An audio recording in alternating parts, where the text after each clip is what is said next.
you can help us. And now we thank you for those in authority, in every sphere, in every department, in every area. Grant them wisdom. And deliver us, deliver our nation from wicked people in authority. Deliver us from evil men who will sit in places of authority and do evil things. Deliver us from vampires who will drink the blood of the nation and leave nothing behind. Bless our nation with good leaders. And for those that are there now, we thank you that you are helping them, that your grace and your wisdom is given to them to lead us forward into a good and a better situation. We give you thanks for your great wisdom that is now released into this nation. In Jesus' name, amen. Ghana Montie, Ghana Montie, Ghana Montie, Ghana Montie.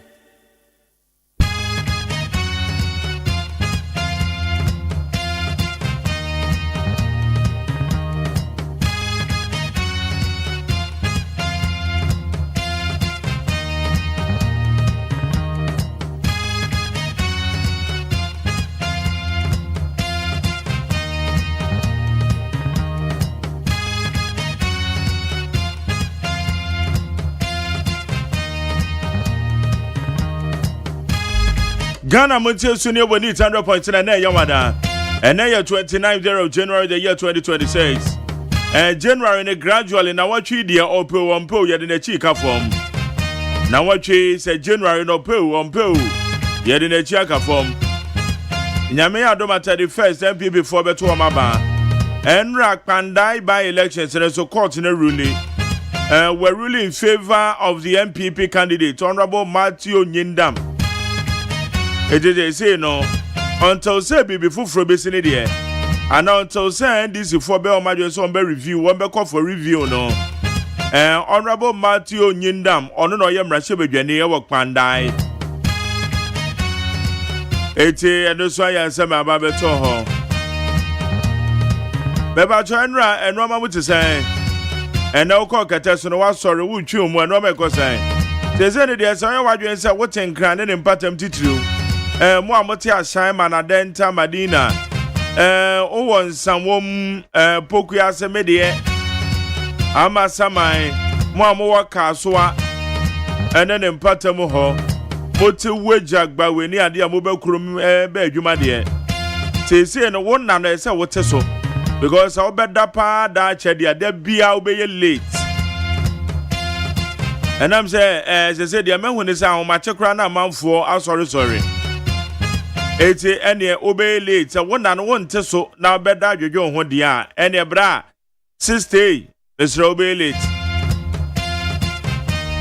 enkoda na wote say ene so be ko school bibi ekoye man share so no man enro mobile no homework no wutumi hwe man no de obana say ya promote na okọ nanim no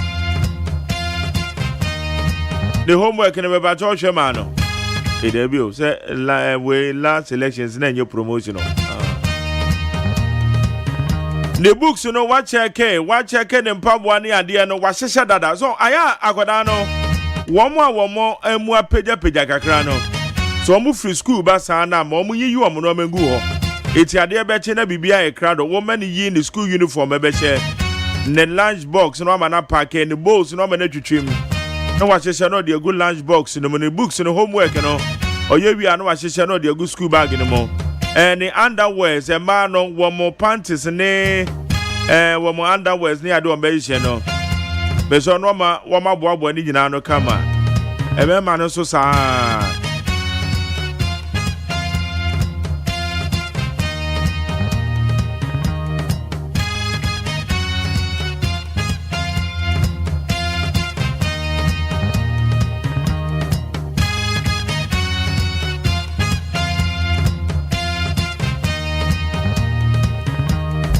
so wo mo hyehyɛ sɛ no ma ne saa na no pa no mo sorry a aya na bibia ye ntente media ma wo mo nye late wo school mo eti mo mo ye saa de no ntente why anopai na wa check on bibia gina wo mo so parental guidance no mo nware ntente wo madua ne ombedie by now e say wo me e kwa kobo no nsia Enti wonye se no amane ye na je so ya late. Da bia na me ka kire woni nkwada bi na etie. Said ya wodo ma no do mo saa. Obi ba a waje atum se obehwe ne de ma ono so na ne nye se ampa ne maami ana ne papa bi no. Men tete sankoda no. Innocent children. Especially woman maami no mafrim, woman papa no mafrim. Woman aye nyanka sabe enye omfom so a. Etiene se waje atum se wo beji omno wahwe oma men tete womo. Mema womani enye omo yaya enye sa no me beba uso. High and 100.9 within the Mark Jerry OSEI AGYEMAN Kojo da me ado na me producer. Abena from our background and I also for your social media administrators. Na me dia sedan so e dia ma eye amansanchi ameko abena ma fo ne ma me akosu etonam. Ene ya wada. Ene wo mo de ba beji adwa. The obokra tomo sam ne be mu adwuma. Na say MPP candidate na no ma ko say. Enye easy o. Memo bia mani tirimu nya ne de say abane de wawi ni awie dabi. Ene modem campaign na eba na wie ye. Delegates mo mpanyfo say mo hwe ne man kwaji obi sika say mo de ko AT&T. Ana mo beje. Mo beje delegate re say hwe de oto okeka.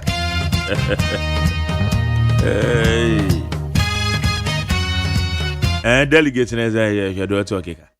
Wan kwaji TNT. TNT de kra ba me ya gi awie no.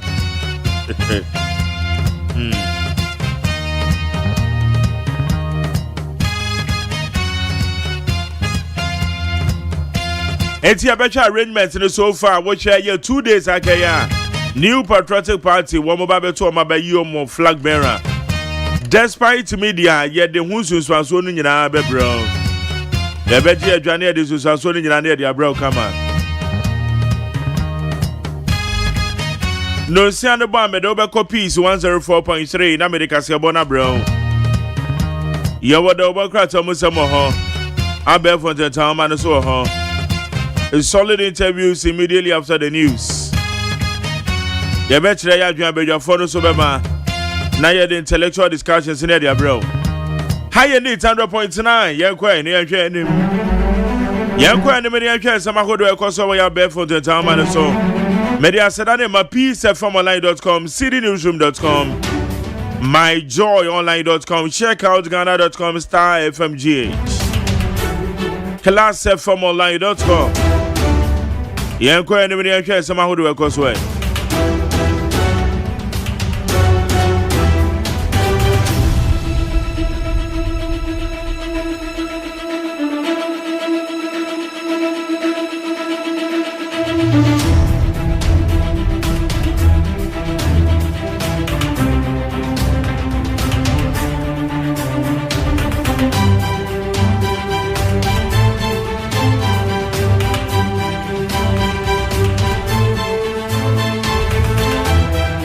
Anope michia eye mi serial texter ye friend Richard. Oh yeah, NDC serial texter no di from Masamaiba. But we share ye Richard speedy recovery. NDC for mo texter ba ko ye friend ye Richard. I am not texting from Masamai. Menya de ties on tiapo enra na bibisa na say. E ho mete ne ka che. Menya de ties ya admit no Kofrodia Hospital. Kofrodia Government Hospital. To mo pe na chira kwan hwehwe no why.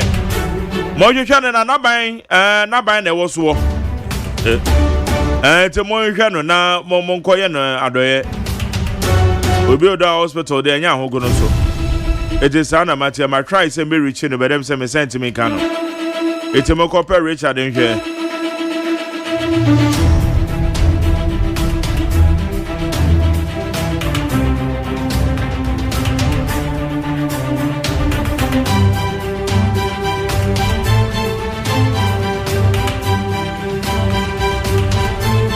Yankwa enemy na yanhwe nsamagodo a edi ahim ewa be fontentan homa no som Supreme Court overturns High Court judgment on Kwandai elections. The Supreme Court has by 4-1 majority overturned the High Court's ruling on annulling the Kwandai parliamentary elections won by the New Patriotic Party, NPP's Matthew Nyindam. Ebusia Supreme Court said yana Samono Etieno. E shall say what Tamale High Court. Tamale High Court can say Honorable Matthew Nyindam. The elections in the Wechem. Woman Tiasia NPP before Edico Supreme Court. Ekodu Supreme Court on Matanase. Ebi semene so. Eti by 4-1 majority no. Enipa numunemu baako eno ka say one de e de say elections ni twam en no se da bi en de say elections no mu twam. Enu nti ye ka say Honorable Matthew Nyindam wadi nkunim e wo Supreme Court. Afi woni baby o tio. So say Honorable a minority leader Honorable Afenyo Markin. Ebra Tamale High Court ruling ni ba na nsema o kan ye no. Eheya na metena ka say oh Honorable one ka say ye. Wo san ye lawyer ni. Me position da bia me position wo bibi ho no. Ehwa na bi gina ana mu ho. Ebra NDC for wo position na no ka setia and the Supreme Court and the court way I say unanimous FC me ka setia say diamu ye na enye Honorable Afenyo Markin Tamale enamebo wo voice na ma ye nyina say ati na media vindicate me position say amanyofo aya monye sa de no eti na Supreme Court ruling diama eye Honorable Matthew Nyindam ya no so beka sen wo mo ye adwuma ma wo pay masters bi ana sometimes ye kasa asama ye ka no mo me nhwe hu se asama me ka ne no ochina bi ye bo kire me a mejina me nan so akasa ampa saa na me kan na migusu ka eti enei me hu se Honorable Afenyo Markin obeye press conference na wakase court no ye adwuma ma eye wo mo pay masters ana we shouldn't do that. Yeti Omenyuma na Honorable Debbie or the saying current finance minister Dr. Tuforsen Ninsem Court MPP apenso odinkunim MPP apenso odinkunim eti abra na DC forecast na nanado and the Supreme Court or the asena motuom or the court na asena mot na bisa say eti Dr. Tuforsen de no ye nim hwe kra ye nim se dokono aben dokono ase ya hye de aben eti amanyofo aya monye sa na ne no masa ya dwima bio enkantete amanyosam na nya no bi ne ye ne sesei eti Honorable Afenyo Markin eya na bigina ye na be condemn us our statement no eti me bisa se enne a Supreme Court age MPP candidate na tumu no womo ye adwuma ma womo pay masters MPP for mo kotua womo ka na we shouldn't do that enkwanim yana yebeka obi na obeka ma yana yebeka because your man yourself na sometimes no obi anya na man yourself de beto de bia mutimi kan sem bia ye mu bi yetena kire pa na ye dwen we say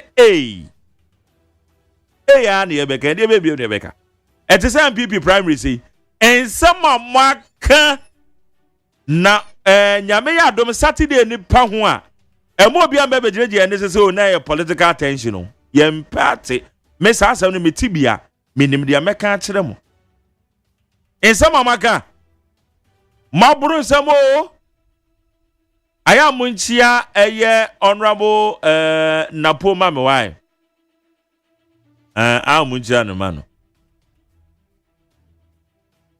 Matthew Poko Prempe. Honorable Napo. Maka nsemo. O kan say we dey be ayeye. Ati dey be amonko so ana mo ye nza ho. Chale ma me komenu ane yenkwe. NDC can seek review of Pandai verdict, but successes is rare. Martin Kwebu. Right, private legal practitioner Martin Kwebu. And also I say, that's a baby. lawyer Martin Kwebu Nancy has a mefrowa me. He said has cautioned that while the National Democratic Congress may apply for review of the Supreme Court's ruling on the Pandai parliamentary elections, the chances of success are low. Abusia, and this is for Mobet to decide. They said, and this is what say most alcohol review for what? Mompe, we review. Now, more democracy say parliament will move to absolute majority. It's a Pandai, and is the affair of Mobet alcohol. No, Minini say, and this is review. Minini. Now, Mobet review. Lawyer Martin Kwebu say, men can't say. Say Mobet me a dim kunimpa or Pandai, the our form. Our form. I say our form. La Martin Kwebuna. Odin semi Edia Tuja. NDC rejects Hajia Amene's request for virtual vetting over Islamic widowhood rights. The Functional Executive Committee of the National Democratic Congress, NDC, has rejected a request by Hajia Amina Adam, widow of the late Ayawazu East Member of Parliament Nasser Toure Mahama, to undergo virtual vetting ahead of the party's parliamentary primaries. Mepa Chawo Montie, Aya Kunania, Enei. Osini Pebi Ababeka Chen say, Onko pre, Aya Akonya, Nanu Kunotoso, another one, Rashobe, few or the flip. Oh, Ayawasu East. Iti ampa ono so akwa akopre. Na ne kunugu enche. Entem sente so pie na afie be hu se wuginam na wo coverten. Obi awukunugu nanse yese nkramosom ne mu no kra no. Bibi sa wo ho me na baba jama na eka. Menim de. Me namfo Muslims ne be kasa na wo ma achire mu mugie. Ento am se nkramosom num se wukunu kra firi ma na bibisa na ana ebeden ben wama se be hu se just won na nam nipa mu kra rough e se wukọ abu. You have to estimate yourself. Just say it se wukọ abu. Wukọ pe ba bi hyedin na eja odwodwen hu se kunani na we de o ba be ya manyo sem gidigidi. Eti eno na ode adesre de ekoto NDC fu anim se ontimi mpie encovet niti ebe ya wo munye no abefo tentan ma no so and this pen for say there be osade we dey ja ya dada o ebe wona mo so mo consider ne ma di Jibril oye director of elections say de ma NDC okay ma di anope mefro eti NDC for reject say there mame so why ready say wo say wo pa manyo say bia ya hwuti bra betena say ne anya obet ne toto wa no vet no kwan so am say no agoso ato na vet na da me na wonim time table then another date is 29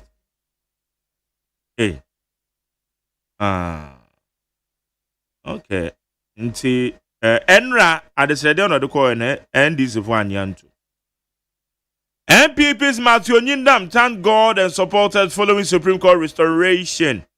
The Member of Parliament for Pandai, Mr. Matthew Nyindam, has expressed profound gratitude to God, the Supreme Court, and the people of Pandai following a landmark ruling that restored his parliamentary seat.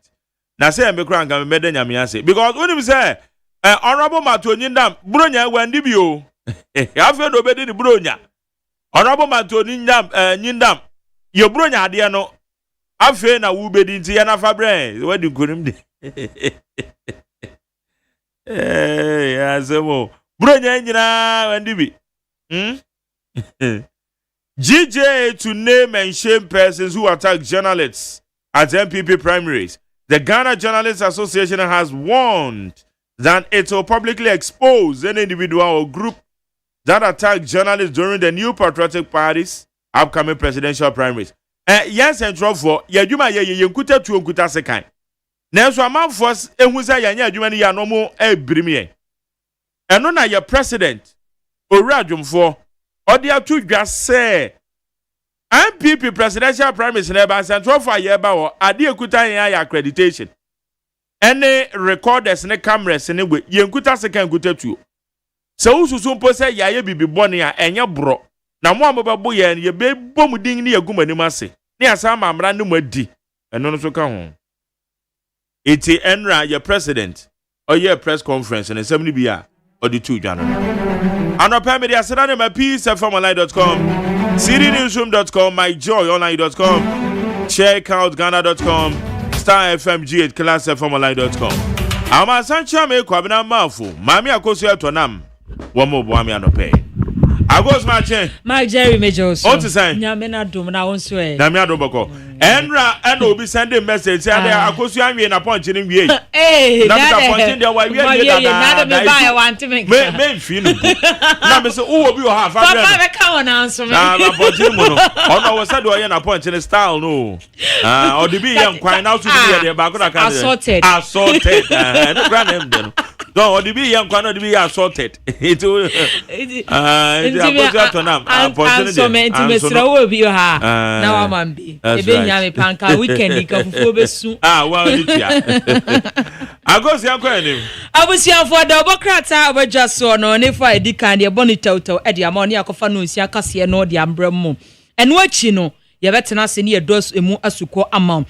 Yemfa daily graphic the Democrats are no na yemfa shas, you know, and our day Kaniman Penny Abedi, Dr. Moodbomia, one so a company for a numia, woman ya brese on Pesum Crafranca, ma MPP, Amanu Kuno, and na graphic a boman, yes, same.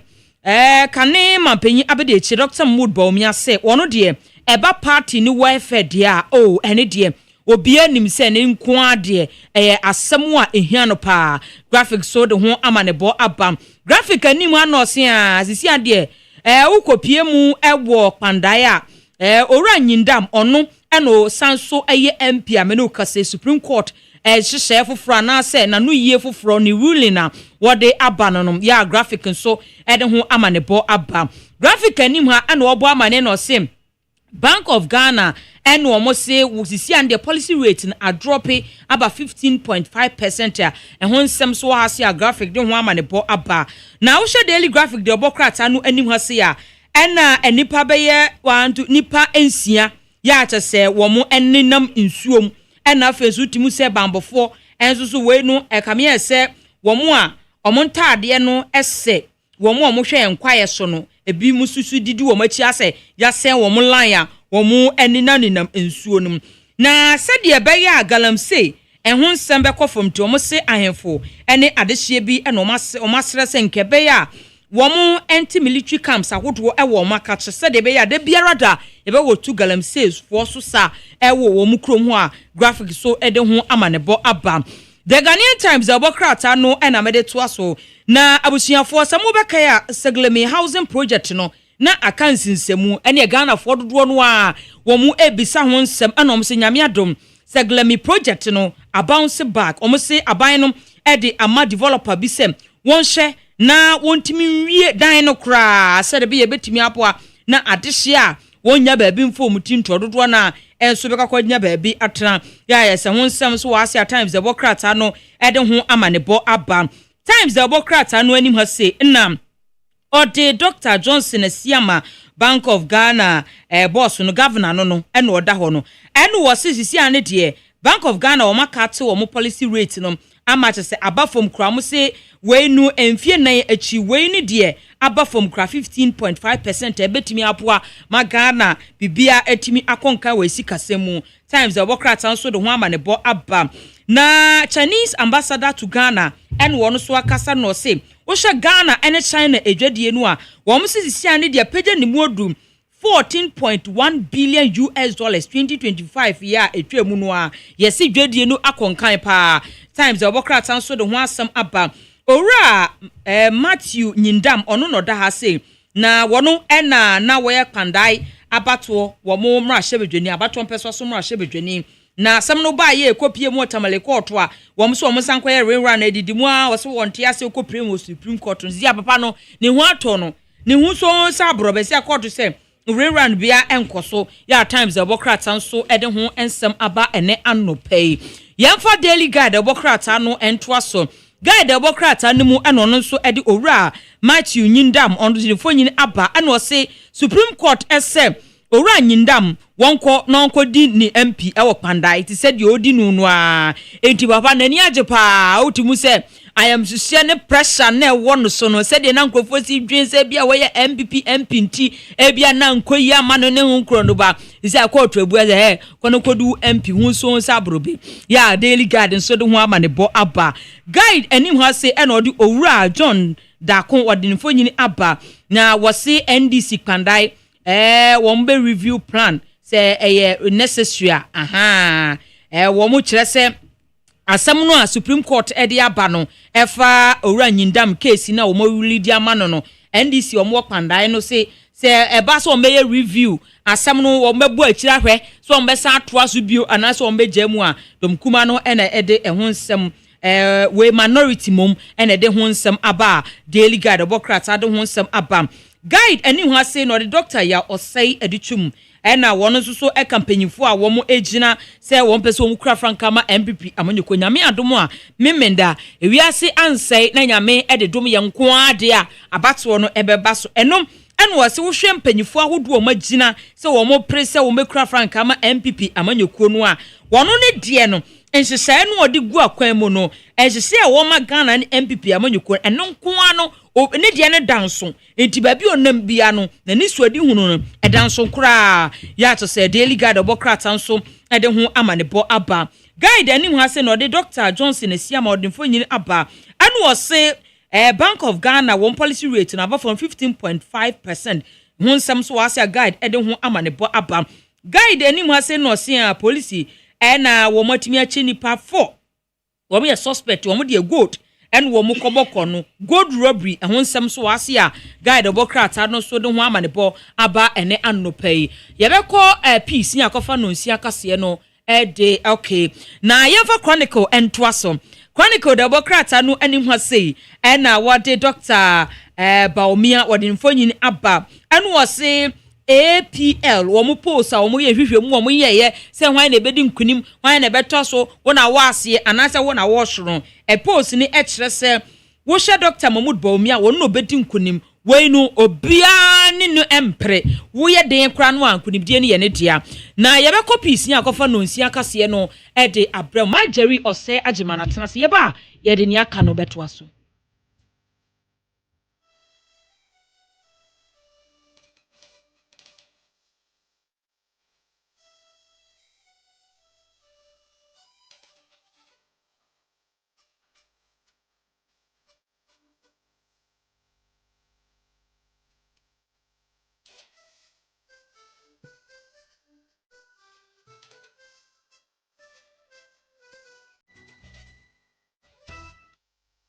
Adeshima Yamamwache, Abonusia, Nusia Casaba and Sasso, and Anopewa Sunjefio Hanan Naichi Pomiansa, and a Madaruma, Yade Esumi, Shannon so sends semi decaditi, Yabuanu Kusu, a son Sumu, Ami a twapiti, Mamma Sanya B. Etie, Tia Omunya B. Etiena, and say, one back with PM, hello, 101.5, and no A. KJT CNN, Kumasia Bonte, Assem, and a year came. And we are Crobia Santico to coin with 240 Ababu, Nasa so, Dr.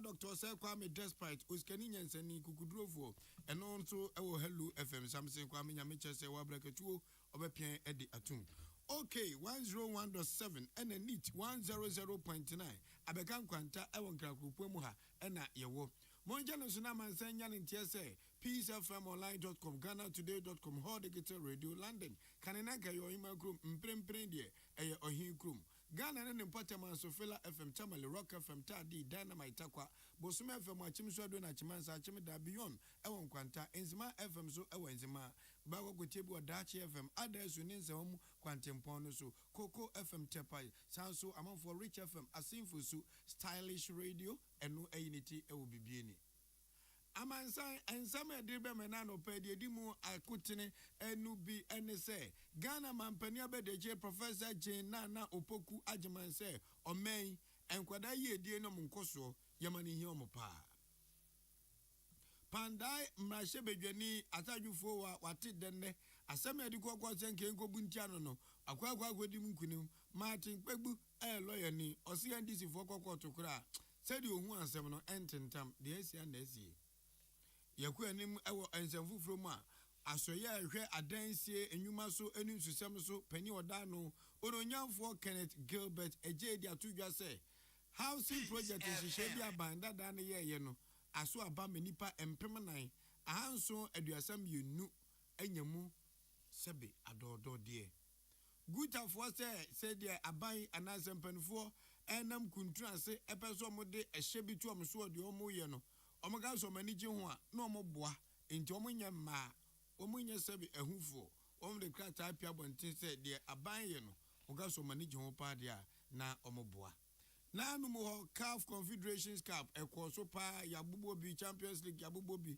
na emum no Africa pa de ba obi onze yedie ni AFCON Senegal energy no muji na ji no yanom ehon ka ba ne chenkuri press eye hu hey hu omuhuru ye no me no ka say ye de eto ene ohye atobi so a ye de ebremo ye ba local content nso e ball boma eno a Eastern Cup no ehyaase wo Eastern region na ahenkan football academy etoche eye abnasefo ekwe jamwom eka baako omankazo mu krom afom so le from self yebebo tuto teta tuto wo me bilim lefri no ama ye de ye chiri asem ensemfu from Champions League eno ebi hwegu mu papa Man City HSE oho na Barcelona de na manfo twen ma hu de besie tamu twuku wede ni nyina ebebrem omo he na yo ebu etian na say so na omama qualify teams makumako enwotwe no yewi a yede ni nyina ebepi so amamo anopa we no nsia kasebo ayede bremo live on Peace 104.3 FM no enyumakuo mu na eta yachi by 20 disinfectant enokre by 20 de Ghana fo nya aja tumi se nokre ni Yankopon ni mi se enkabone panke ka wa be kan fie wa boboa no office hospital anasabe kramudem anasabe ason dem de bi ade ba kwa hi so be kwa so na yem be kan na so ko washima ko sisi ho be ko na ehonye abese krito so kwa eti wani suba by 20 enwa na be boa obi de dikin wo say sa yehu de dikin ye ovia so you su by 20 a ebetime twitwa no kwan bebre so by 20 no Ora J Banning Company Limited one no say nganche Ghana for say afini yesi afufuru tire nyoma ina watete bo no so kwa by 20 any by 2 by 3 by 4 by 5 ni nyina na bonda form free 0541 808096 0541 808096 and 0201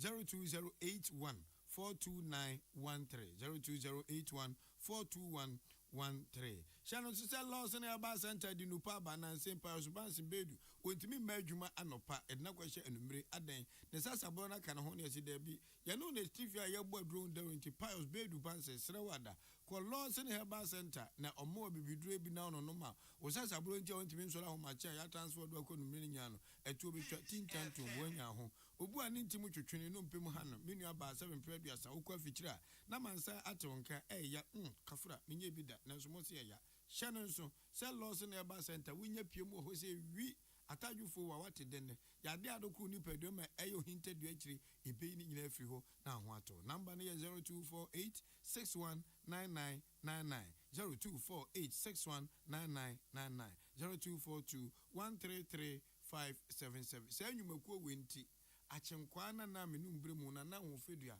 ode hye kronkron asuna piesie na wodi ahenkan kwame yeboa ede kasebo ni chiremu ebremu moma yentie said ye hyase ne Ghana mampani abedeche he excellency Professor Jane Nana Opoku Agyeman ede adesade ato Ghana fo anim titi no won asabe o akandie dwumadie di ewo mamu se ewiase no empanfo kan ya womwa se pani no obi nyebi da na nya amofra yenya ya amofra pen ansan ye benyi enyam finhye duosia num ya yete he ya kakra kwa na ekoi mampani abedi ekire se ya me ani anko ya mofra ho ne ya adwen se be ye mpanfo ngwa na ye dwen ho de a ene o man yi edie ne nkoso a ye nyina ye pe so o man behuri se kwam akosi mpempen so obi a Ghana ni bia de ne sabesi ni bo aka se e ma wo ho a se ma Ghana ni no e bia na anko bem wɔsɛ mofra emre ɛwɔ yɛ asetrem nanso sɛ kyerɛ nkora no kwan pa ɔmfa so ɔmunyi a wɔmfiri ho abatan bebree ɔmunyuma adane ɔmma sɛnea obedie nya bia hyɛ nya bia twi street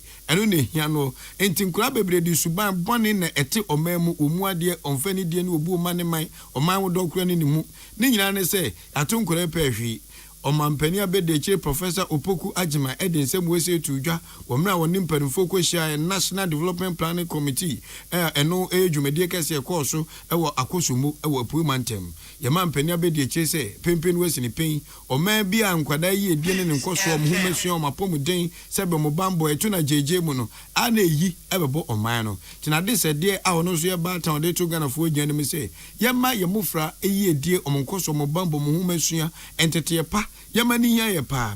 Sabe enya brofo we se nakasa me bana bin yo da bi makora no hu se eso obu pani eso hu efiade yo eso okosko yin hu suade eso osuanyam osuro nyame na ode ani die ne obu nsuma ne man scientist we na wududua wo ba anaga ne ma ombenyin abeye mpani pa yentie se de ma mpani Abedeche Professor Jane na Opoku Agyeman esi resa ne nsem ekire ne man.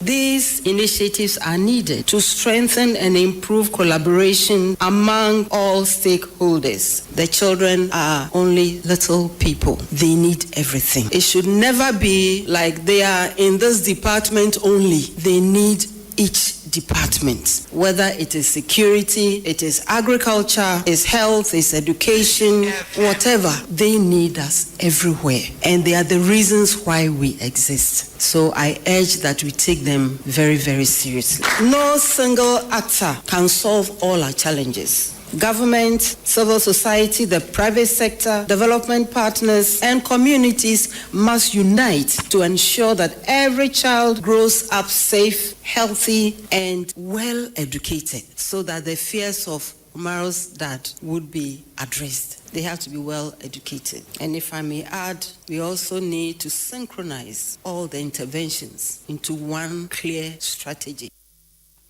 Eni amuti ye Professor Jane na Opoku Agyeman Ghana mampani Abedeche no se abufra biara e wo se we so benya humesua papa apomuden papa bambo papa na eno ne kwampa ye fa so ye betimi enya nepa afi nkwada mu na oman no so adiye ne nyina achi no kwankyerefo penoda National Development Planning Commission no Dr. Audrey Amwa also the ensem bi etudwa se one maame ne eya adwen papa ne wiase se ya mamoden anas wo man ya mamoden ame ani anku ye mofra ho na bechiri na nsem kwada bi aba social media ye event awodo a na kwada be ye mfiedu baako akwada mfiedu kwada mfie nkro ne atenasi eye platform so set twerk nkwase yesuman sei na kwada gina bedwam ne wabu ne mu dwen edwe eje ne yabu ensema no na onyi na sasabe mpedu aso de atopa na adwuma wo se akwada no mu ade entete a ede ma mofra no na wo mu di ebenyi yentie se de dokon so ade tudwa.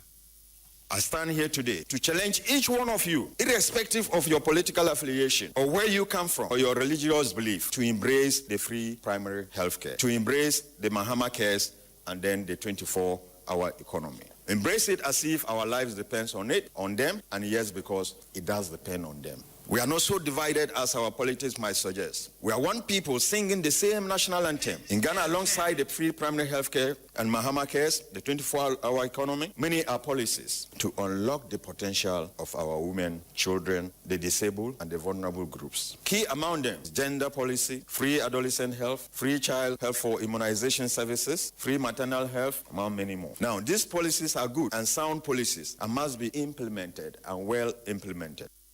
Kwanche for that National Development Planning Commission, Dr. Audrey Amwa, and I'm attending Kase or Kase, and Mofrey Dinamokoso de Abayana, His Excellency John Dramani Mahama Danui, Nyadi Obeto to Nasuti Kase, we was in Griffith 109, a cheap for me and Sassan on TikTok live and so Udi _ Afa a demio po. Many that was a tibia private legal practitioner, just say I'm going to lawyer near or any Juma Martin Pigbu, and your man dear Wajidin Park Pigbu.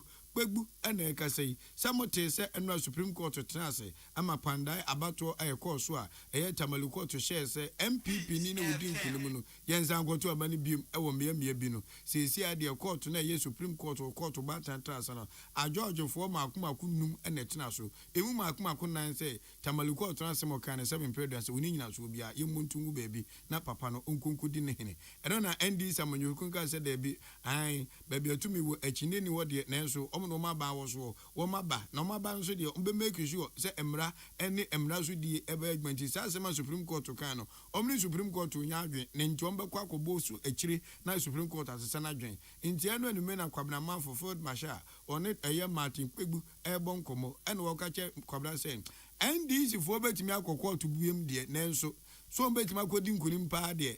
A fear to say and turn to my bassa. You just will teach you more.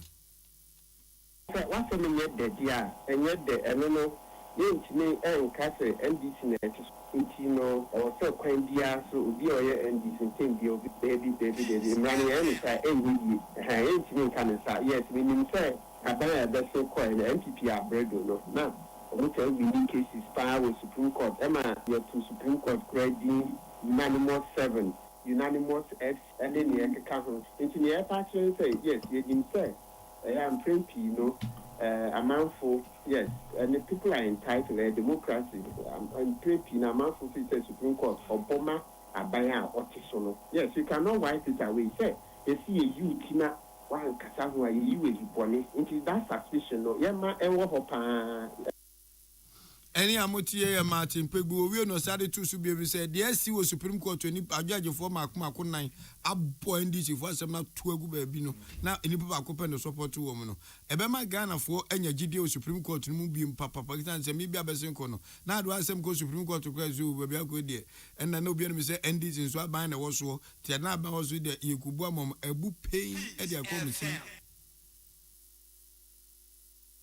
On this case, no, a bit not brand, but if your transfer case, you do the now man for a baby, and you can't say any paper, no, and so better, maybe I'm not Supreme Court, their master, any panel, into a Lucy, Sana, Bibisa, here, let us say, Gideon back off into against me, can say, a bewo hoda, nipa dear, Supreme Court, and I near Ghana, Hanqua, yes, already a pan, because a bema. At the bathroom, but near wing Kuan, which may solve the problem. Young Coswa, near vigilant, will be Kevin Binase, or to make Kevin Binase a bond, we should be able to take it up. Any Amutia Martin Pegbu on a Quabrama for the Chuchun Command and Renu Saka Sebum, Prince Balfour Asamoah, Chakchan Kung Fu. Ono enu kuche nsem we se nyina so emenye bi kenkan de maamo opani a ye so afọ hwe adansie ene nsusem ne enwumasem so wo mamu ye onunyanfo Kenneth Gilbert Ejei na ode abasobo abon National Rental Assistance Scheme sanjihye we emana Ghana mampani His Excellency Nana Adrotankwa Akufo-Addo echa konwa kase so no ene ode ba enhihye ne se Ghana fo de hia wo pe adan han na sabi won sika sem nyina yie no pese aban bo mo no ene sanjihye we kwade mom oda tajmede di ewo enfiem pimene na aduonu miensa 2023 na eno ena aban foforo ba na won se eya de 27 predators wanto anwu wono so eto aso na enra se wonin zanjwofo di nkomo na waso eye de ekoso ho eya de pese Ghana forte wo de beda bonte no ena onunyanfo Kenneth Gilbert Ejei elitu dwase enipa makomako empemenan ahanso ne aduasam biunu 4732 Ghanaians ene fi se 2023 ehye we ye de bai no omanyemu emfaso na o se ohamu nchichemu aduokronkron 99% nso ena ye foto aban de awuroma nensa atimi aka foto no ede boa amanfo sele medi kan government accountability series no ena ode ensemu ikotu dwa ewo presidency mekire abankasiem na onunyanfo Ejei eto aso no ene wo se sa kwanya we se aban edeba no koni nyamye no ni ade a wode ehya ase no de ehya ase ewo mantem mankuba ensia eye Greater Accra enkrakopon mu Bono East Northern Region Eastern Region miangasa minchi Western Region and Ashanti Region mense wonum Asante Man na eno no de tu dwa se nukrenie enipa anya mu chafa ne di adanse se e wo se aban tokoso na oye na emumu no aban aye na dwen se oman na de hye de e se obi anya bebi papa de tituo na abon wachimi adwanpa e watu anamompa oman ne so anya mfaso pa e de afrim Salamat Kuku Apento and some of the Bayano say eno no yamfo no echire. The scheme is currently being piloted in 6 regions, namely Greater Accra, Bono East, Northern, Eastern, Western, and Ashanti regions. In 2025, the scheme successfully facilitated the payment of rent advance for 2,031 Ghanaians across its 6 operational regions, bringing the cumulative number of beneficiaries since inception to 4,732. I am glad to state that so far, the disbursement recovery rate is about 99%, indicating the government seed money is fully recoverable and in circulation. The program's eligibility criteria, application process, and beneficiary success stories highlight its effectiveness in addressing housing needs and enhancing community well-being. Any amuti ye so for where adansie ensusem ene eye enyumaso. Uronyam for Kenneth Gilbert Ejay Salamat Kuku Apento na din semu nye free abankesim ede esum yeman Ghana chiefo amuti asumdwefie na Ghana Union of Traders Association Guta obisi ewiase so ankasa tiri ho yeyiwa ibone na emperifo no mu di agobone bia no koni nyamene nie anhwa mbatinte sukoko ede akire emperifo na ne nyina ne se omawe kabina minkabi so bi di bibi di na hwe ne wani nye ho a entina da obonwuma no ho na da beto abonten na Ghana fo nyina enwudi etuamu ene yesi de na ekoso amano de de no mso wodi bibi enye bibi amunjirime omzi do mu kanyina ne se aban peso ode nhihye bi every ma san nhihye no omogitum ba bia enye yi omse implementation of local cargo insurance directive say I edituo bi baba beto omso a edwadi omudie ne ebeko ati omopa o say omuka de edikan akire mpanifo say insurance service no yemfa ntuni paso by force search engine twan je na tua ana say insurance companies no so no eze eye competitive eze ya akansie itimi odi ankan kwa mebu a bia Palisbe Dibanse Insurance Company Limited ana Ajokodru Insurance Company Limited ana insurance wo Ghana ha na me be ko twa insurance me hwo mo modem bo emo a menya firo mo ho ana bia makọ no matwa bia ma me na nso nhihye abande ba ne de kema se eya yo hye se wupew se wumpew ye de mantamo se wupew se wumpew dan to asema ana om stakeholders engagement se bia me de nhihye bi ba na enipa asumasi obenten ene form ho ti ma meni omu nhia na me nkyekire mu nkyiro me senhye me di bei ezunsunsuanso nie de wo mu nie de etremu nie de dani nie de dasie nie de danfinfini we de opewo amfa papa na aba ose haya emfa mpanfuo ho omzi sa nyoma we se nyenom kikaboma na ekame ayese ase mpanfuo peso mfa kwan boni bia so ede etogigie bi be mantam wo ma jese ma meka wasema bonten a Ghana fo ntehwe tomo de ade sede etu aban nim se o ma ka kire mpanifo so mo mu nsi nkonwa na de etuam bia mpanifo ncheche mu nkire wom na se omo yirom kete wese omo yirom tawe emiom ede yirom kon de emfa ne emfa china peace 104.3 FM so ye begina gutafo nsemu so Peace FM. When you're going to buy a paint, don't look left, don't look right. Go straight and grab the luxury Allegris paint. No be any paint, be paint. The luxury acrylic paint. Paint mu champion. When you're going to buy a paint, don't look left, don't look right. Go straight and grab the luxury Allegris paint. No be any paint, be paint. The luxury acrylic paint. Paint mu champion. The Amoka Chere Freddy's Corner Home Appliances or the Abba Freddy's Corner Home Appliances Center. Home Brands Bain, Media, Samsung, Kaiware, TCL, TV, air conditioner, freezers, fridges, water dispensers, and Nidia Kekeka home. Nia ubenya good warranty dear. For Freddy's Corner Home Appliances Ukokumimli. CCTV a Buama monitor of properties and business at anywhere in the world. CCTV need a home. A wood detector, clear pictures, Wi-Fi connector. Utimi connector my phone. Our monitor baby a wo we are CBR. Freddy's Corner Home Appliances abeka Freddy's Corner edwosu ahodo a oton phones ene ehun accessories no. Fresh 0544 959195 ana 02079373323 ana so brakoko memle City Light in Chehwa.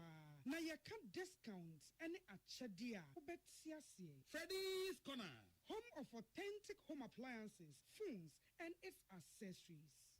Amen. Yenim samu busasa ni je asene sei. Asene se, what the amen a jansen yeni, our herbal ayarsam bio, nankunimdie, adasidie, na asia, any abasobody and kwa.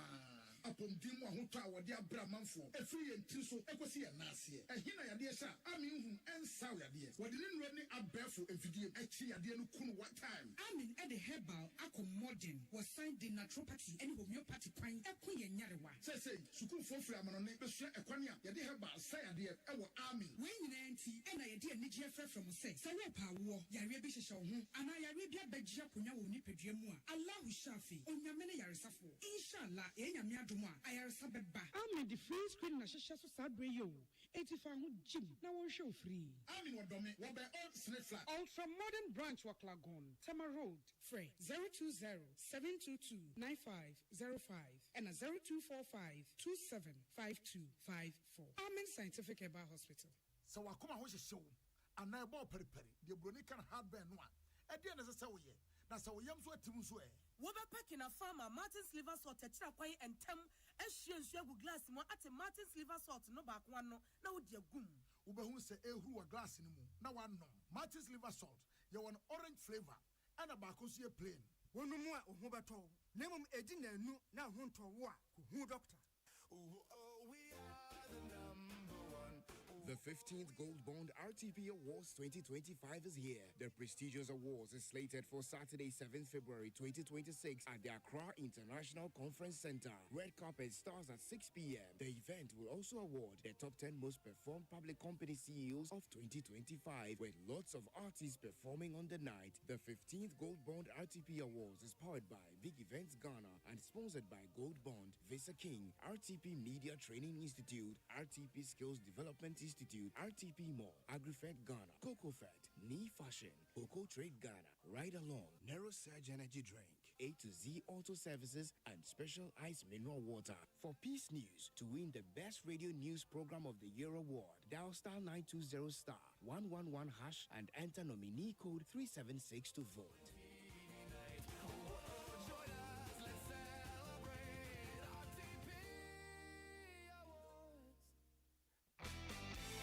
To buy a paint, don't look left, don't look right.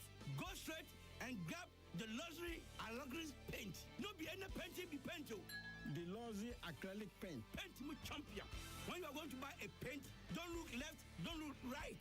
Go straight and grab the luxury Allegris paint. No be any paint, be paint. The luxury acrylic paint. Paint me champion.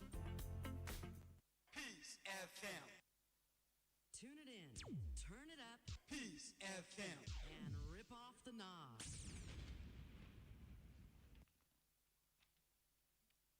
Afe ball bo. Yeni kan ko amanone nsem ansene aba ball bo mu nsem no. Na mampani oda United States of America no yefen Donald Trump. Wonu odi mampani one term.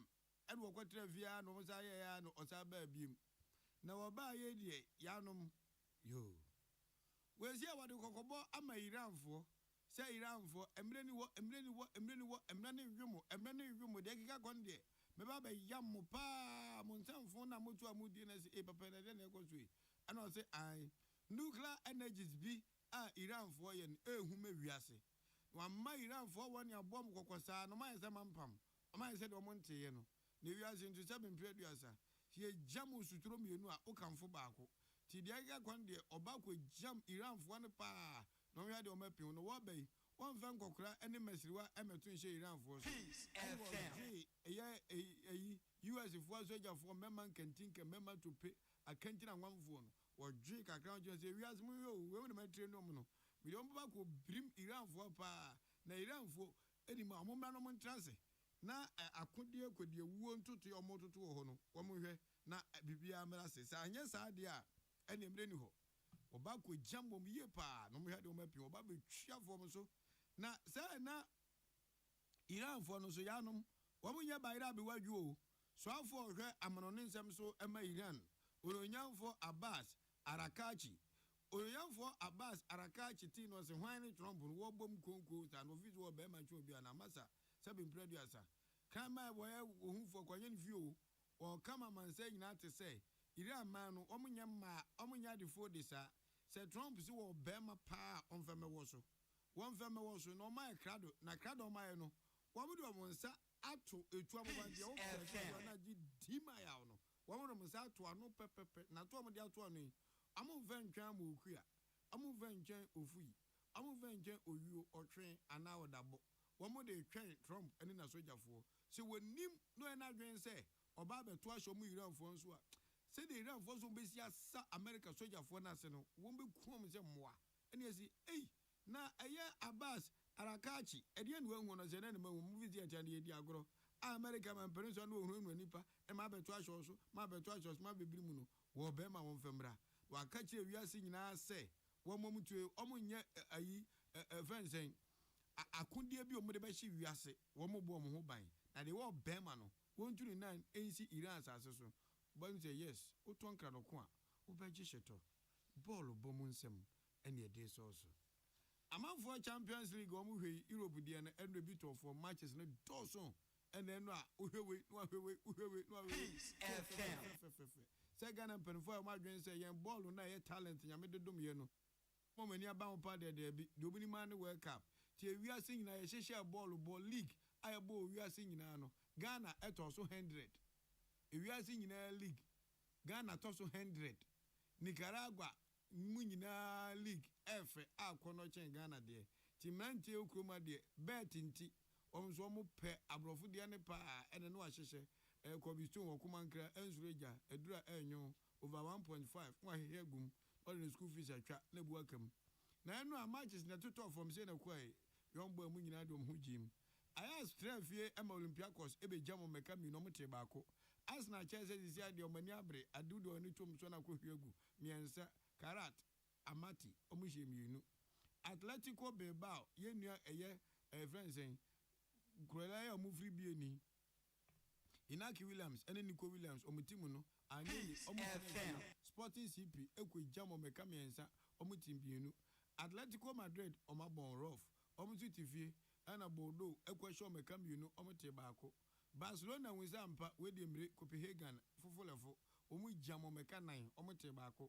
Bayer Leverkusen, Chelsea, Germany Abontenso, Gutin Tag, come on when you Villare, Pate, Antimante, Omu Jam Patemu, Ekamiansa, Oma Antimantibi. Benfica, Tre Madrid for say, Money we are seeing in a Munum Bolo, Champions League Monum, and Yaha, come on and 9, Mujam, Real Madrid for Omujam Yen, a can you Yanum Yatimum, you know, Yatam Winsu 9. Club rules, and written a few actually myself for Billy Pelly Timono. Say, hey, when you compromise, your French Gassa, Money Jamomiansa, Omantimi Auntie. You could be more Dortmund, so Dortmund waiting a few Inter Milan Cocray, Equa Shell Menu, and a Emrantian and Timiante. Frankfurt was shooting a few Germany team for his papa. Tottenham for which say, hey, if England nearby, is a real ball of one in England. Omucha a year Frankfurt for a come you knew. Omantimi Auntie. Lipu and Yaw Osajo for Nama Ibragadabra, the team on Equamis Fakai. Omocha Carabag with a hair, a ball and Yampi in Sia Kusu Omoje. Man City said our word too, Galatasaray, and Yamusum Pepa, you knew, and I'm somebody show Motoho. Monaco and Juventus, Ubi and Shibi. Napoli, Etna, Chelsea, the Blues, and May to me, a capital for the H. Omuko share Napoli for a Camiansa, Omutim, you know. Puffles, we be say puffle, and also Omutia and 9 Emma Slavia Praha, Omo Eti Academy Bacope, PSG, and switch of him and Newcastle on board Baku, Ekume, PSV, Omo de Boma Bondi. Yes, you may come you knew Omote Baku, and for a show, Bayern Munich, some was for Timno, and a show. Royals, Etna Atlanta, so Equaji Baku Bill, Eshan at home. The Korean say, ye eno adieno na say na kwakọ wi teams makoma ko tree na a qualify emu enie eye Arsenal a qualify, Bayern Munich a qualify, Liverpool a qualify, Tottenham a qualify, Barcelona a qualify, Chelsea a qualify, Sporting CP a qualify, Man City a qualify, Real Madrid and the teams Makumaku Edunuma Academy. Ombakobo playoff. Tell Real Madrid team Kobogu Mupe. No so I qualify. England teams are qualify. A City Bako. Chelsea Mienu. Tottenham Miensa. Liverpool at 9.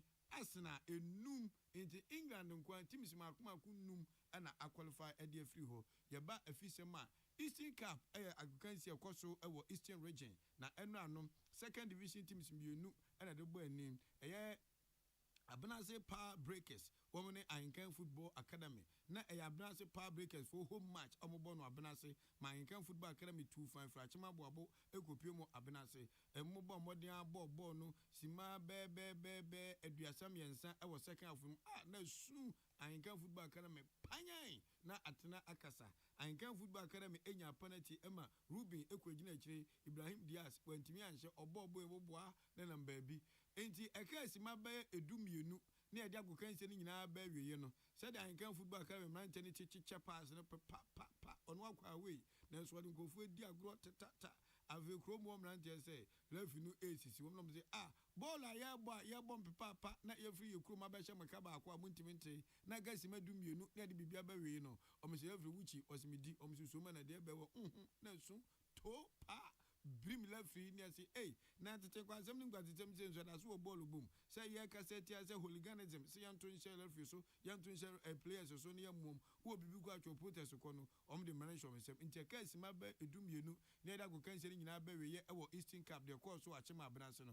Now in Can Football Academy, LED by a long go to Natana, says Yana Omotrain RFA, Eastern Regional Football Association, led by Limford Samobudu, Yomri Baba Tujano, and then penny for the Bay Juma. Name Kwesiada Memeneda Ebe, Ewo Achemeda Agopramasono, Ankan Football Academy 2nd Division, Match Day 12, and on a Edi Boom, Ewo Dance Sports Stadium, Ankan Football Academy, Afa Ene Crow IFN say, Achem Osnasi Royals FC, and a D Boom.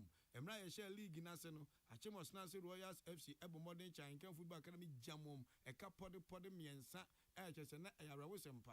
Sabina Tunisia Dan Falantuma Penfa is Yadia Ajele, and on Ankan Football Academy coach or Dano, coach Dominic and Katia to just say, said you and a Sunday, we are baying Yamad in their bay, 3 p.m. sharp, or Dance Sports Stadium, Ankan Football Academy, Afa against Achem Osnase Royals FC. Nasa Ankan Timidin Grimisi woman, Nasa Amama Kumaku, Edu and so war our data sees on the league table.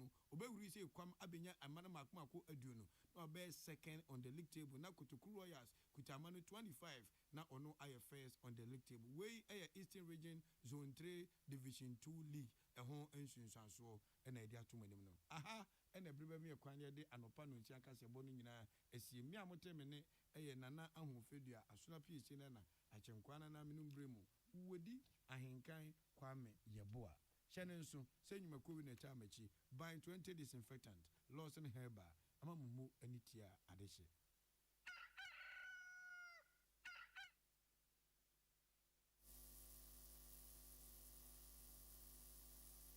Ghana Muntie na mansanya so adawro Kofiaman homene so ejiji tonton sansan ewo neat 100.9 FM Ghana Muntie Ghana Muntie Ghana Muntie Ghana Muntie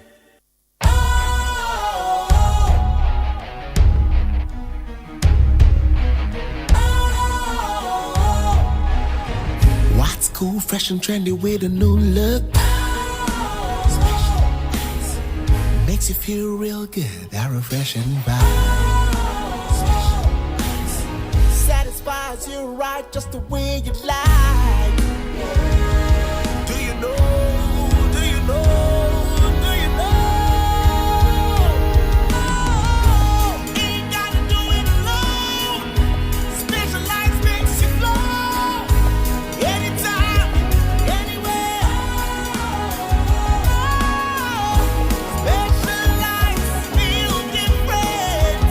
Always think specialized.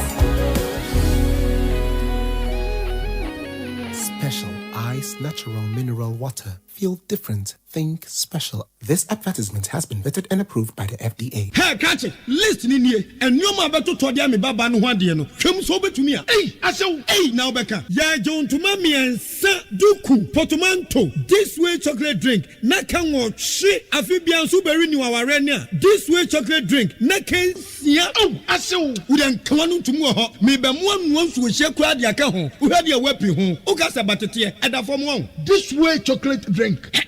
Catch up a baba warrior. Aso, ye fear said this way chocolate drink, yes, or Yano Pan, ye bishop free genome no snack. Ye nya ho one, ye the seven woman. Ye did any a pebibia bob we had yaswa. This way chocolate drink in Yanum. And at this one, what's Yanua? Has it a woman, cocoa woman, brick woman, bibia woman. I don't hear any so this way chocolate drink. You hear any so FDA, I just said, you didn't crack to more jet to say a ye. Oh, we are the number one. The 15th Gold Bond RTP Awards 2025 is here. The prestigious awards is slated for Saturday, 7th February 2026 at the Accra International Conference Center. Red carpet starts at 6 p.m. The event will also award the top 10 most performed public company CEOs of 2025, with lots of artists performing on the night. The 15th Gold Bond RTP Awards is powered by Big Events Ghana and sponsored by Gold Bond, Visa King, RTP Media Training Institute, RTP Skills Development Institute, RTP Mall, AgriFed Ghana, CocoFed, Knee Fashion, Coco Trade Ghana, Ride Along, A to Z Auto Services, and Special Ice Mineral Water. For Mark Jerry OSEI AGYEMAN to win the Best Radio Talk Show Host of the Year award, dial star 920 star 111 hash and enter nominee code 434 to vote.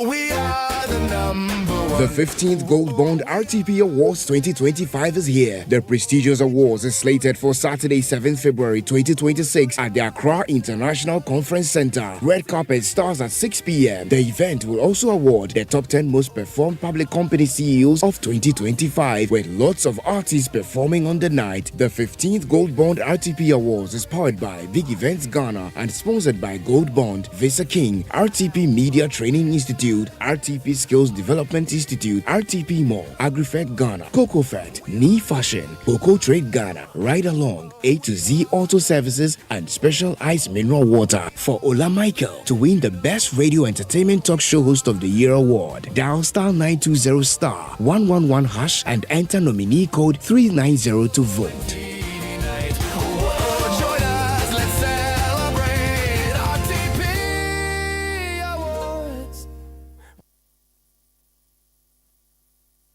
Ghana Muntie na mansanya so adawro kofiaman homene so ejiji tonton sansan ewo neat 100.9 FM. Ghana Muntie, Ghana Muntie, Ghana Muntie, Ghana Muntie.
courtroom claiming that his judgment will be ready on Friday.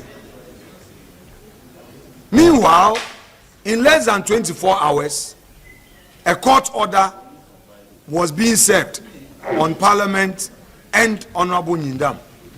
What kind of kangaroo judicial system we having now in Ghana? The judiciary must know that their actions and inactions to serve the interests of whoever their paymaster is has the tendency of destroying our peaceful republic. We will not mince words. They can conspire to call us one by one for a so-called contempt of court. We are criticizing their shameful conduct. We are not afraid. We are ready to be in Nsawam for their so-called contempt. The world will see their disgraceful conduct. We will not sit aloof and allow them to undermine the very rule of law that they are supposed to protect. How can a judge who calls himself a judge sit in court and misconduct himself in such a manner and expect the country to be quiet? This judgment is not merely flawed, it is dangerous. It does not advance justice, it obstructs it. It does not uphold constitutionalism, it undermines it. It does not protect the people, it punishes them without cause. His Lordship Justice Bart Planbrew may be a learned jurist and we respect the office he holds. But respect for judicial office does not require silence in the face of judicial error. Quite the contrary, it demands that we speak, that we challenge, that we insist on fidelity to the Constitution and the rule of law. And so we say this with the utmost clarity. As long as the minority caucus stands, this judicial misadventure will not pass quietly into legitimacy. We will challenge it through every lawful avenue available. We will expose its flaws with rigorous legal argument and we will defeat it. Not through force. I repeat, not through force, because we have none. Not through intimidation, because we have none. But by law, by constitution, and by truth, we will appeal to the conscience of judges who would want to uphold their judicial oath and be guided by their conscience. How to...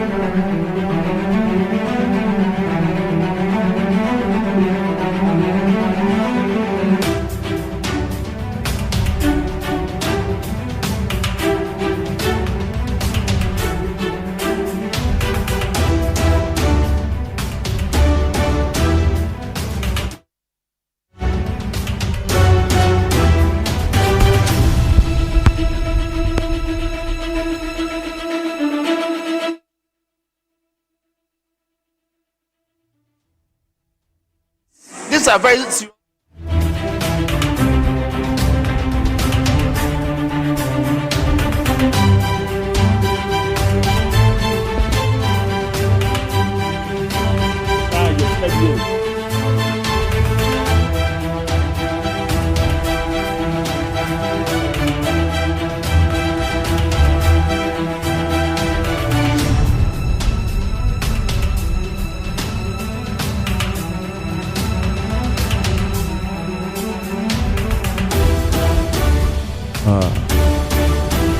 Okay, I feel now the end of the move on, Jamie. You're more quite better than 800.3 to my friend Ghana Montier.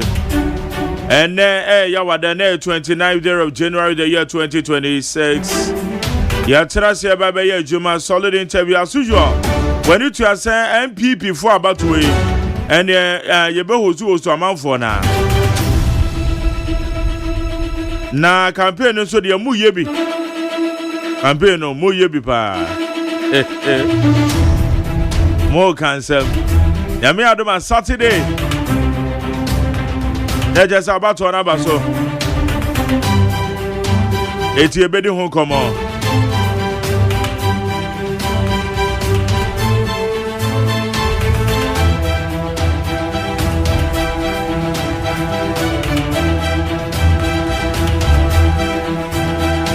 Enra Pandai by elections.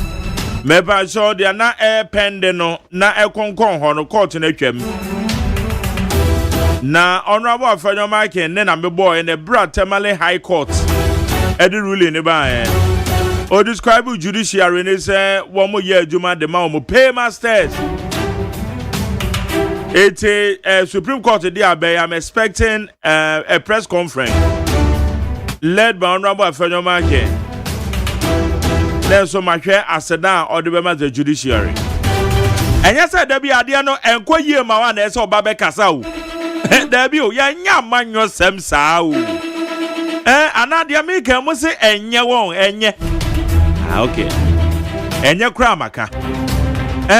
Se enko ye ma wa na wa me ye hu consistency. Enko ye ma nko na o ba be kasa. Me kan say sa press conference no. Minority leader nya na na nke ye because say Supreme Court dey abẹ no so be ka dey. Tisi no ye fra be ka dey. Me point na no. Okay, it is said the akwakwoti no. Ayawaso East. By elections na ba so NDC for mako ensia ena yenya ne tie se baako a withdraw. It is Mefred Director of Elections. Now baba be chire mo. Kunani a ojina mu. Nia eye ni kunu efri mu no. Eye Honorable Tore. Or the request comment is for Enra say unza waye kunani. Kunani so de antise opie ni kunu wunche. Na obehwe na onam kwan so na okoye vetting. And other request to come and this impanyfo. But NDC impanyfo abo to egu say there be virtual vetting na we requesting ye ntimi nye ne sa mani nye yi. It's why a crowd say ujina mudi ya say oba.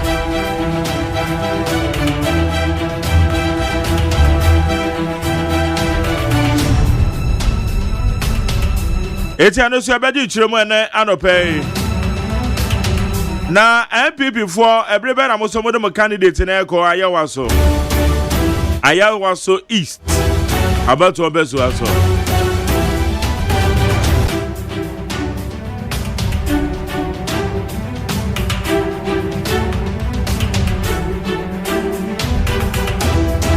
Eti eno so e wo ho ayede ani edi akire.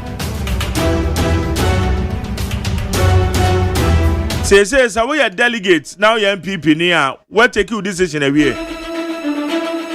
And now we chair last hour. Delegates ni aka chem say emo obi a nkwa gwojiji bibia o. Ana mo beje.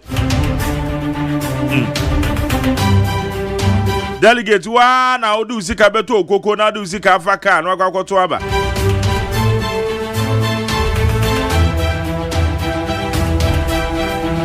Ana candidates ne so mbetu amuti enti amamo.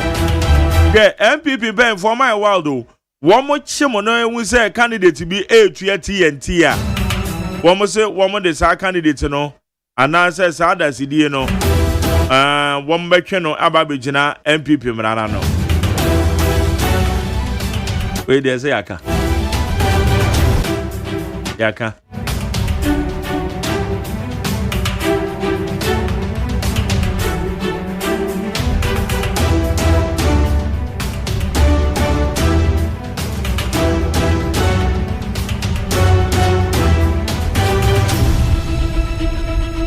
Okay, hi, I need 100.9 to media for the Ghana Montie for your channel fan 020-1162-746 020-1162-746. Na indi komo. Agosa to na me wakwaba. My Jerry Mejoso.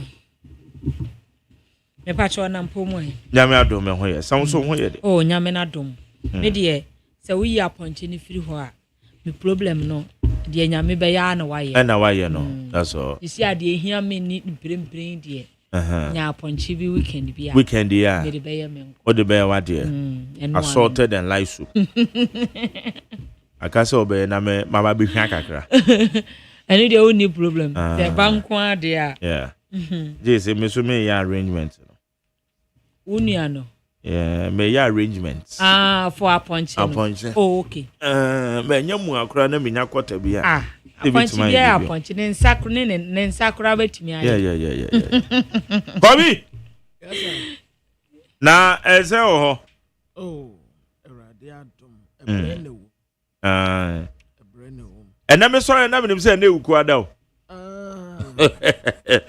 eti mi wa washroom na na yem say eh da bi o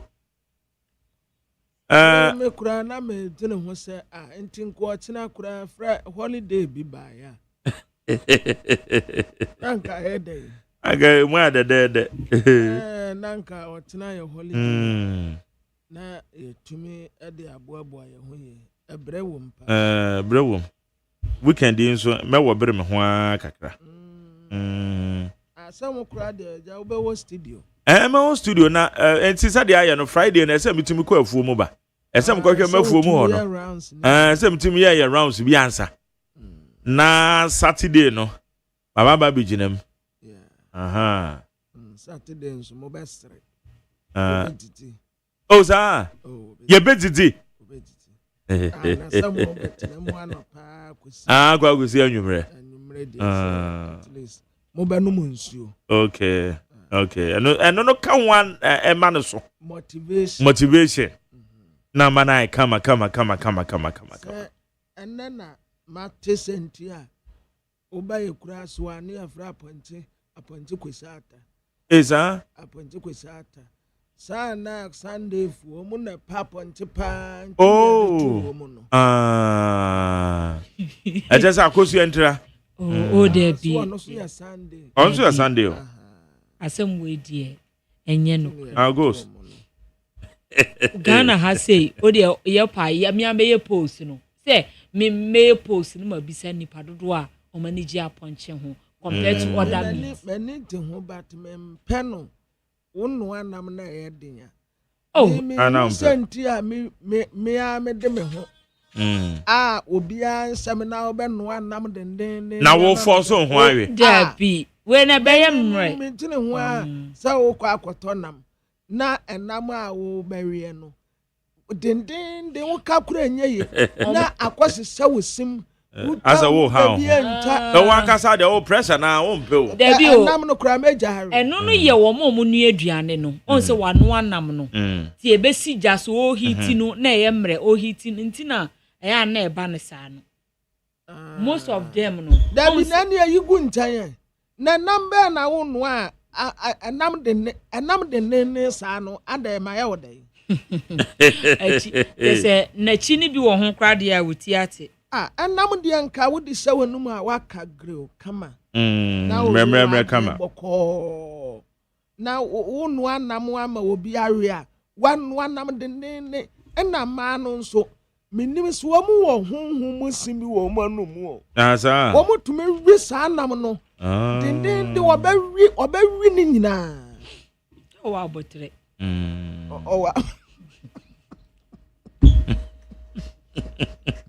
o wa botre wa nam ne ho enti bia enam na edin enye din de hia ne se de hia se gu aduane no so obere me ma ne sai da me da me ma dari me simbom na ade mu abetumi we ne kakra da me di bom a de ane me jato azo tasa me wusenti tasa wo de nam punishme anam de wo so no anam na ma me ma wi a no ama ne yemre wo wi a kama na nam de ne oba besia no wo de asani dodom no wo kan grew oh mani aden ana emade The omo ye ne bi ne. Omo wo enam wie ho adaje papa. Womo wo enam wie ho akokuduro. Ma jare ya me di me birthday. Eye hwan. Hey, ya no utifia hey. And one some celebrating my birthday. But and ready, me celebrating my birthday. And do one mum. But many day. Sir. Supreme Court really know our the buy. Pandai dear no. Makuma told me. Pandai. Yes. Oh, okay. Okay. This is the Supreme Court. This is the Supreme Court. And this is the Supreme Court. The Supreme Court what that day. I've never got this is the Supreme Court. But me can say this is the Supreme Court. And this if we call and woman could dim kugu. Yes, say Monsan Konumabe, Martin Dam, or your MP, finito.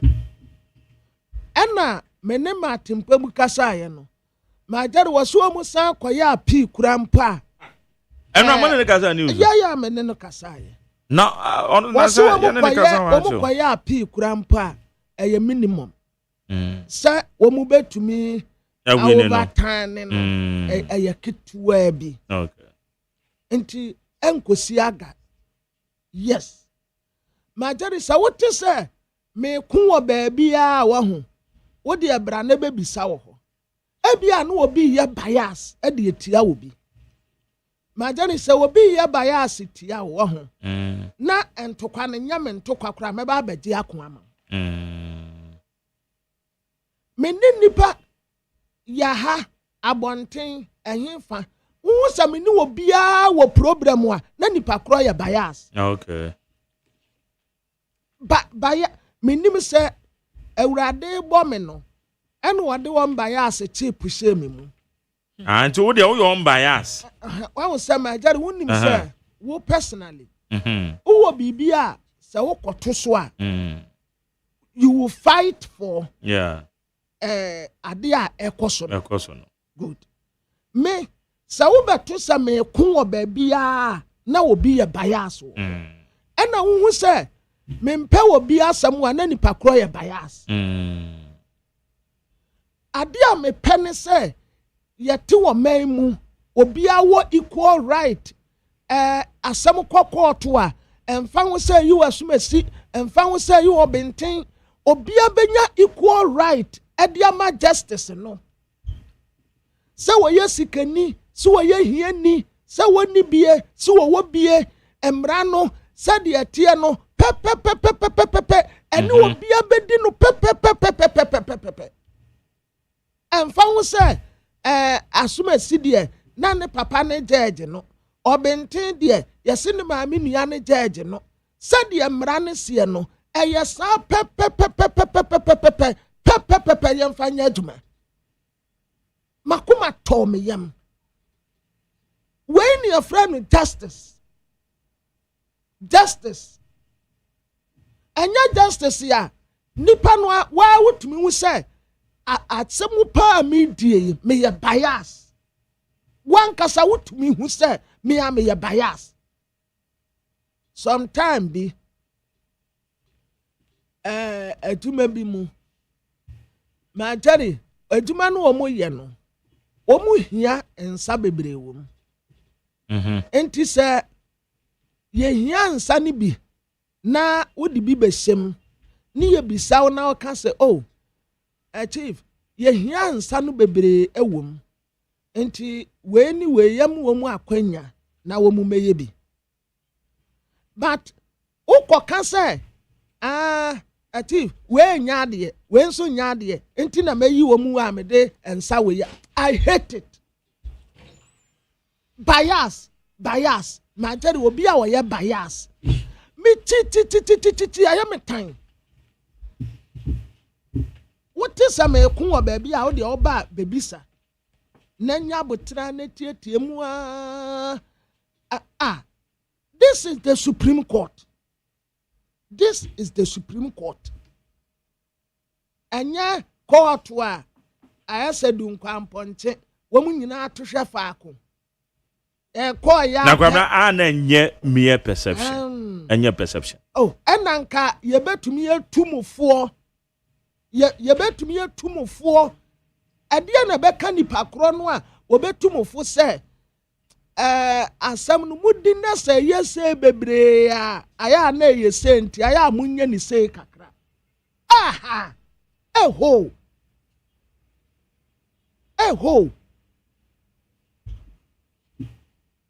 Enra Majeri, wa wote ruling na Supreme Court de bae no. Dia na wokan.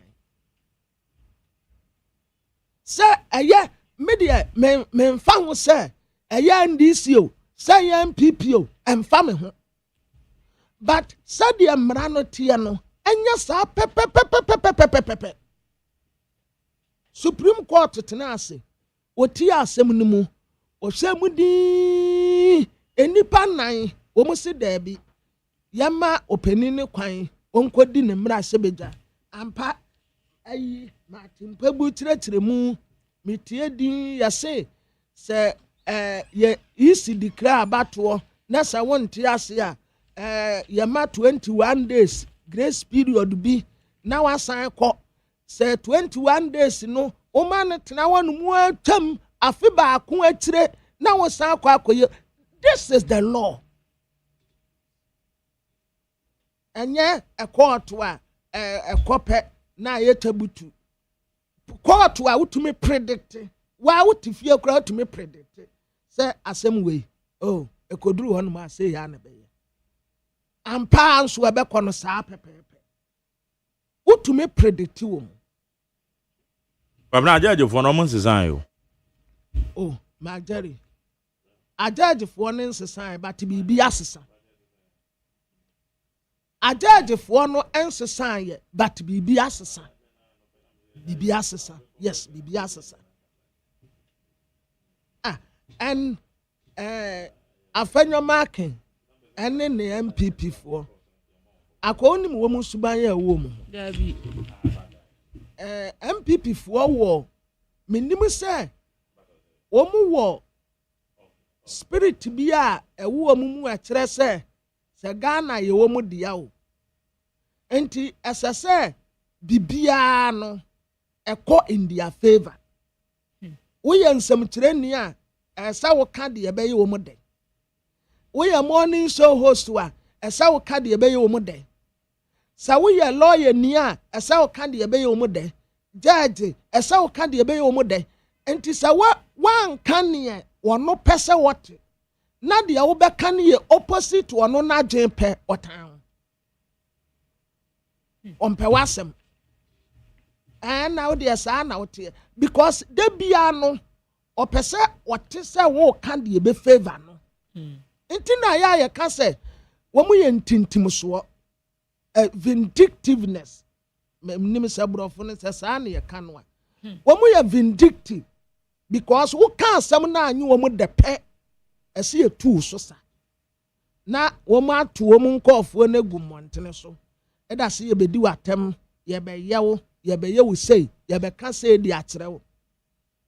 Enra ruling ni ba ye NDC fo a wo court wo ye bo bi ne minim se bia na nipa kro no etechire na no ocha da pa amante ebia anaje ne yekoda ye no nso omu kota judge bia da pa mente ubetumi asende amaye but ba kupempo e course wo se voice ya Majeri boy afenyo marking this week osaye press conference say Chief Justice thank you talk okwa akoda ase okwa omu e ma na adwuma no ode kwaguru medamase nti ne ho beka sai just say bibia be koso bia no esese ko in their favor ankwa ama omu a omu tan sa asam no a wo kan anya ne da hu ye na hi we si ye di sei etetere man ye di sei etetere man we in the Supreme Court no this is the Supreme Court what many yo Oh, many days. And then ma do birthday no. Hi. Na I had to say when ya hotoso bi say emfa ho say wa ban na te akonya so. Na say ndisi fu aban na te akonya so. Anya His Excellency John Dramani Mahama and wa appointed Bafo Boni. So one be Supreme Chief Justice. But a court no de mrana to be a da pepe.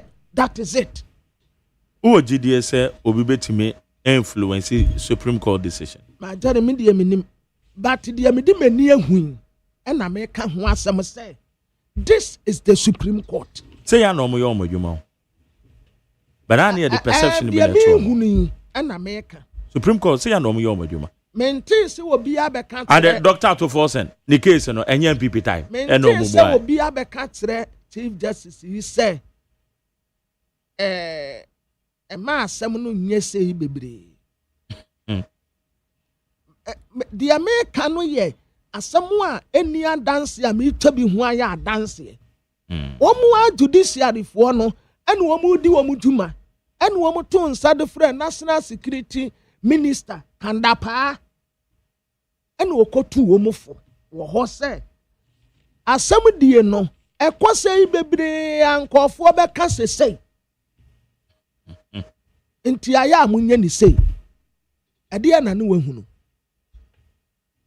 ade na kanda pa na wahu inti anu wo kasa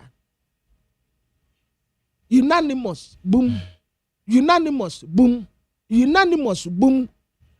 wa wotumi hu say asem yi pa na ya me kasa sometimes to me hu say enti there be okwara dia waka nyina dia ensama fo ajaji fo no wo muyo ajaji fo ya na gogo yo iti edian ya na asesa wo bibi asesa bibi asesa ajaji fo wo mumui tumi bi asesa ena asesa ajaji fo no su man prekope ajaji fo mo tena asem isu enye se nre ya no mo go Supreme Court tumi bi asesa he obi wo honest wo ma oppose na so wa anye te said the nipa kro no pa you will see. They will threaten you. They will sack you. They will do this. They will do this. Na Adam inumi anu nyina ye ni kuromu ha. Obi nso wo hanu mu a enya saade no na ye nani suade hu no. Opepepepe ye. Ope justice. Justice. Do the right thing. Adini ye tuntum. E fita when di nkunimu afama no asase no ye hwehwe nkrata mu no when ye ne dia ye mfa na de ma no emfa ho se di pakro ni ska once ya ye ne dia no give it to the person. Okay, all right. Higher need 100.9 hwe we kwabena demolition exercise be a course war.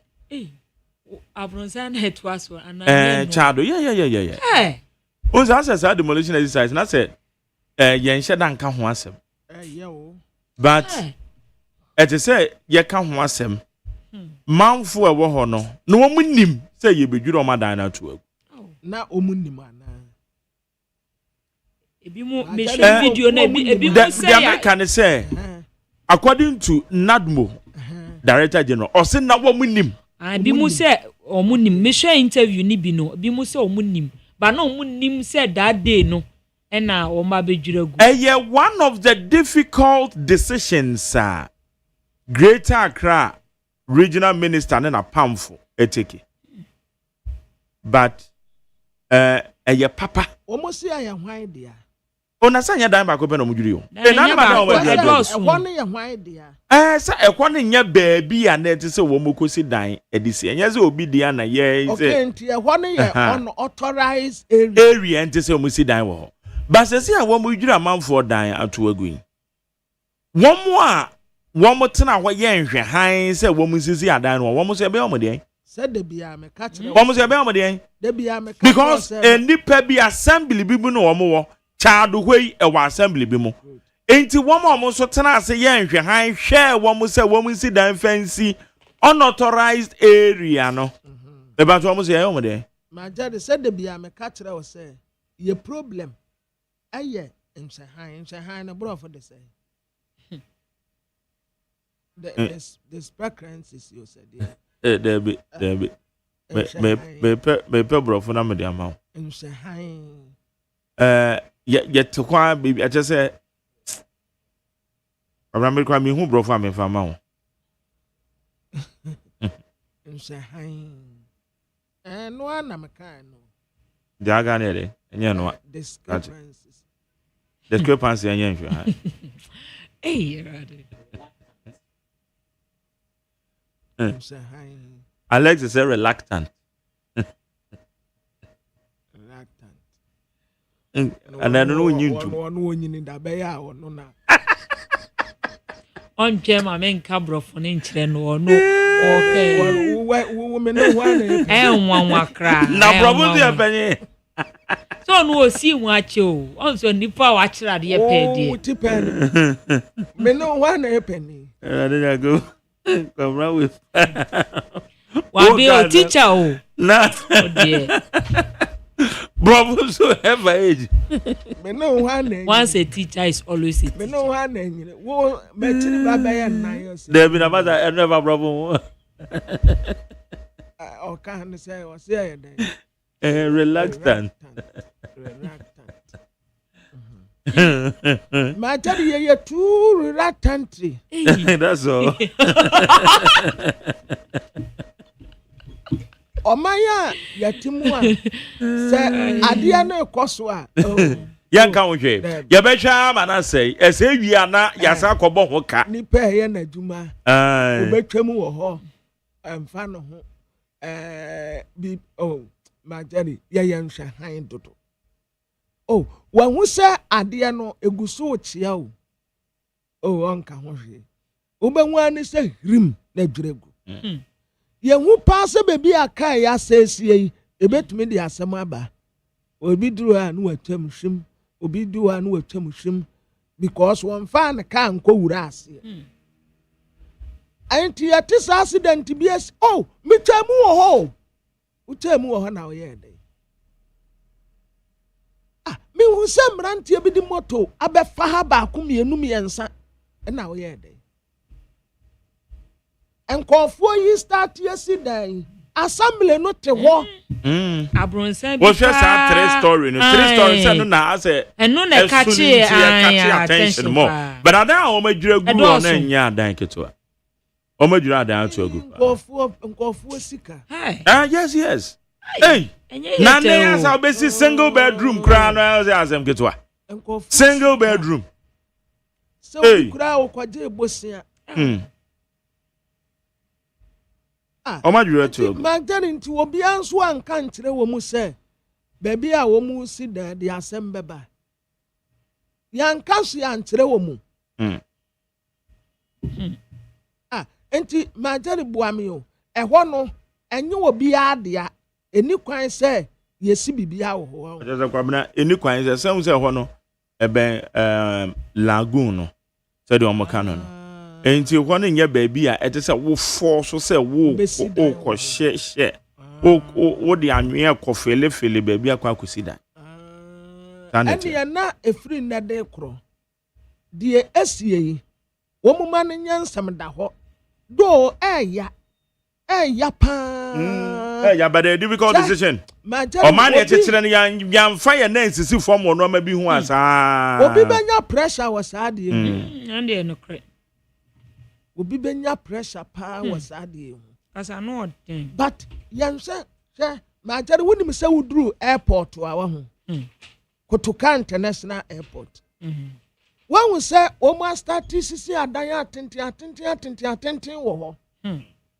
mi hu ye enka airport because of we say nti enka say ehwo any environment ni nyina nya baby a esi da atenten wo but yesi ako se ukọ airport wo na ukọ she buildings ya atenten aja miniscant min kama nuntum ebia me na me west gang me kwa akosi esi airport ni mfimfini wo but it shouldn't be. I had dream. It shouldn't be. airport wa aeroplane every echini benti yeba eseso wo hwe nanim ɛhɔ nom ne yɛsisi adan atenten yɛnka hwee o ɔmu si no nkɔfo ani tua sanke yɛbɛtumi aka kyerɛ nkɔfo korɔ ne sɛ stop aha nom deɛ wobɛsi dan a ɛnka nkɔ 2 nkɔ 3 yɛbɛhyɛ no ɔmo si 10 20 14 ɛwɔ hɔ te sɛ wiemhyɛn bi ɛkɔ tihwim ansana asama ansana deɛ ɛkɔ so nyinaa nkɔfo ani tua ɛnhyɛhan asɛm okay kwabena me yakɔ amba no so ne yɛ ne yɛ bra ɔyɛ director of legal affairs said the new patriotic party yɛ no any nkɔmɔ yɛ friend the lawyer Gary Nemakon lawyer mache boko ma jere hedi je nyanko ba do boko yɛ mo official pa boko ma tie mfie so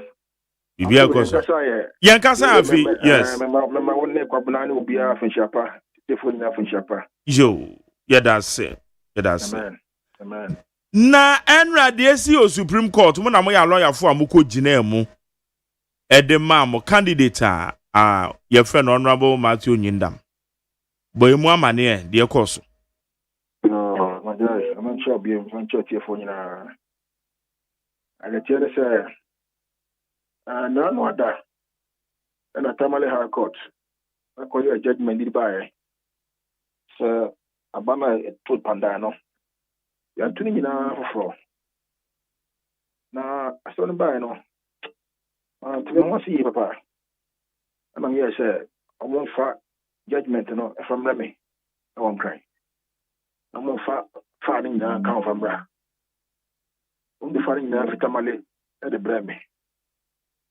me shade na mo say no yeah you know I could judge in what team because time now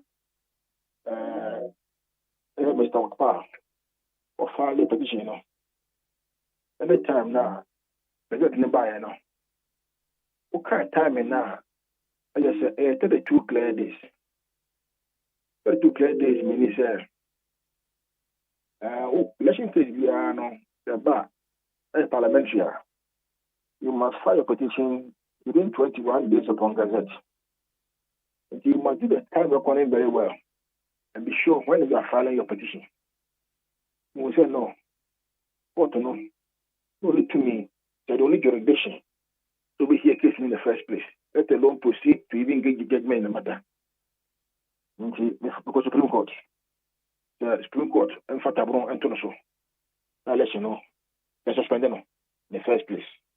Okay, this is what the IBA said, election 30th of December. Okay, yes, make I pa. Because of the election first. Now the first move I did. We na course my argument. The argument in the Supreme Court no, and my argument. Yeah, court no, so we need jurisdiction. In the sense that time now I'm filing case no. It was far out of time. It's not court no. I court meeting me and yes, I'm not in the first place. You know, as some no court judgment no, you're about trouble. You be away from it, be a taking cost. So now no, many are Martininda on one year MP and the good people of Panda. Na ye na ye bisa se wo share earlier decisions. Say free parliament and I'm so my use of one so the engine so one share date and kanya me adoma ebedu ona ya hwe se abato no ebekoso and mo so mo de anamode wo court sadie we no consequential orders bi ho say bia bibi say ekoso a ente say such decisions ekoso ebana. I'm sorry. The judgment back. The judgment no. If we say are they court in here no, it goes to the root of the matter. I.e., it goes to jurisdiction. Jurisdiction. And only to me a court in here, court we are the court must act within jurisdiction. Within jurisdiction. The court acted without jurisdiction. The one you be any foundation be and should be thrown away. Should be thrown away. Now these are technical areas of the law. The one me only your own. One me only your own. And that is how it works. You must be very, very procedural to know, sir. I did we time say the no. I did we time say the family. For the time say time say also responding. And the one for you who are in the year before the show. Before the show. And the case could be on one casano. I was not concerned with the merit of the matter at the High Court. My concern was with the procedure, how they went to the High Court, how they obtained the judgment. Did the court act within jurisdiction? Did the court act outside jurisdiction? That was my interest. Now, me one say election results na ya gazette Ghana publishing obekohi evidence no ho. Ade na no kra etisa nka ye issue. One me dream one am entiase because me and I can just go there to verify. And we say every na parliamentary results were gazetted. And then no be issue ma Tamale High Court o meant me and who's had na sana. I don't get it. I assume because assembly pressure. Now so gazette tatwa. About parliamentary elections 2 years now December 7th now. I have one document pen. They will give it to you. Will be one. Ubomus Aquatia 24th. Ubomus Panda 24th. Now interestingly, no. Cases be a then no year Okaya, Majori. Tamane coalition declaration is okay.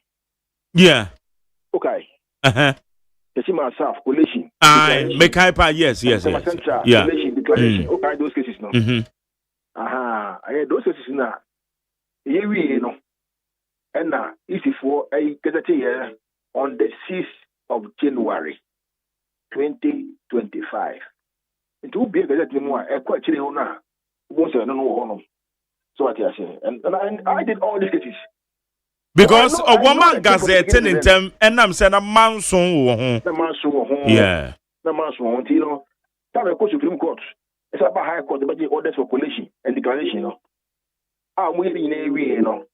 I don't quite hard, you know. But as for Panda idea, let me come home. Panda, then come home. Then your mind, So if anybody sees somewhere say, let us be there on my own the 6th, I go to Panda. The Panda, the Oka. When you go and buy the gazette, it's so clear. Sir, the document has probably never contained. Panda is 24th December 2024. So clear. There's no ambiguity about it. And none of my some palm what to Supreme Court in any name. I say no. I say we say no so ordinance. No go to court now for the matter of getting back.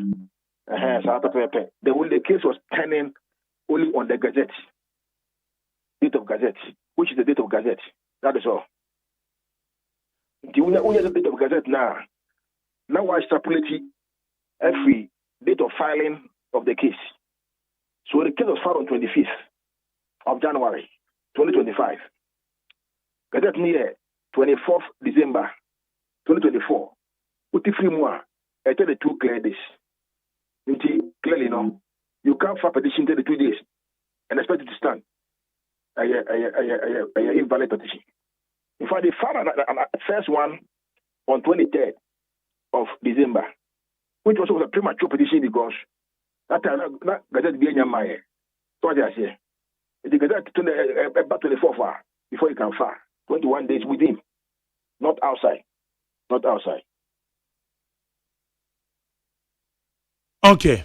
Now, mama finding out say, one judge dissente. When is not legitimacy be a one someone na and is for raising man. Okay. So it's what dissente. Me wanna.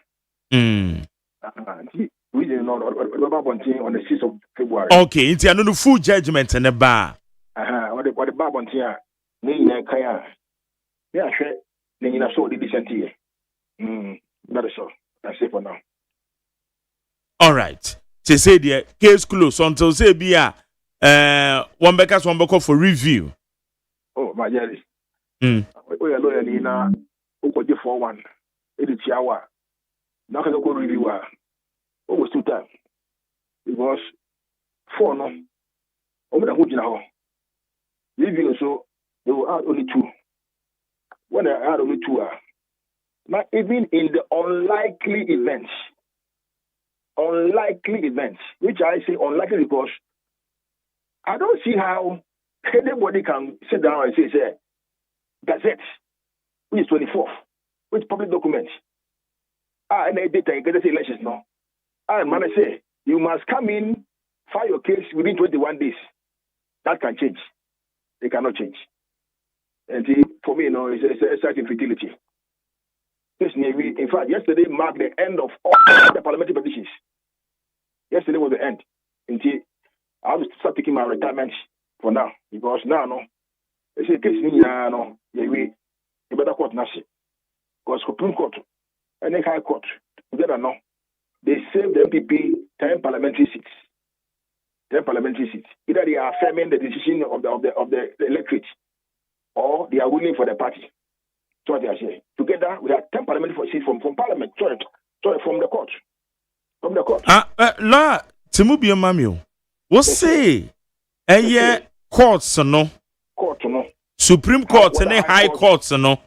Yes. One must save MPP 10 parliamentary seats. Yes. Really? Either they were affirming for the party, or they ordered for coalition declaration, and it was affirmed. Or people sued us, and the court says, "Yeah, winning case no." Or we were in the court, and the people tried to challenge it to take it from us, and the court has overturned the decision of the High Court and given the case to the MPP. We are grateful to the court. That's all I can say for now. Question ya kama baby Saudi. Question ya Mr. Wadara.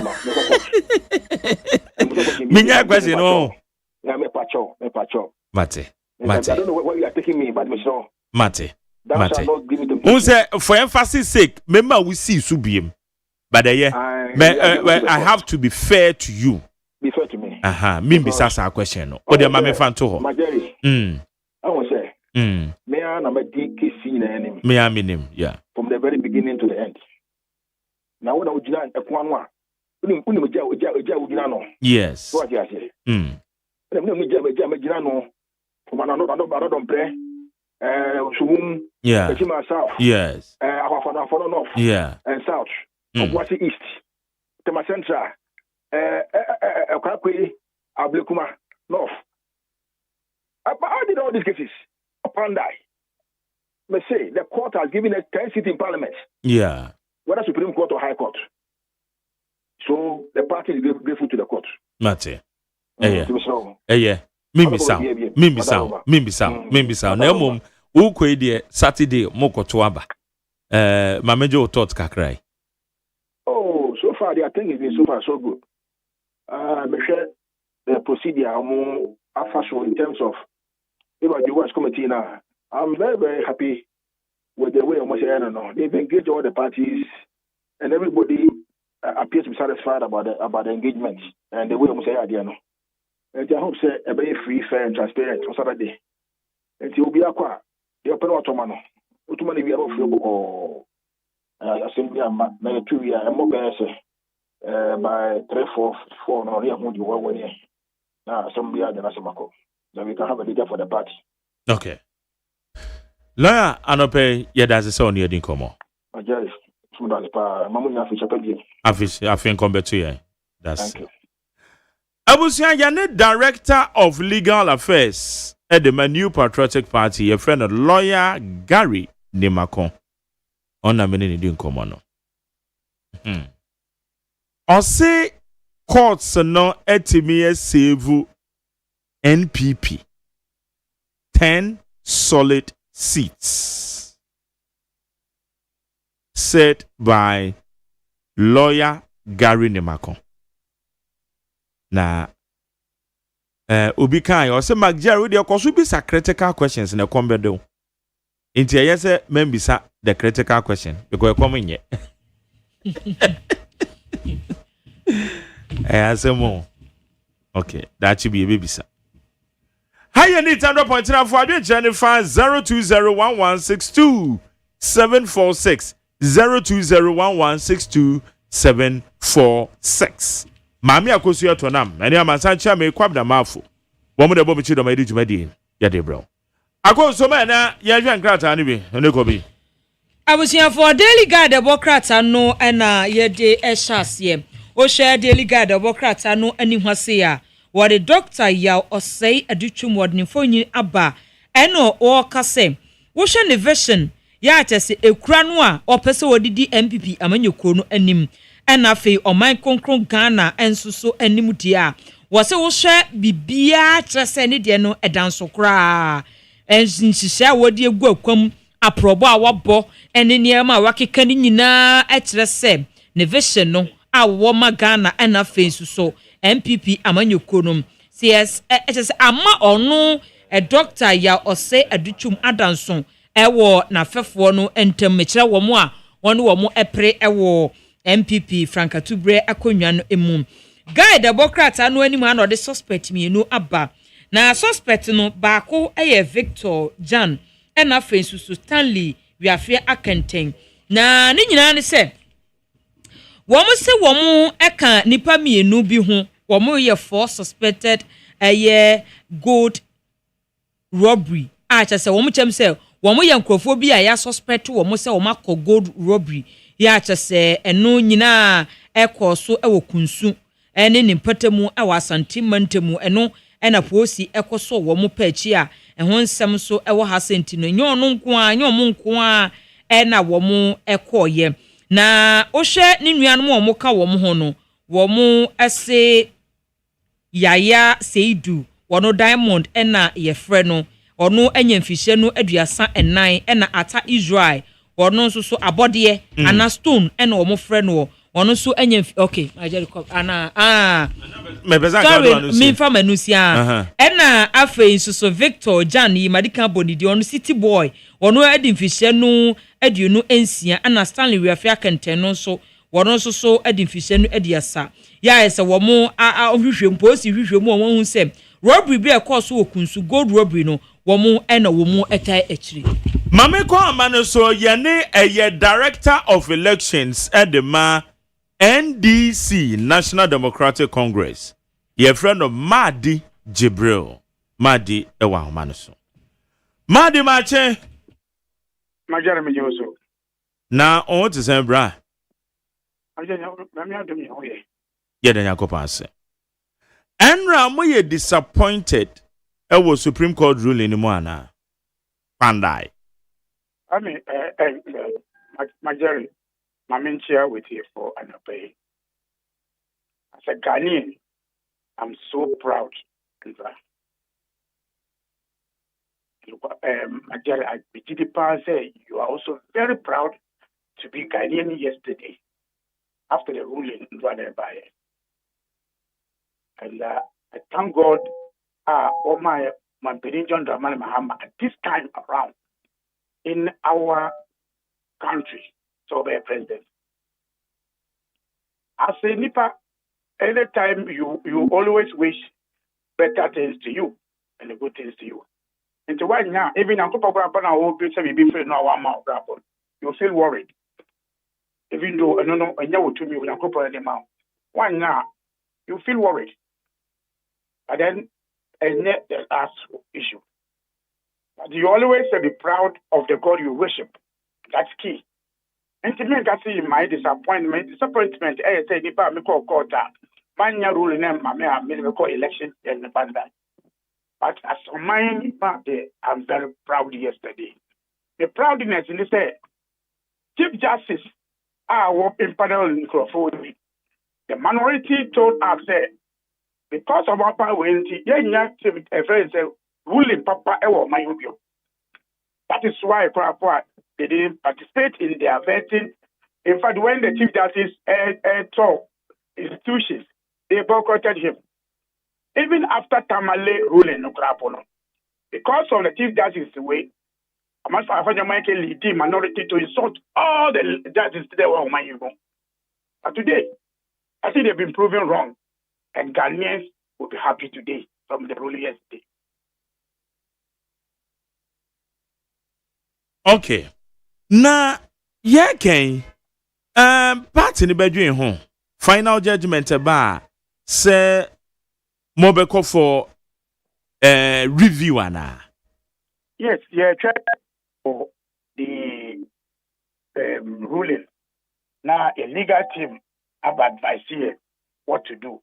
Since review is part of the legal activities, all explore it because they now have democracy now because we want to enhance our democracy. We may choose to do the review or stay where we are as it is. Okay. Na madi adia ba kopa na contentious. Court no jurisdiction of the year Juma wa Tamale High Court. Na date wo the gazette parliamentary results and adena no na mo twe ho diary because ade we dey say simple ko publishers Ghana Publishers Company when a gazette you just get it clearly adena no na akoye twema mentwe ana MONTIE asia na musumukuta different dates. I mean, and this has also confirmed our position. Said electoral commissioner always say, we have the issues on them head also. And yet the leader no crowd. The departments now will on they have the issues. What do you say? Electoral commission, our lawyer, Majeri. Yes. What do you say? Electoral commission, a party to the case. And so no organize elections in India. I issue beginning in the January now issue back court. What was the stand of electoral commission there? So electoral commission couldn't defend their own document in the court. Which document now Walker? About the Gazette. Electoral commission Gazette. But 24 December 24th, yeah. And I'm in court. These issues came up. Electoral commission didn't break on that Gazette now. Can one say anytime, which way they stand on? What the question case is where they against say they don't need to time the money by any day. Yeah, in the Gazette, say, question case over here now. They supported what we spoke in the High Court.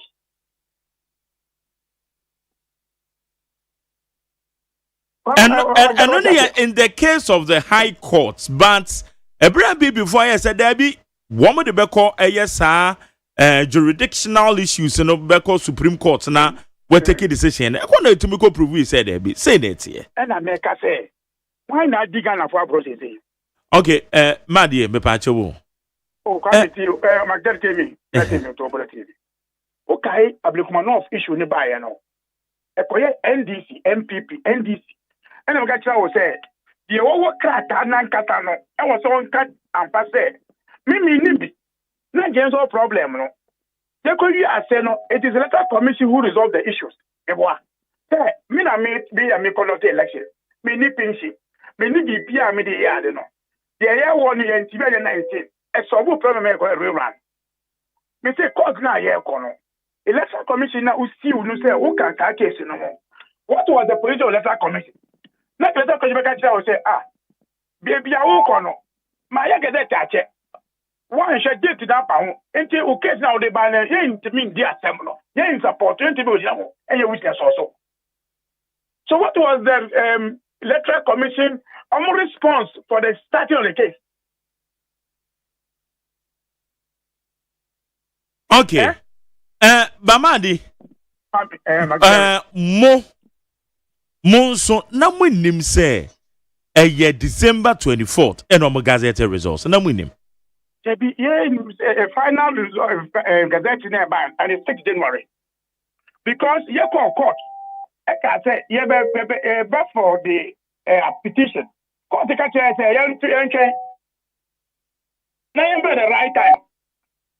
When him other way, say question way, when some me no din komo panda issues in that na me be sound because na me hun wa madwe mo say ade no wo court enya me program so na me de ba be detail as to say gen information a yenim no say na etie nti the assembly grade bi eni enyina so but court na kasa awie no nti na ema me ewa ye de chiro because me am me ti hey me find out who say panda results na 24th December enti na me nim de enti a na mo nim because aye easy say we betimi ye ho ema me kra ma kwakwaje aye presidential results gazetting because panel members about me programs obi timi ka say MPP nya 38%. Obi timi ka say NDC kra nya say ntina me pe the gazetted results me woni me enu nyina wa ha.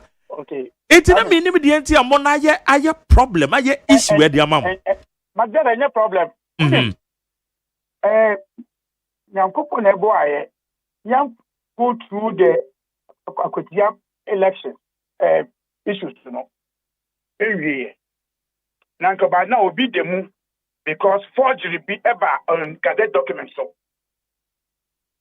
The same gazette issue with the same date we no. Ebe dey di say the NS community ekita e court no na e fictitious. Okay? Iti ye court no ebe dey di say the NS community edikasa for 24 and sir. The same document now, among for the Casano. So the best person to give out the facts is an electoral commission. Electoral commission and got it 1 year now doing clear. Adam me my year. And over court for 1 year. Over court on the normal assembly sovereign over court for 1 year. And yet NDC and PP accept. The open cannot election no. Anti-me and defended that issue no. In court. I will do 1 year. So do you think that this legal department of electoral commission should still be there? Madi, electoral commission iti anya kraman na mode ahoma to nukom na mama di boni. Kraman no ekeka e di problem ba wo di ahoma to nukom because it's what plan for. Azemo. Okay, young fan is set to I want to ask you. Who him say Abdulkumanov? Now electoral commission eba bonde ka chen say ampo me need something shit where I got Magere. We say the battery asema ko chipa e ko sa level no.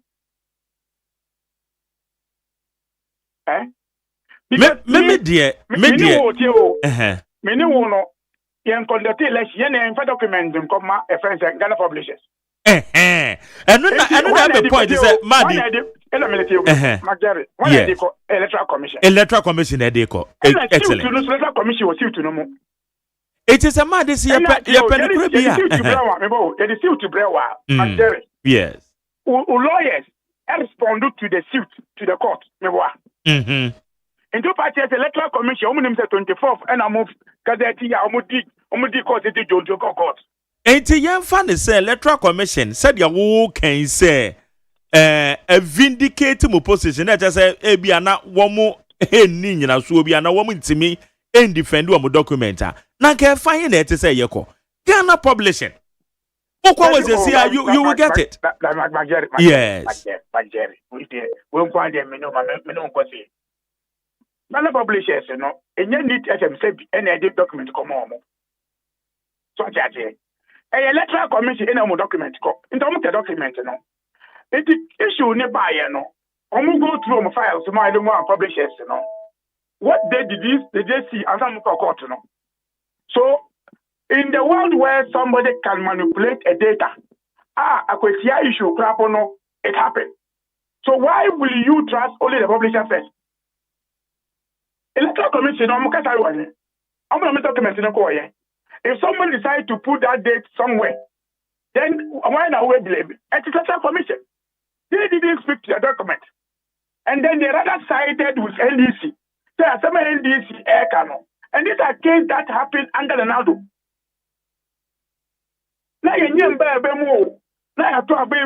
So when they started this one, I just started the judges now and they didn't challenge it. Electoral commission is not going to challenge. I have a problem with that.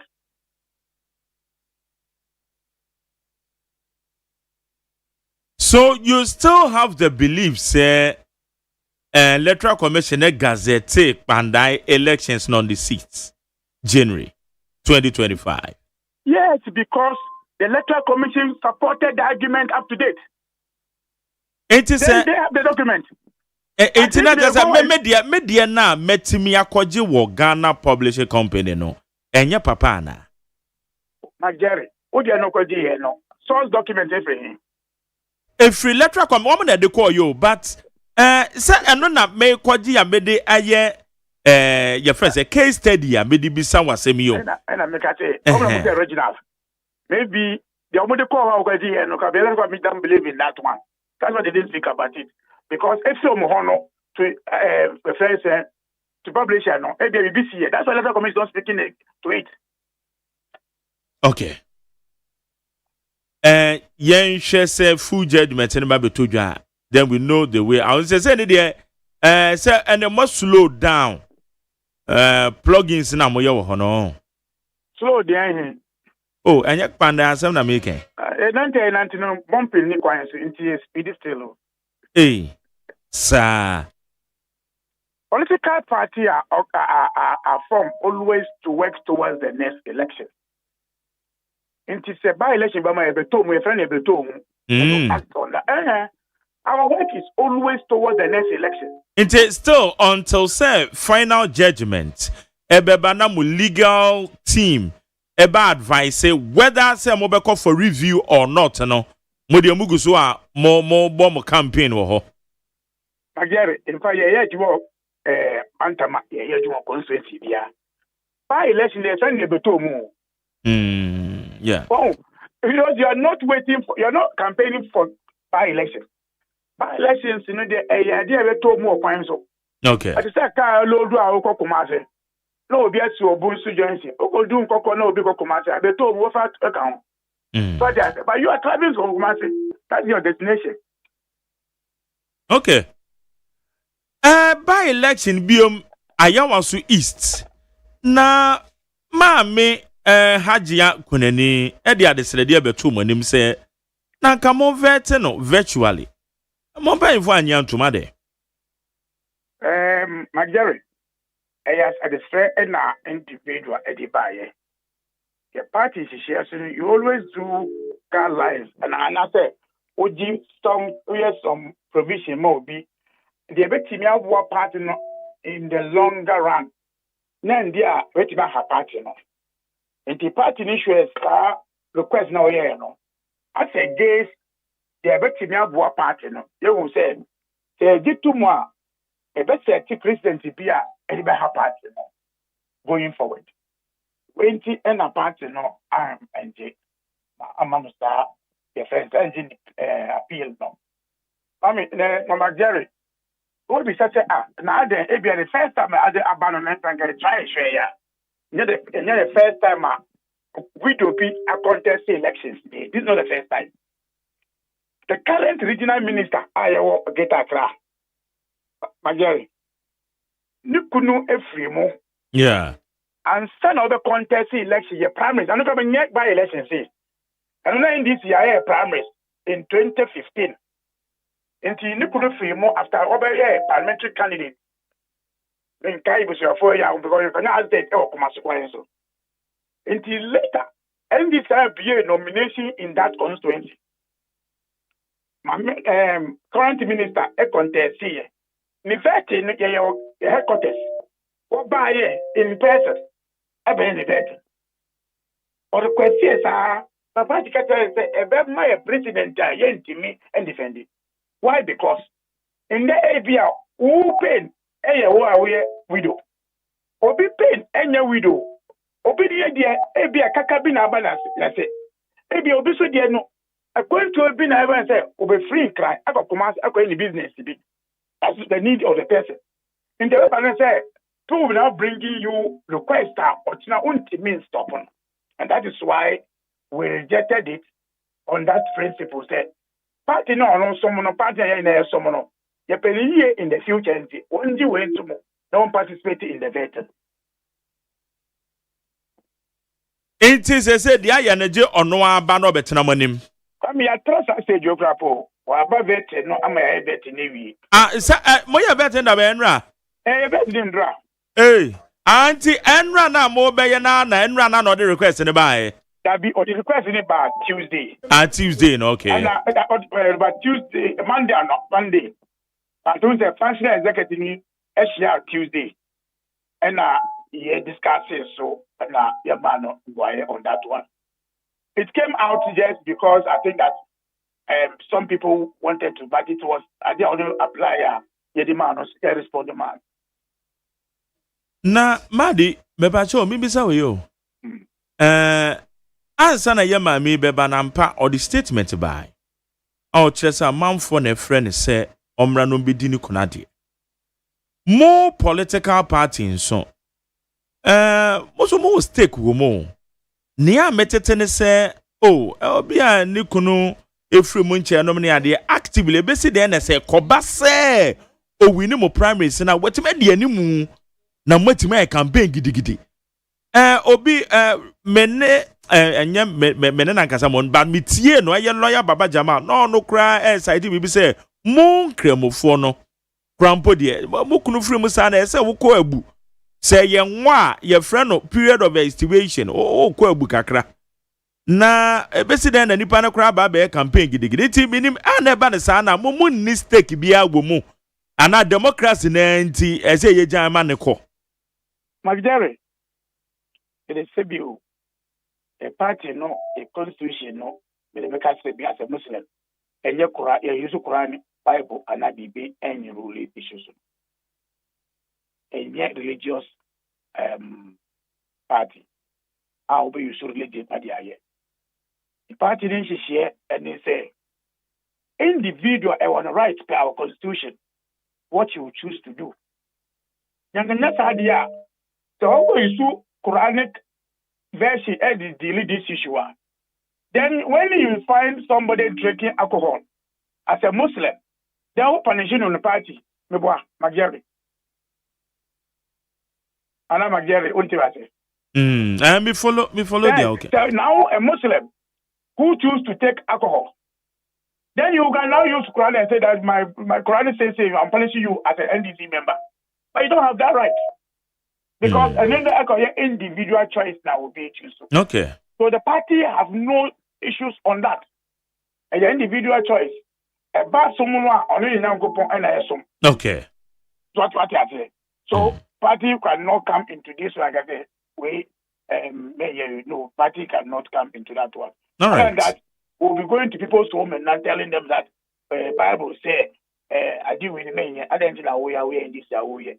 In the Bible, suspended. Oh, said the entire Emma me bisa no. Party to me eteki consensus. It mean pokase by elections way. I'm not for interest to. Regardless, then so party to make us say we the yanko. Party to make us say we the yanko primaries. Party na take decision say nipa way any edeneko. It's not him say applicable when it comes to the circumstance and the question. And it's not a business. And a party and yes, some okay. So what you say? All right. That's the difference. The difference in a party this year. Whatever system low. But when you go back to your religion, that is that party will be a religion or faith in pet. But we have chosen that as a personal issue. Okay. It is say elections in the more internal primaries, you know. Next week Saturday. Oh, Saturday be now watch. Now watch. Okay. First. But as I say, the first now, the same days now, our brothers also are holding the election. The constituency is so tense. So I can yeah. And so it's better that you also separate so that they can have their time. All of us can follow and pray for them well in their election. All right. So my qualify will be it will be a buy, in terms of our guidelines and the rules, they qualify to contest election. But yes, about withdraw. So no more certain as about withdraw. Say obi picking nomination na one file ya. Auntie one file cry.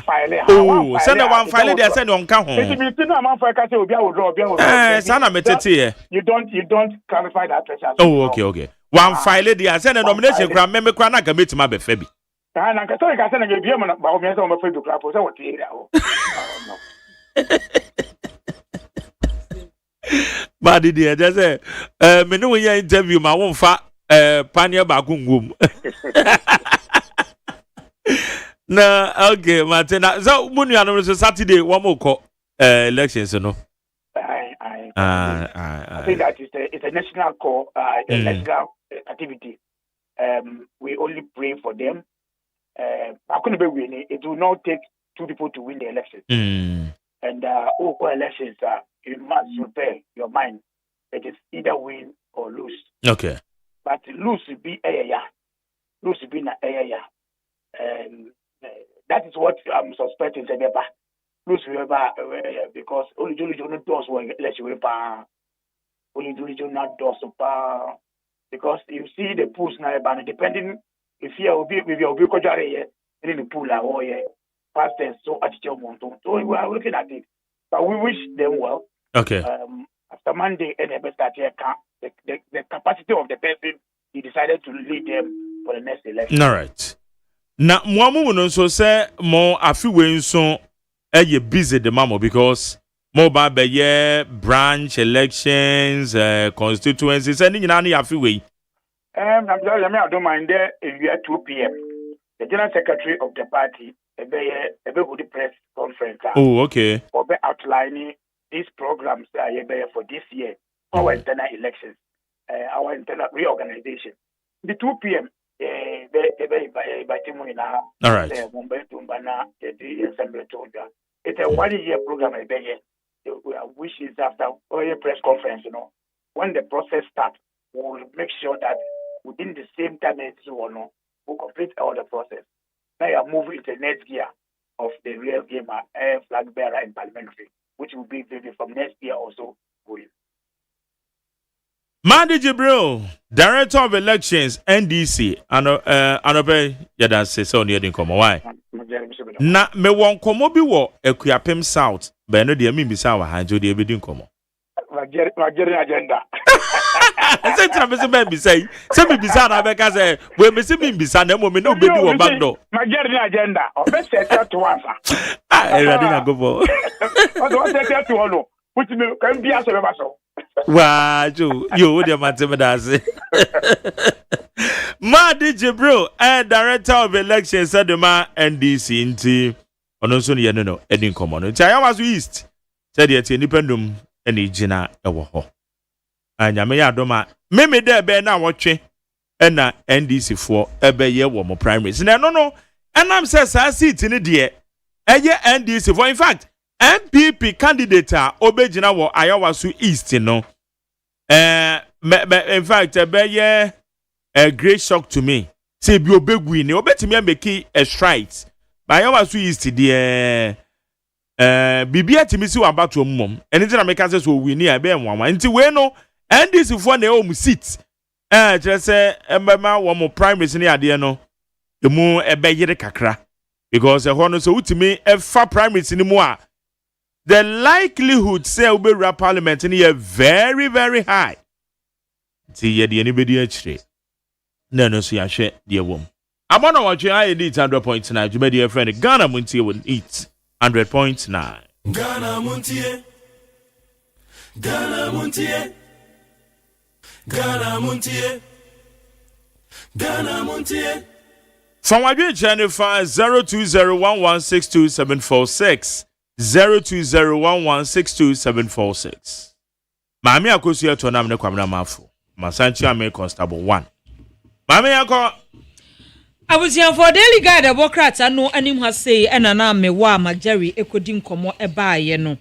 Na guide Democrats anu anim ha say no de owura Matthew Nyindam ode ne fonyin ababeto akpandai mrahebedwani no. Ensamre de atiefo ayemwasem ni ma Supreme Court say papa no won kodi ni MP o won kodi ni MP rerun be ya emma so ya guide Democrats anso de ho amane bo aba na wo hwe guide the obokrata no anim ase ode yewura John Dako wadnifo nyini aba eno wose legal counsel ma minority caucus no a wo mo mrahye bedwafie no akire mu sem wo hwe NDC amanyekuo no ensem yie no a eba ya na asem court ruling no a eba ye efa kpandai abato empeswa so no wo mo behwe se wo mo be review se hu be hia se wo mesan so ato so na wo mo akọ court bi mu a eno no se hu be hia so se wo mo be jai amana kan so a eno so nsem so wa ase aga de bokrata ho nsem de guide bokrata de ho nsem aba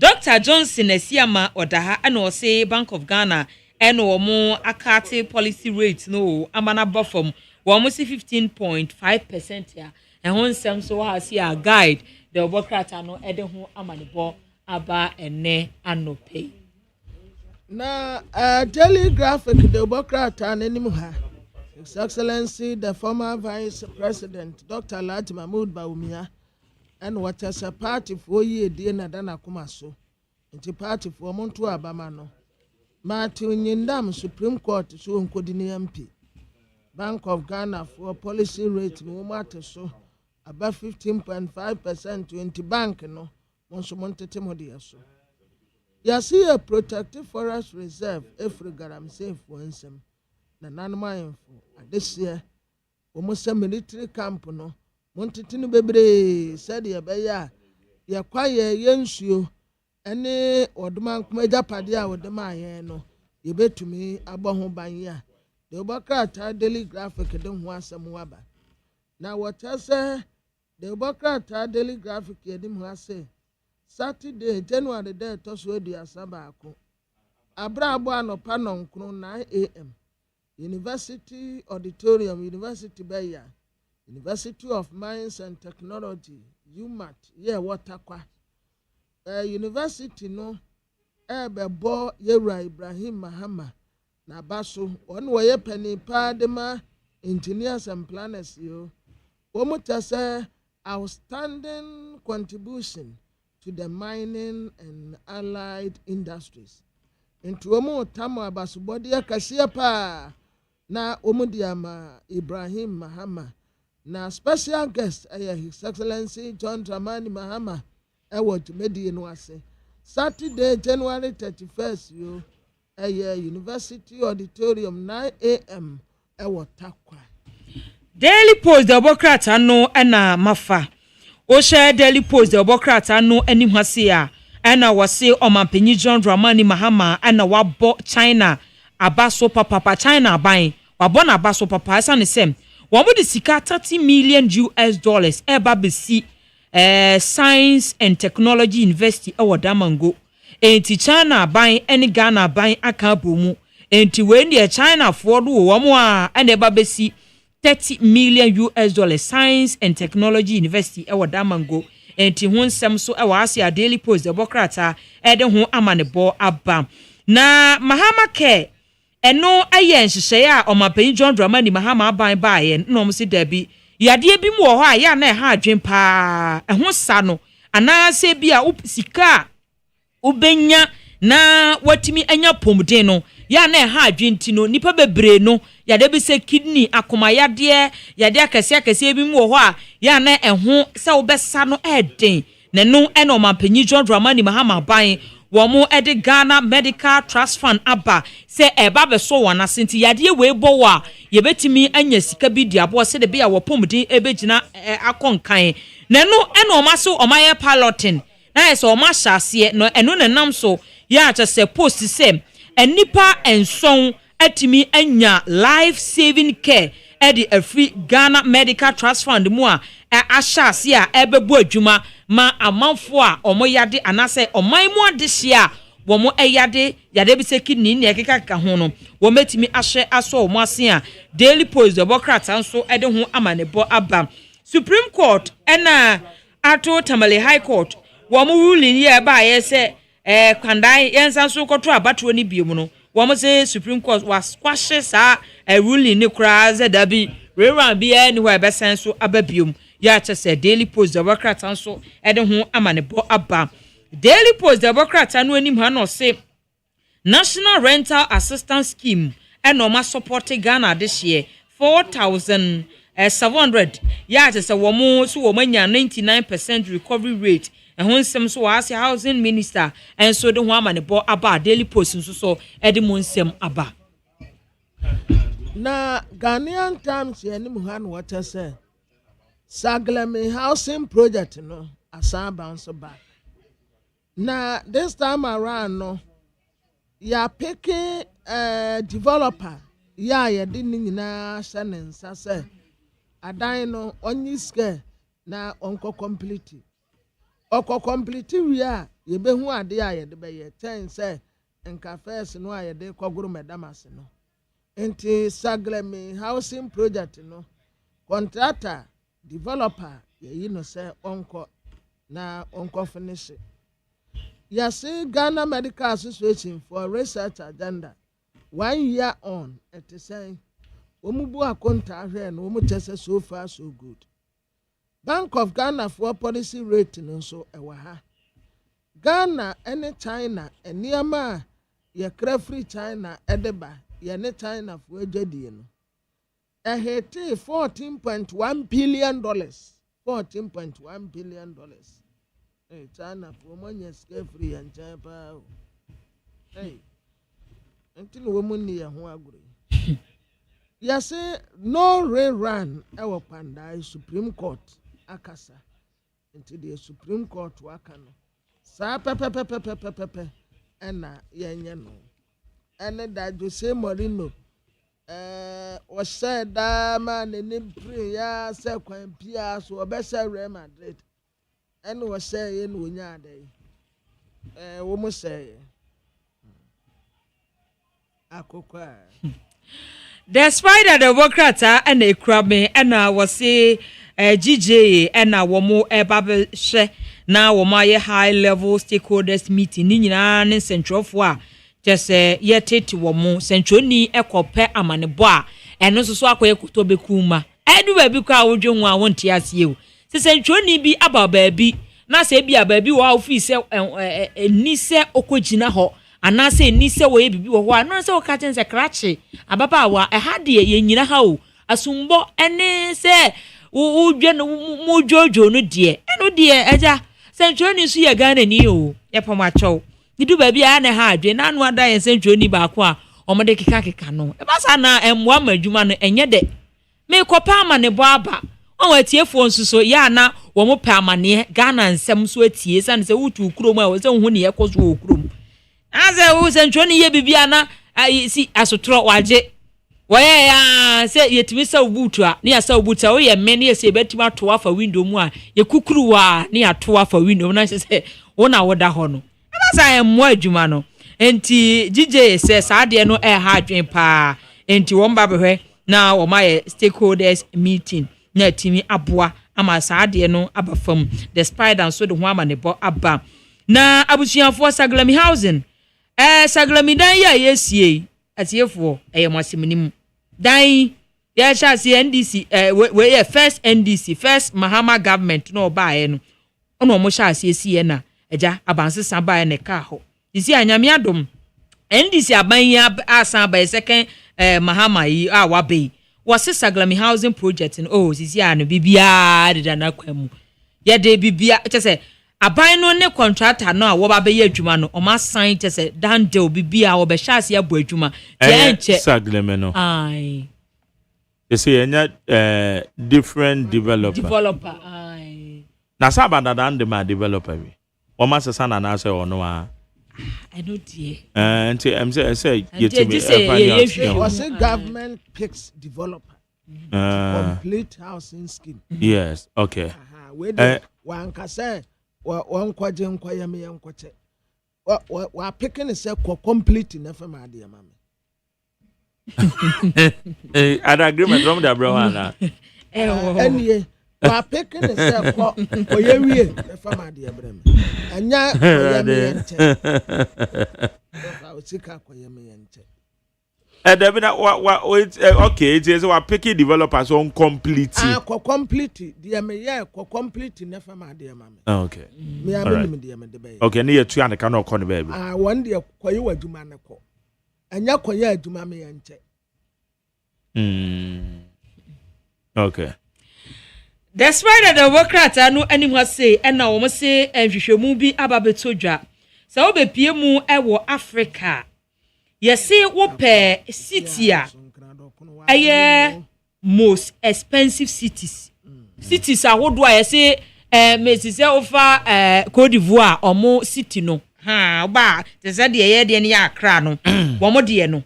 New fa Togo ni akeka kan Nigeria, Benin, Niger, money Senegal, money akeka ho no a. Wo mo so mo rank ye no. Wo per cities are expensive. Yes, Ghana ye na eto so 8. And to say Ghana Accra ya rank no most 8 most expensive city in Africa 2026. Aha setna den chain. Baby a wo mo keka no. And crying kwa regional capital me yemu ank ye capital no kora free ha. E de ko baby fofo. Bibia wa ha bia ade a ukokuma ase a obeto no 1 cedi.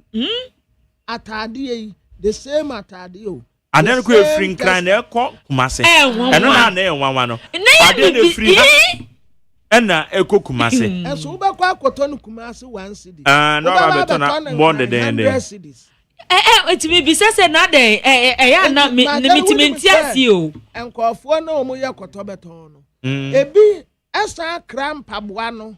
Esa free kumase de bank. Beto. Because Kumasi no benya no. Boafu Kumasi ntare boafu Kumasi na so Accra ha de. Me bisa say enwane de ebo de say ye beka say eho no omo ye farming communities ni do so mo de no po de ye mfanto nchen. Ne wudu aduana ba choba o dwabe. Aduana ba. Oh. E je say Accra ni ade 10-15 cities. Aponche 10-15 cities. 20. Across Accra.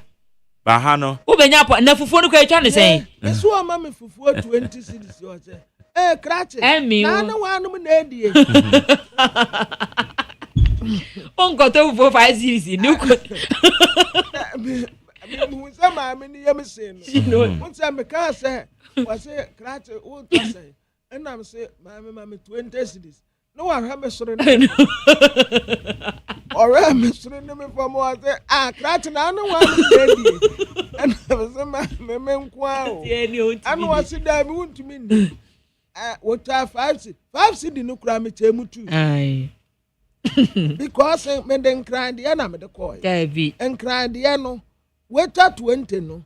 O still say o so on say va 10 machine. Aye. That's so. Ubedi fufu ame won kra 100 cedis ebeko. Bam. And 70 cedis. 70 cedis. Oh, na baby say na punch no yes. Yeah, mama. Oh, ma so da me enkran hapa say ubedi fufu ni na mo. Ada me me na benkwan. Amane. Amane no sisia. Na amane no sia wunya ne 10 no wunya amane. Amane na tilapia. Maybe say me pa amane any tilapia na benkwan. 70 cedis. 70 cedis because Debi na amane na de na mo amane se why me anam be tilapia ti no. Tilapia no kai ni ti half anyemu a. Okay. 70 cedis because tilapia no catfish bota inya ha ya na ebemu enyemu ne ebemu sukus sukus there's about 7 fufu and me red face here. Oh me red face no me wo kwa wo do account ko okay.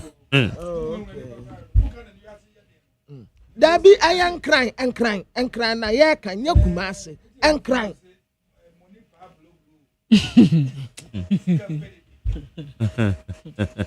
I'm say what that me ubotomu ye. I says why Say the wusi can say there be until one fan say what could the 55 CDs. E wa kra ha na wo ne bo nya wo dey. Mama fa o de man fa unko wo de mama fa unko ba bia me free ba he. Ah. Na enti na me ka cho say ha no ne boy e dey enti wo so ti ase. Transport ye problem. No edan na ene won kan. Say kwamra. Say nya duane nko na ye de factor o. Kwamra yanye we ya na me wo se hwinda me dam nya nu bia na me dam wa ha. Say and there be ne dey na difference o me nya blocks ne breaks o se dey and there. Mama de ka ye hu do. Ba no a wotem ma me fie ho no. Ya wada. Ojuaze. Wada ontia 8 CDs. Boso me. 8 CDs no. Boso me 8 CDs. And what na fie wa. Sisi akra ne. Ze kwa da mo de ache na. Ma just was on bro.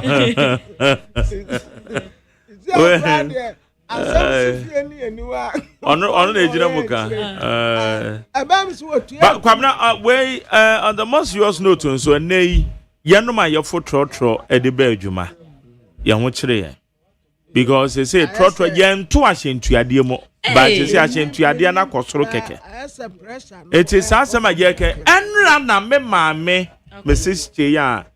Ghana ha ye ka insurance pa wa bi mu yie pa wa baba ko pa wa ka Ghana ha e just say okuta insurance experience no ka say ebra wo mo koye adwuma wo Nigeria na Nigeria face challenge ya ye face ye bi 1980s 81 82 oh Nigeria na wo ma adapt strategy bi say I'm say cars na manfa to talk as a cars go kromo dodo.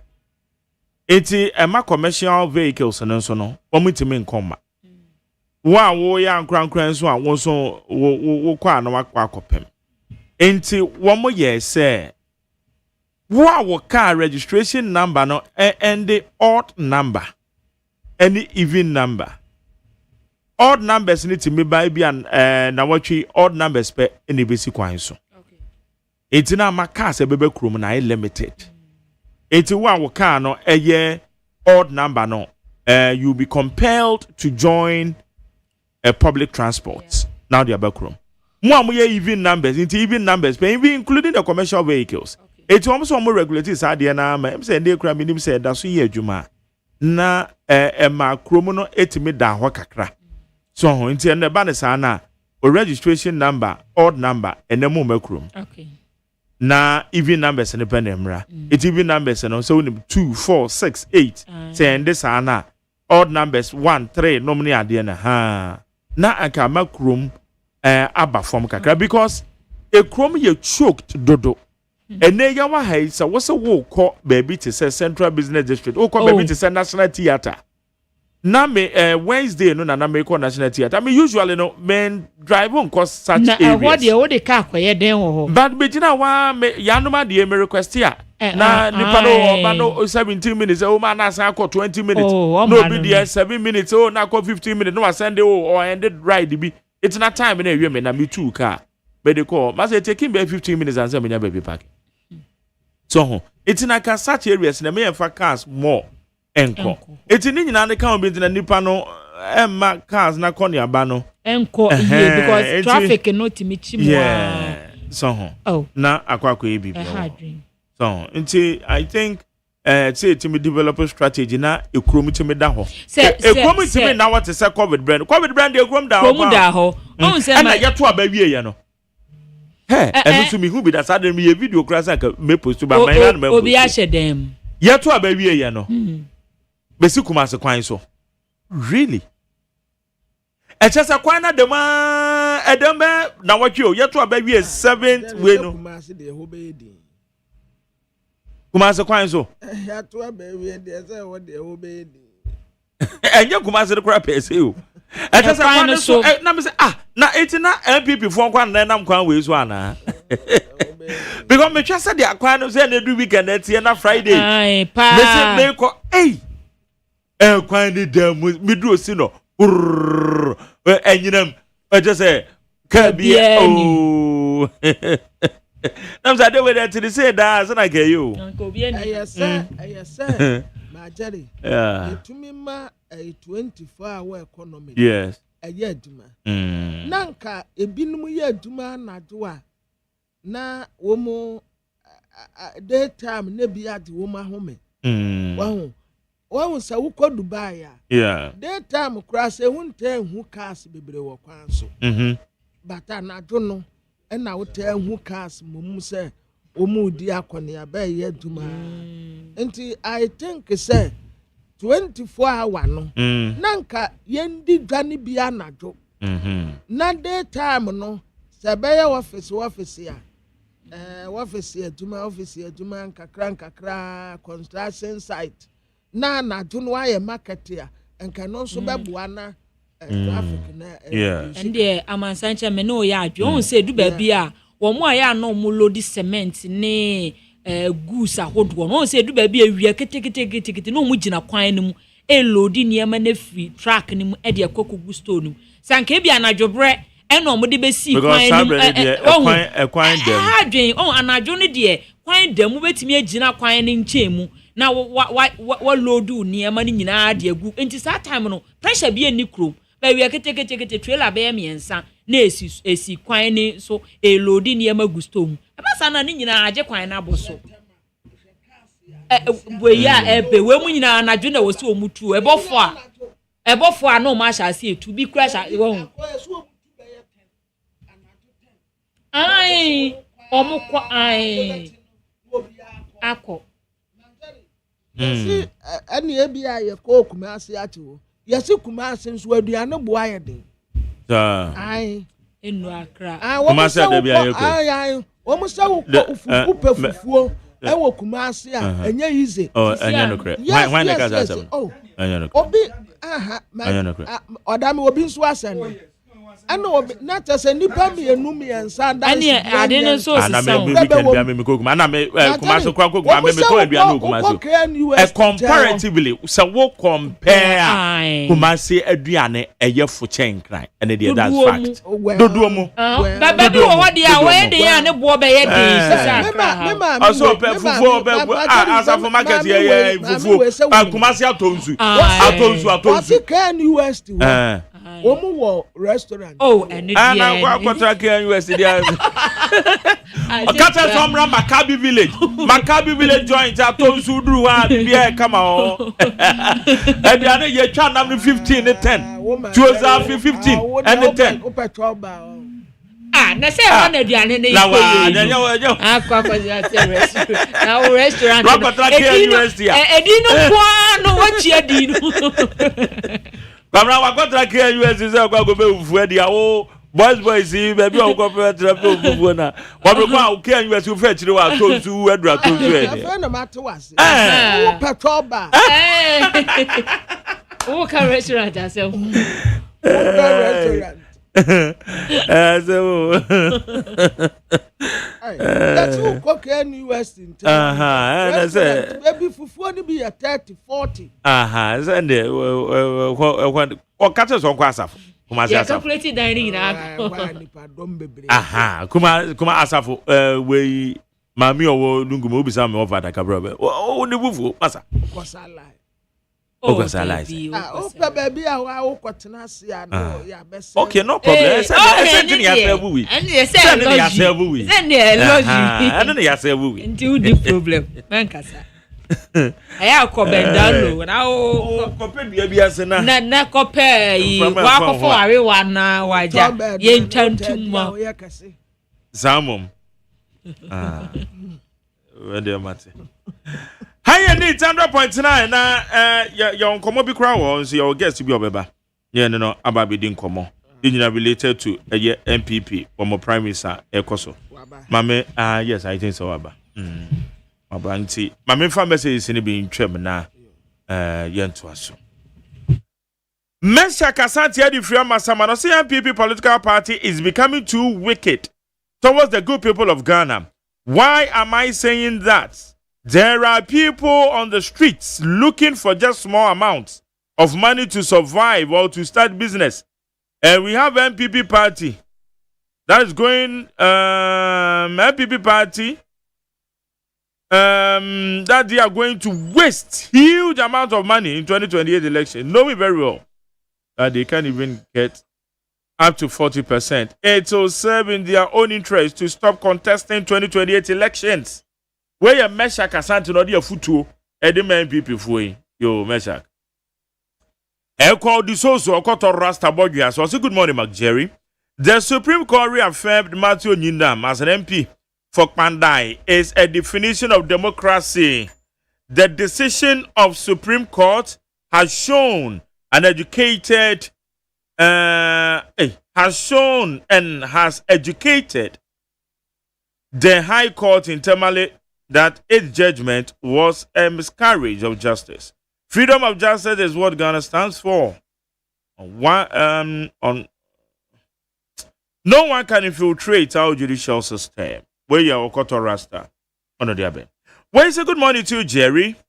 God bless you for always asking the politicians, especially both NDC and MPP, to stop scandalizing the courts and the judges. When the Supreme Court ruled in favor of the MP for Pandai, Honorable Afenyo Maikin and his minority were praising the judges and they need to stick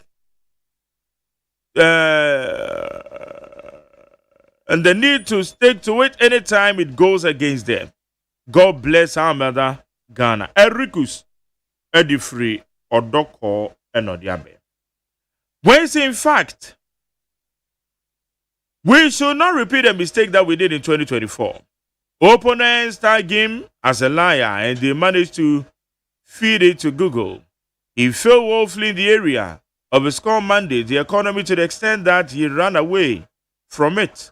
All the lectures and the things that he said in opposition was used against him. He is from minority ethnic group. He is from minority religious group. There was a conflict between his tribe and other tribes. A lot. I know what you're saying. Kwesi crying KK. Also, all shows that he was a bad candidate. But yet, we challenge ourselves to present him. Reject Dr. Baumia to save MPP. Where Kwesi crying? And not their bed. Chief Jerry. Also, what is the situation of the little girl left at the Musuku runabout? Yes, Mebacho. Why, woman who the mamma no. Into post for no guso, one more says a mamma between natural because information, Mensaka and say, Mamma, what will be you do? The manocranum so pure crana. When them Sakwadana, the P. Bijina Quemo. Sana Gusi. Also, can we say that the High Court presided over Pandai case was incompetent and as such didn't know the work? Congratulations to Gary Numakon. Gary is currently the best lawyer in the country. Galamseya and Odiabe. Comments Adomi Pillar 2 said 2 days more for Dr. Baumia to lead MPP 2028. Moya Baumia Beba, Moya Baumia Beba. Yeah, what you when you know message anymore? Yes, okay, comments Adomi Pillar 2 and Odiabe. One Fake New Plan Station said 2 days more Dr. Baumia is the winner. Greeting to Honorable Boache Ejakon. Alai Baba Madina said today the internet has taken notice of our Supreme Court ruling in the Kwandai case and the reactions of the MPP and how they are grateful to my lords. And this is what we call democracy and justice. Ghanaians don't have to wait for National Security Coordinator Abdul Razak Osman COP intervention before justice can be delivered, as in the case of Kandapa, National Security Minister under MPP. Truly, good governance is thriving. Alai Baba and Odifree Madina or the Abbey. Lamteke Rashid said, Jerry, Dr. Baumia is winning in a coded location Bono region. Abele Difrinungwa. Also, Dr. Baumia is the best choice for the MPP and Ghana at large, and he is on the ballot paper number 3. So I'm pleading with the delegates to vote for him to give us the victory come 2028 general elections. Well, say good morning to you, Mark Jerry. My name is Okai from Bantama in the Senate West District. The NDC's attempt to remove Chief Justice Gertrude Tokonu seems to be an effort to shift focus from their weak cases. If you take a bad case to the Supreme Court, you lose miserably. Now that the MPP is still winning, it's clear that issue was the NDC's lack of evidence, not the Chief Justice. Where you're okay, Bantamasone West. Where's the Jerry? My name is Jamas. Hey, my name is Yahweh J from Jamas Bueni Matonoso. Mark, please read my message. Please, when will you invite Minister for Health? See, there'll be a message right there.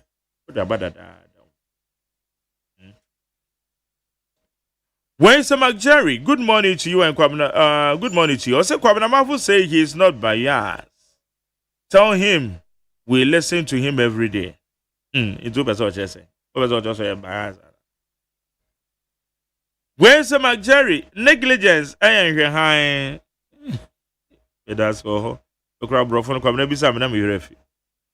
We say unconcerned. Yes, and also where's the Jerry? Court issues on electoral matters here and there. It shows the competence of Jane Mensah and her team at the Electoral Commission, increasing the impression of why Jane Mensah and her 2 deputies must be sacked. They were only interested in rigging the elections for the MPP. Where Papa BC and not the Abbey. Papa BC. Also, they are okay. Where's the Jerry? My name is Ebenezer. Finally, I believe the former National Security Minister, Honorable Kandapa, will sleep peacefully because what he cried for under the watch of the CJ and Nibiaboa and CJ Tokono has come to pass in the era of CJ Bafuboni. Truly, Ghanaians are feeling the resetting agenda, and greetings to MC Agbo of Ghana East and the Nanampe, Eastern Regional Women's Organizer. Ebenezer the Free Kwabenya. Where's the Pandai verdict has shown that President Mahama resetting is a genuine one. He didn't interfere with the court's work, unlike Afenyo, who could assemble the Supreme Court on Friday and got his way out. Patrick, Edifi, Accra, and Patrick, Ediaba. Where's the Jerry? Truly, NDC has been exposed to their idiotic conduct. Oh, sorry for using this. I got Ejuma ready for Botiano. Mystic Wonder Vocal. On say, thank God the judicial system is working again under the able leadership of peace, love, and credible and tried and tested President Mohammed. No more unanimous FC. The shambles of Afenyo Markins led mini micro minority insulted the Tamale High Court judge, and today, these same people are jubilating over the Supreme Court verdict. Mystic Wonder Avoco. And that's it. And over there. Send a more guest. I will fear her. I no a bidding common. Moses. Chirena. Moses. What are they? Baba Chirena. Aha. Moses Baba Chirena. Oyan Pipini and Kanena or your youth. Now you're the youth organizer. Nasara Club. Techiman. Yeah, Techiman. Yeah, Techiman. Yeah. Oh, sir. Let's say. Yamiadum. No, my coso. Yama coso, papa. Now, so far, what party about to a say? At the mama. To me, the mechanic say there are a lot of instances here. To me, and yamame, but near kuyi. By the end of the day, may I sure say in Kunimdi be yedia. And no, my ben and I go here, mama. Oshe election we are. Yeah. A internal contest. Nanke ye fien tokwa. But e kama say the way na amanfo bi no mo di yewra ya di nyina honorable ohena Japan. Omu di na tem no. Omu di na tem over 1 year. To me, na ntwe ye because the baby ne bia no in the fair grounds no I say the supporters support na the general elections o hon kwa ne ha me na ono pen na amanfo kan 70 no ho 70 dey say Dr. Bami Ojene dey Dr. Brian Champon Ojene dey your friend is saying ora Dr. Duchum Ojene say nya honorable kan pen no mo kan 70 no ho but say o show engineer Kwabere Japan Ojene dey o hwe 5 ni nyina personal attack de na yewura honorable ohina Japan ena no mo attack no fair bale omutimi tena TV so dinner time 24/7 abranye DC ene koka entamna no mudi yewura honorable kene Japan no na ye pese ye reply especially me no ordinary Free Upper West DBI ena ye me district in fact na me nyuni moja wo mi mu say mintimi act say the essay na honorable ohene Japan see dabi yenjai especially in the Bible nyankopon kura say omonjai ni nyina na nyini mbom twebre ni dura be yini dia na etoma kuma ohonkwa na ne ha me enye ononko say obedu obi atem internal contest say kadie o candidate oba obetimaye it's simple. But tell me the ahoyane taino embo party no sane me hu after memeda twam na moto abawie yi kandini a MPP ben na wo hwe ni mu se mo party ben for be presented the amam meda say men koma samso no me chie MPP the leadership na ma chie yewura ye die nyina the incoming 2028 president honorable ohina Japan menim say nkunim de be ye ne de come on dey support the power yes of course ono de say ono na say ye support sanity o hwe amman like even in America o hwe America year a business and a farming enye bukulon ne de ye school asem say ye businessmen ana ye farmers ye sika kakra ntobo na ye de beba no ene bukulonfo no ebeje as tax no omodiara ne the business of the country ye ntimi say ye pese Ghana ye yie say ye de ma a businessman like honorable ohina Japan say obi so utimi bie company ba kwa na mienu e fie nyansa ena ka ho most of times o hwe professors a book na ya monta chro and a businessman and ya yanko school no yeso ye di bie dwuma no ye bo magana momunu enye dwuma ye se dwuma e wa Ghana na nka problem bi anim ye Ghana pese dwuma enni Ghana ntino and the lapses ye wo penyimfo a weak penyimfo a edi anim de nti ameka weak penyimfo no say me hwe social media and man immigration officers buses be 2 or 3 omuma foreigners wure Ghana ba na omoba enni kwanse omure Ghana honorable ohina Japan ompene emasa ne manensi because onun kwa na okukudura unsure said the second time kura otote na kura he doesn't care about it be Ghana efa ne ntoma pafra. Secondly mitimi wo say penyimfo ana the leadership say me tena radio so menka de me candidate oba obetuma ya ese ye kwere me yetimi ye hwe ha obi edi obi atem ano emboa de ye meisha ma hu se ma mefo de omo abadaye ma hu se ma me bi ono timi bie na no edi yewra honorable ohina Japan the leadership of the party ese omo freno na omo put obia in the right direction because honorable ohina Japan wan ko kana sama okoye ne campaign onka wasam be odi tro de obekirekire mu so ti de mekire na ase enti se nyina ye wo papa na wakodi tro gumi so a na me papa na frame a abesa me ese me ka die wom enti mesra honorable Kennedy ohina Japan ne message ye de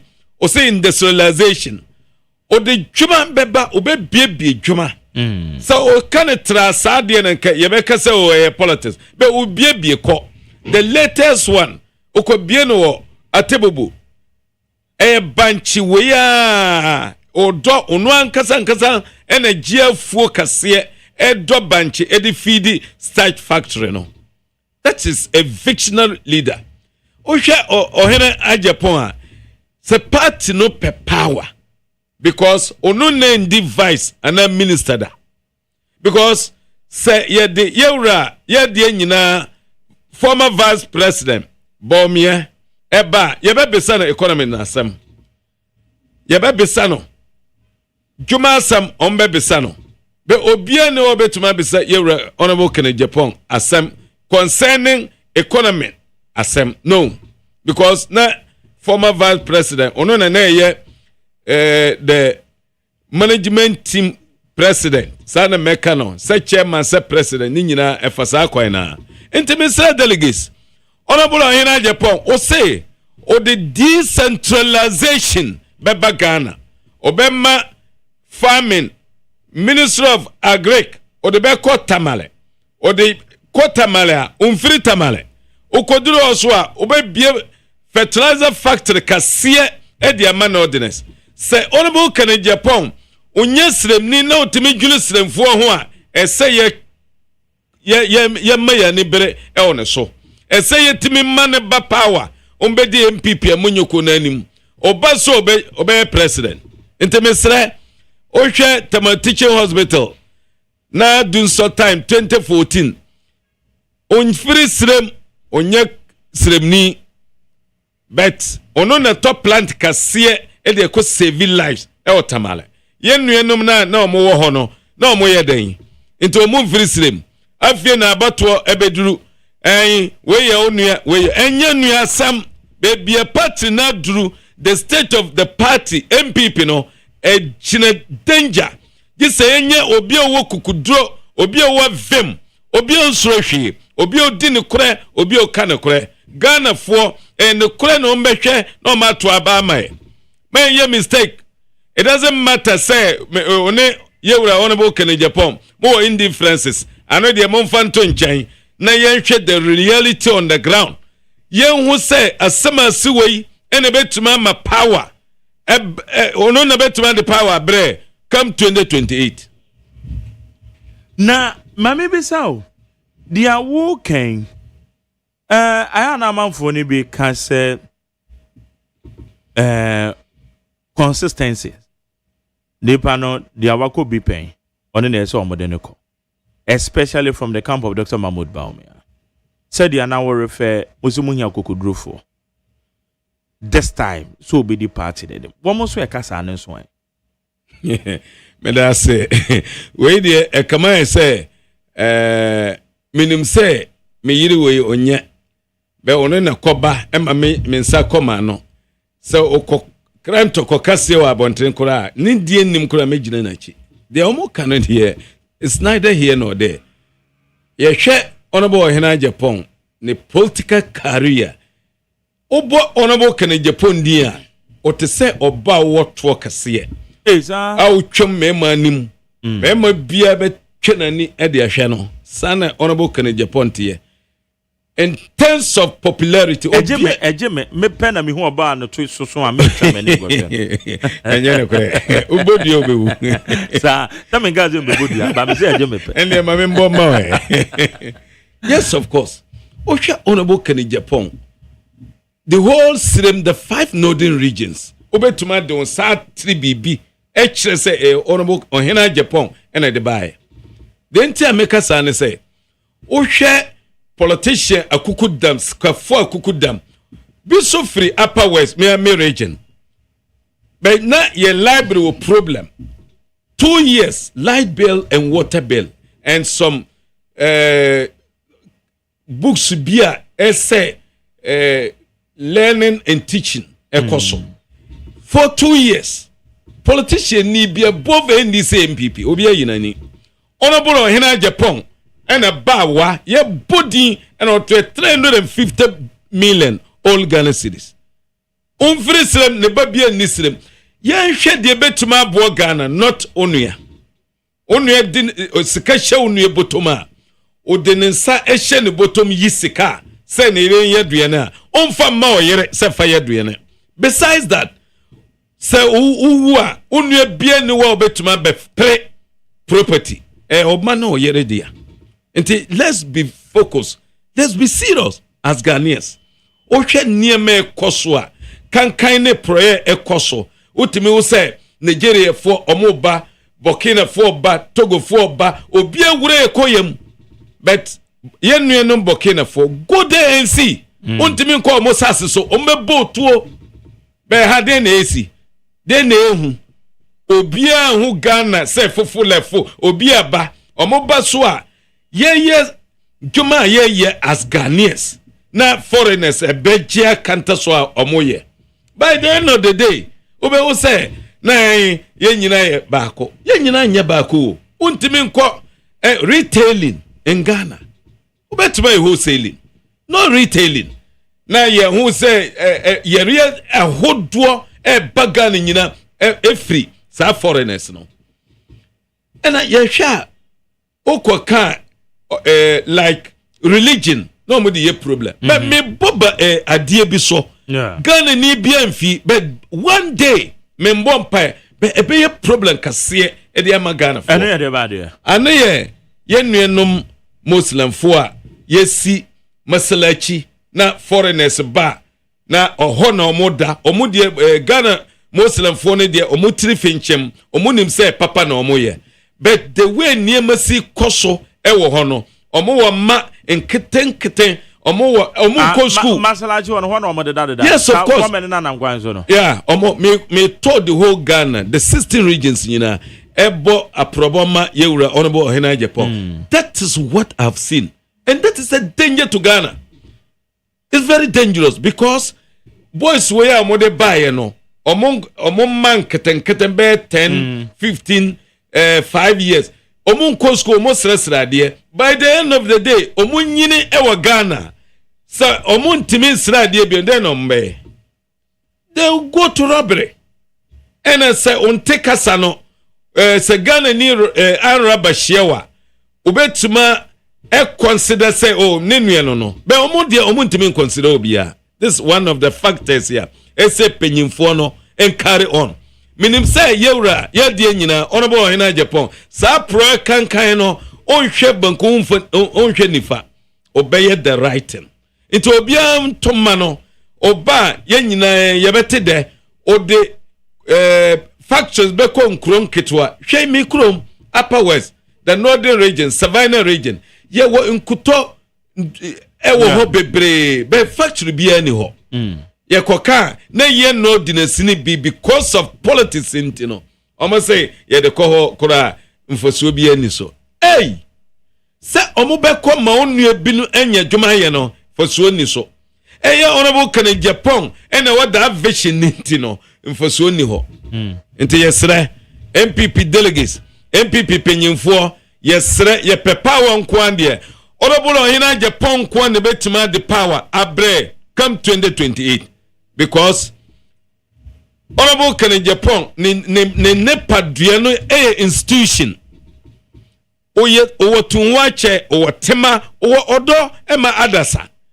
metima akai say na ma me be free northern region tamale ose oba ni MP ho MP na ye ne sulia honorable Ohena Japan ena tue ne bus school fees amano say ne ba no medical doctor it is obi timi ye niema say ne dia mesre yen hu say honorable Ohena Japan onunkoto ene betima bo Ghana say pese Ghana ye yia enye bukulon ne dia yureme kasa shoot sen embo Ghana here shoot this time Ghana here obia uko school dura chire professor dia miehi ene timi bie factories da ben na professor etimi bie factory wa Ghana efanepa men kasa profession nya but ye nyina no eduri ba bia na MPP for ye party for no ya na every downfall ya ye downfall nyina every year emfire obia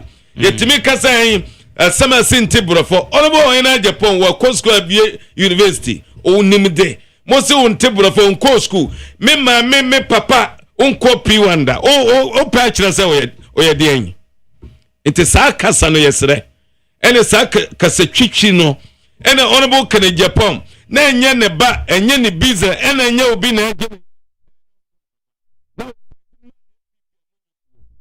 ete sa ye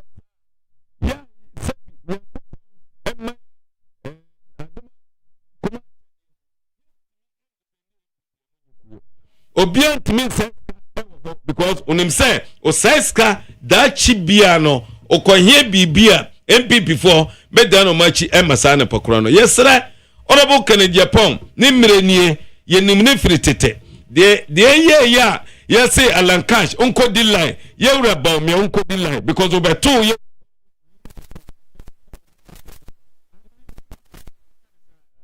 say obi beto obeto we na obi unko di line and that's your proper. That is it. The year man you code obi betima ba mu enne. No aba benya post said Dr. Baumia obemu as at that time so no nya bibi. Let me tell you one funny thing. Me go school. But me cross life. Nyankopon fie nyansa ode ma me no. O school ni professor bia ni wa. Me kura sebi o se nyansa mu no. Yen kwa me suru no. Be MPP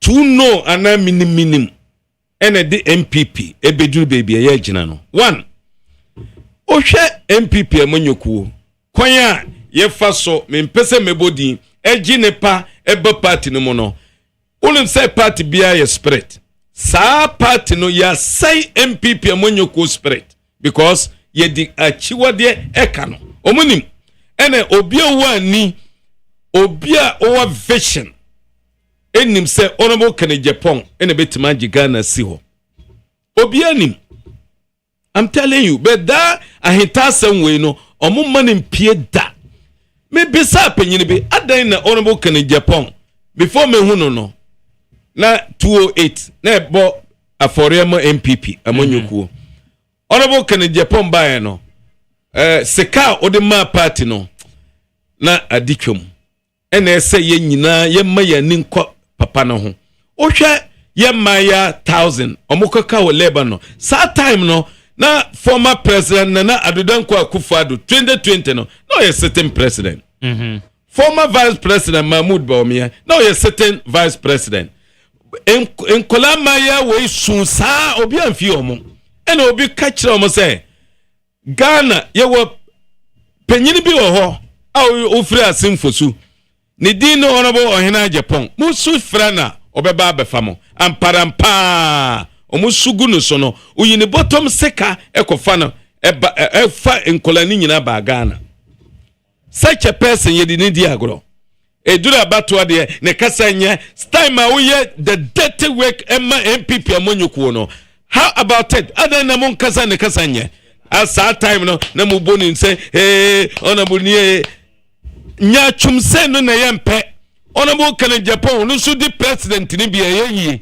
ente mesra every delegate opedjuma ma o ma me enye book say time ye wo power no obi pe immigration police and present service almost say for chudia ten code internet ko ho enye honorable Kennedy Japan ye be ye school sanity. Okay, yani Moses Babachre na or your former Nasara Club regional youth organizer Watechiman. In fact, Ofri Upper West region. Ono na ne yene no AD enkomoyin. Moses, enti nyankopon ya adomo a na ekobasa delegates eto edema Honorable Kennedy a. Wo no wujidi a wo onimu. Kwambe so na ususu se obetimi afaso aka party no abom na party na tima forge ahead na makwa akopere 2028 meda say honorable ohena Japan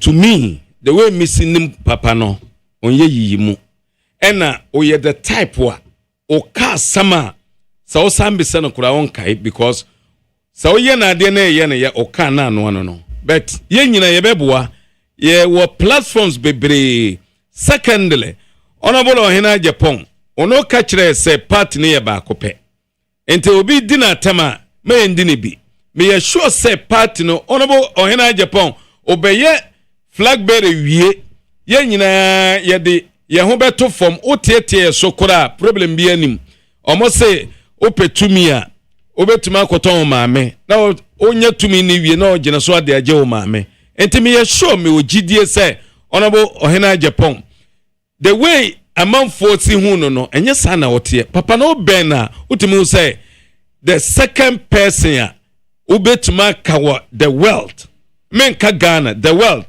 honorable Kenneth Japan the enti ameka sa ne say o hwe ne ye origin bia wo mfiri ho ye wo problem na wa be solve enye ono nko na wasika o manfo wasika betrumodin wickedness omonye papa we nko atimi ye ene de also ne say polling station executives grassroots omo na ye dwumodin ni nyina be omo so na ni nkatoya ene o say se me beye flag bearer na ma presidency minim say nyaminti menya unya wie a abro oil korogin obetuma biebie nkro nketenkete ni nyina bebia ye do bayira pa ye betuma ko bie bayira factory wo ho bebia ye do mokopa ye nsamfa emma obi say onkoye finish part ewo amanone no minim say honorable Kenneth Japan obeka part ni nyina together ene minim say enye sebi previous minim say yewra ye de nyina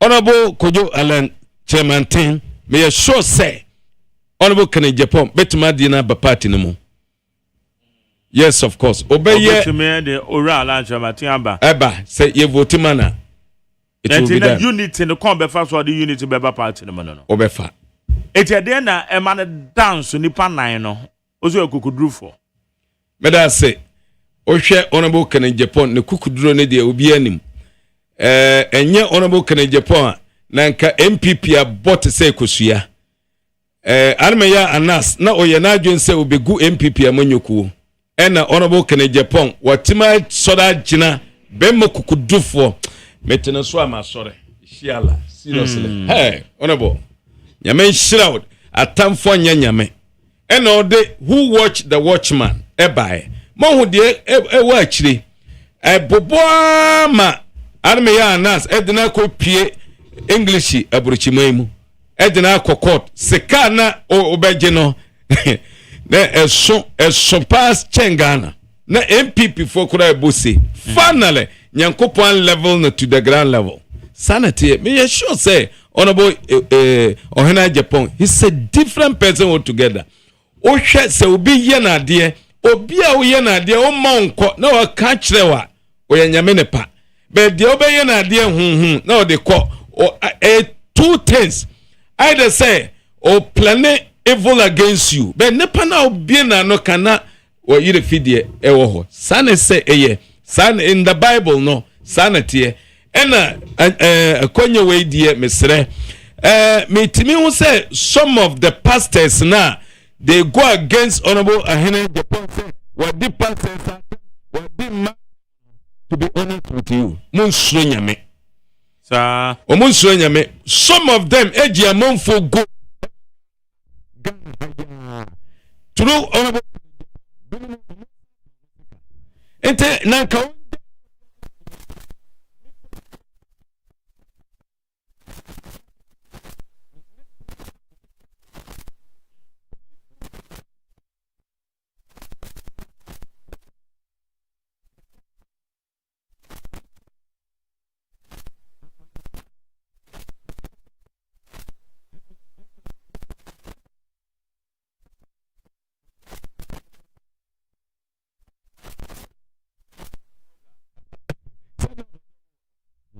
only the sad part of it na pasa na twene ho akonyem girl no na kame ko twene afiri ho sa omonye some of them omonye nyankopon de ne de wo ho na enya nyankopon de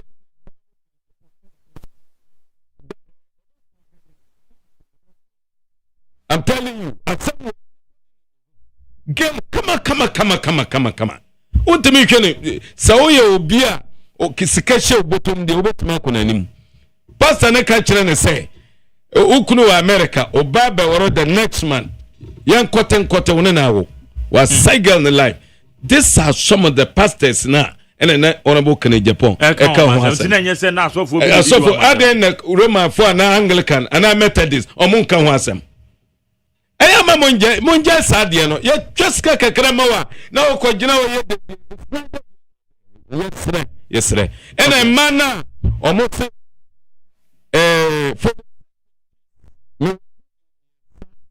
me phone so mana one honorable Kennedy Japan enye beef no eye yewura honorable Nana Adudanko Akufo-Addo former president na nepa ne sinikose sebi sinikose menka de eka na nipa ne edidi na tempo na tampasa ene former Akufo ntama na nepa ni di na tem no masa o se ne babi ben ho a enko betuma twene sekan me mpene ma onde me papa atemo na honorable Kennedy Japan ntimi ntenase etima defend sa rotten way afie odi matem honorable Kennedy Japan nyame nsa mano kukuduro okay nyame mano Solomon nyansa ni bi because honorable Kennedy Japan say oni book nyansa too much ya fie nyansa de oni obi anche ne companies 22 biangui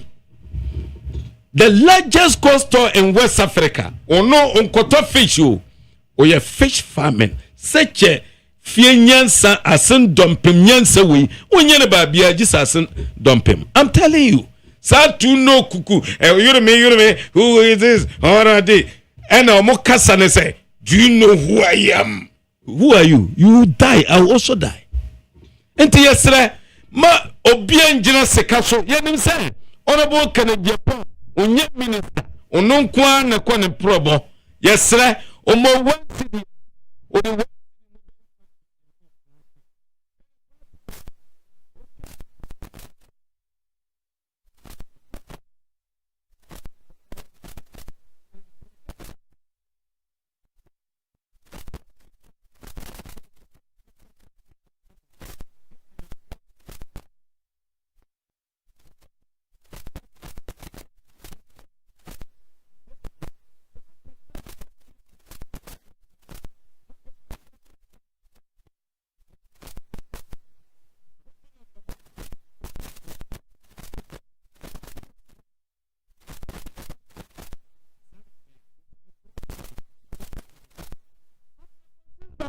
na Upper West Regional Free Nemo, a former Nasara Club Regional Youth Organizer. Ewo Techima. It is Abre ne kwani ye bono yeah. Bona half. Yes. Okay. It is Saturday. My when it da ho. Bibia ekoso. Yeah. They make the leadership. Yes. MPP. From the national to the grand to the barang gwim. Montie ni ye ton of fair grounds, fair elections. You know, be supported. All right. Yan ton of fair. Ne mo so katat so bi epio baby results no yen jintum. I'm telling you. Yen jintum. And a mempesa obia be kasa northern brother no. We dear the betuma bo Ghana and a hwehwe. Honorable Kennedy Japan. O your job creator. O your the game changer. Oye obia kunofuo ba kunofuo yere enti yesra wo be go against it na wa go against Ghana nyina yesra enti come 31st na die the leadership mumma prepare enye dwuma mocho samne so se wei me de mocho beba me de beba de me gidi me gi IGP edie yesra the peace of the country there Mama police for ne ye omo dwuma obi obefa ballot box bia mama one mo eyina mu kita ne nkasa sanete enti wontimi enrigi this elections enti ye to no fair grounds say honorable Kennedy Japan ne be wini say bomie ne be wini ye ni problem but say okomie obi nsa basa obehu mema to be honest with you ye hunu no bia ye njaja ye hu ano die let's put it into our heads that say a bad day say internal politics way yabe kontokwa bin sida but an inch say meteme yoro so a no pejema to atwene na obebo dwuma masa eno die mi ni hode kula mechiro yi sanity. Okay, Moses Baba Chirena Moses yes, Anopeda is so by Kabibicha delegates ne me da se mesra delegates minim say mon kwa na ye ni dam so mon na ye OSEI ahenefo yesre honorable Kennedy Japan entis sa enye se oyene pobonini honorable Kennedy Japan na ne kuridie ene na oye enti sa o kan kura so bia ni wie se obepe wasem enti mesre every delegates mon vote ma honorable ohena Japan said the beya MPP yebetuma dinkunum come 2028 enye flag bearer keke ene yekwa koyi ene obia nim se prinkin smafie yemfa ni han enko ho eye kukuduro ni ahoden ene ede ko enye bukulong enye sheet se say ye ko wuram na ye ko ye hu fi sanate enti delegates especially the upper west region minim say mo beto aba na ma to aba pa no ma to aba ni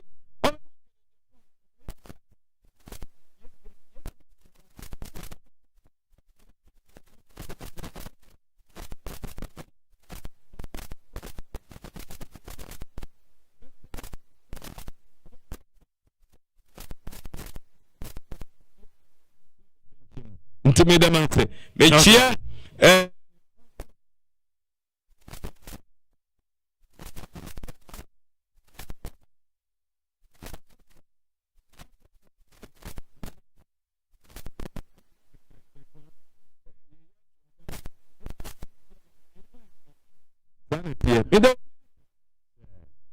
Moses Baba Chirena your former Nasara Club Regional Youth Organizer Techiman. Both of that is so by. Esumeda CP. Good job, Papa. Amen. Okay, higher needs 100.9 PP presidential primaries in the year said the only moon commodity every Jordan by just say and it comes in I did in Koma share Zendia aircom. I mean, phone wa make us say there's some more batu what's I say na yeba na the discussions and the issues so.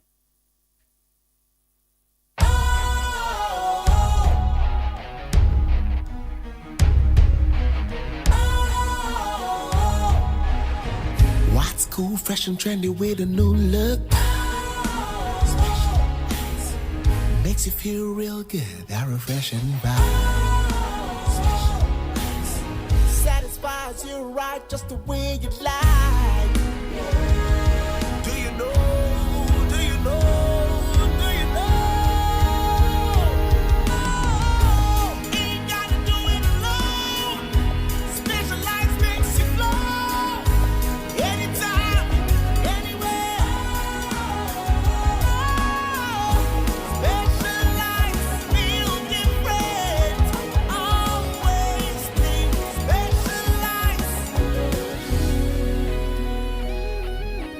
special ice, natural mineral water. Feel different. Think special. This advertisement has been vetted and approved by the FDA. Hey, catch it. Listen in here. And you ma beto to dia me baba no hwade no. Hwem so betumi a. Hey, asew. Hey, now beka. Ya John to mami ensa duku portmanteau. This way chocolate drink. Na kan wo hwe afibian so beri ni waware ne a. This way chocolate drink. Na kan sia. Oh, asew. Udan klanu tumu ho. Me be mo anu nso hye kura de aka ho. Uhade e wapi ho. Ukasa batete. Eda fom ho. This way chocolate drink.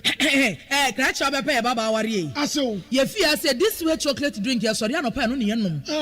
Ye bishop free gymnum no snack. Ye nya ho ho anu ye de serve womo. Ye did we any pebibia bogu ya de soa. This way chocolate drink in yenum. And this one what's ya no a he se kire wom koko wom brick wom bibia wom ade wo hia ni so se. This way chocolate drink. De wo hia ani so se. FDA ahwehwe se adwede nkratoe mo agye atum se eye. Jamu akwa be the bandit 100.9 Ghana Montie Sude. Well, Yanji Apomudene, Every Dr. George Siama, or your medical director C4C Homeopathic Hospital. Dog Mache. Yanya Magari. Apomu to say. Senior about the other man who you pan pacho say was somewhere dear. Nyanko pardon boko the ache pa. And now way and a yebisa say Apomudene no DNS say yes. Yo, my Jerry, that was Sesania Bribiano, no Nami no Mino, Wadarama Abomu Ada, ye loyal listeners in now, so I say, na Yakoso Amayamu Afisiapa. Say until say you busy the month of love, Moody, Yakoso Amayamu Afisiapa, na Yakoso Akai, say Yapomudi, Hiapa, Esan says, Apomudima Paniwa. Yejuma so ko bɛyɛ den ama yɛn mpo sɛ yɛnigye kakra a yɛnya nansase so no so ɛbɛyɛ den ama yɛn nti yɛbɛhia si yɛbɛma yɛapɔmuden ho ɛhia yɛn paa ɛno nti ne yɛkɔ so a yɛbɔ dewuro no ɛfiri C4C Liver Specialist Hospital mesrɛ sɛ wotie yɛn nkɔmmɔ yi a na wafa number yi 0500040 na wafrɛ na one enso edin komo me say na ye pese ye hwe enkomo a ye very common gone are the days are na ye common wo memma ye ni fimu ko 50 60 years mo but these days I am very common to the extent that 30 years even some 25 27 years it mean this type of condition and nam lifestyles ahodro any ma yebu ye nigusu bebre enura ahodro so aye no ho a alter your hormones no etimi ema all these things no eba the attorney say ye wo prostate e wo nipadua no prostate no a special organ a nyankopon e di ama emema nko a na argument bi kra e koso no say yenianum emma so ewo prostate bi a me said da foforo ye bedi ehon komo but for the purpose of studies no ye fair be the Cannon's gland which is a special gland that yenianum man wa and also so it plays some of the roles are prostate no it play but basically no prostate no a gland kasia yankopon dia adom mema eboa Emma, your nourishment of your sperm cells, no, it's a costro. And then say you share the history of prostate gland now. You say you derive from a Greek word. Your friend of prostatis. I say the protector or the guardian. Until or your bambofo kesiapa or nipedianum. Now or your path to the male reproductive system. Not just say your system now, a boy and a sebi. Yankwamu ya sperm cells no ekosoro ema yetimi ehye ye ho kafo nyinsan no a part of it into a digima kakra boy titiro na ne de ne say located right beneath your bladder your fire John social na nkasa na se ho pe na owo na surroundo your urethra Mr. urethra no akwakoye pathway ekwan a Johnson no efemu eba Yetene says your kidney no egada efini nyina wia na ekose wode ba bonten a na ababa settle ewo your bladder animu bladder na koye say your polytank no nti wose polytank no ye bie ti bladder no sphincter muscles ni bie pe na chese Johnson no say bi start say fa your urethra animu aba bonten nti urethra ne de ye hia ne say abribia no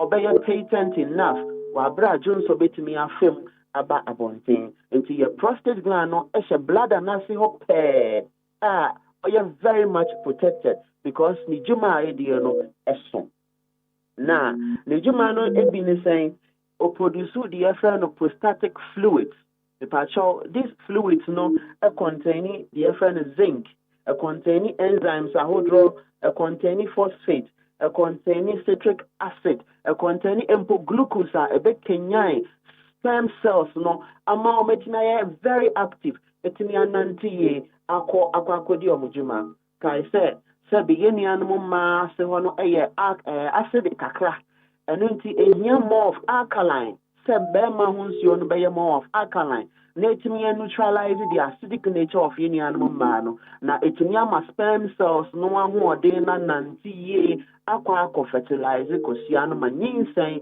etimi aba. Enti alkaline is very important. These are some of the major roles your prostate will play. So all nourish your stem cells no na ma etimi nya hoɔden na ne nkwaboa no na na hoɔden a ɔde nante nyinaa no etimi ayɛ ntentem. Mpo kra no ɔboa with the nantian and apart from so ocean, you know, the nantian also of work because of smooth muscles, we are a buano, empocrano, said Bema no mocha for Asiano, prostate no in some way, a boa ejaculation, senia sabi, umusano, no, prostate no a boa.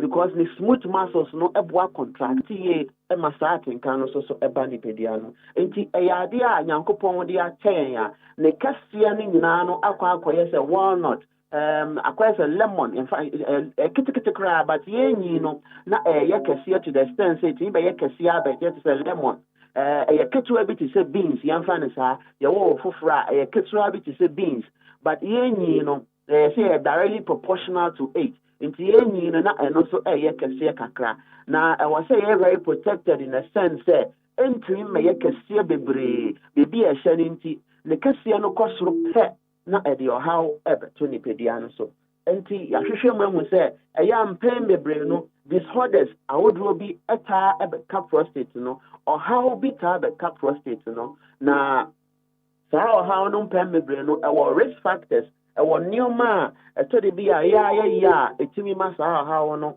eba the edi kan say ye kese bebre pacho obesity moye the etiane say kese bebre no to me distort o metabolism send your body no break it down eduane ni nioma keka ho nyina wo ni peduane mu titru fat no send your body ni breaking nyina hormones ahodro wo ni peduane bebre so fat na steroid enti sa in fact ne chewo woni peduane mu a emwa hormonal production no etimi de hormonal imbalances ahodro eba etimi affect prostate no empokra no kesia na eba oso bebre no o body no sage e the weight bebre to lower part no so and also to me increase some of these challenges even so why infections ahodro aye bohu de roti through urinary tract infections ko washroom sebi o wenimu a o ye bema no ye jato sink ni mu na sebi ye nam sink ni mu saa no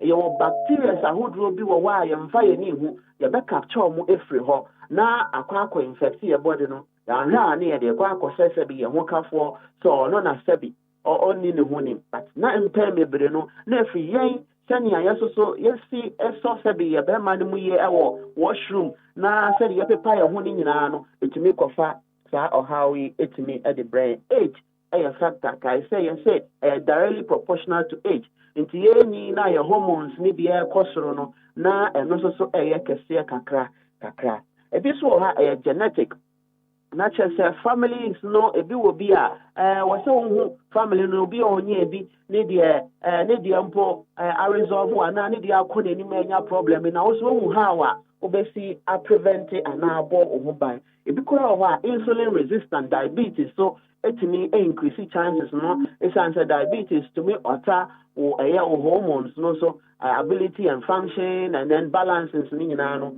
etimi these are some of the major causes anti your friend prostatitis no actually say prostate no are infected with bacteria etimi acute infection etimi chronic na chese etimi cranko and mebre no unya prostatitis a ojon so abon se jonso no mu pai bebre mebre no eno na ye this how no ba prostatitis to me the serious complications ba it's an infection no build up wo urethra no mu kai say urethra no na ye pathway a wo se jonso no fe mu ba no into infection e build wo mu bebre sa emu ano so omo ye tropism omo per particular place or many jihoye into infection e build na omo build omo small group bi na omo so omo nante into nante na omo nante wo urethra ni mu kakra no na akwa infect prostate no na pa chaw e ko na enimu a etimi uma unya de friend urethral scripture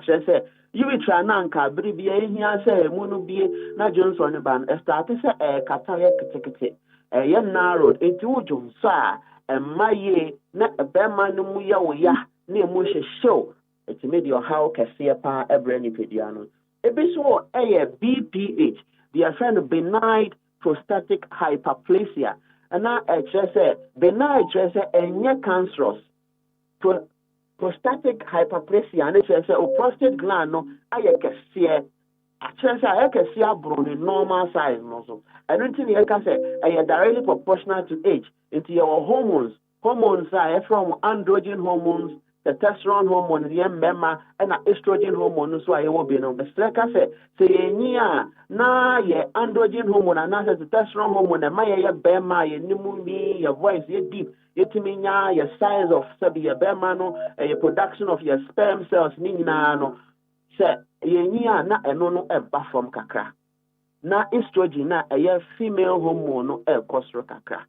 Na your activities to say risk factors yekika no bi ayeno no mo a yetumi ema sa activity we ekoso ntentem rather than say edi normal gradual age na de beko no enti no bi o ha ya no mo a ema imbalances no eba ntem etumi ema estrogen no ekosoro estrogen yesu so kosoro pe na ho odin no tumi she prostate no ema kese kakra eno nti say very important say yenyi no yebehu nura yeso ye no any nyoma ebetumi akoya system no mu na yabe prevent infections ahodro na anko increase your chances and your prostate cancer so me pacho these days prostate cancer are very common. In fact, research krama yehu say the second most common cancer in yembema.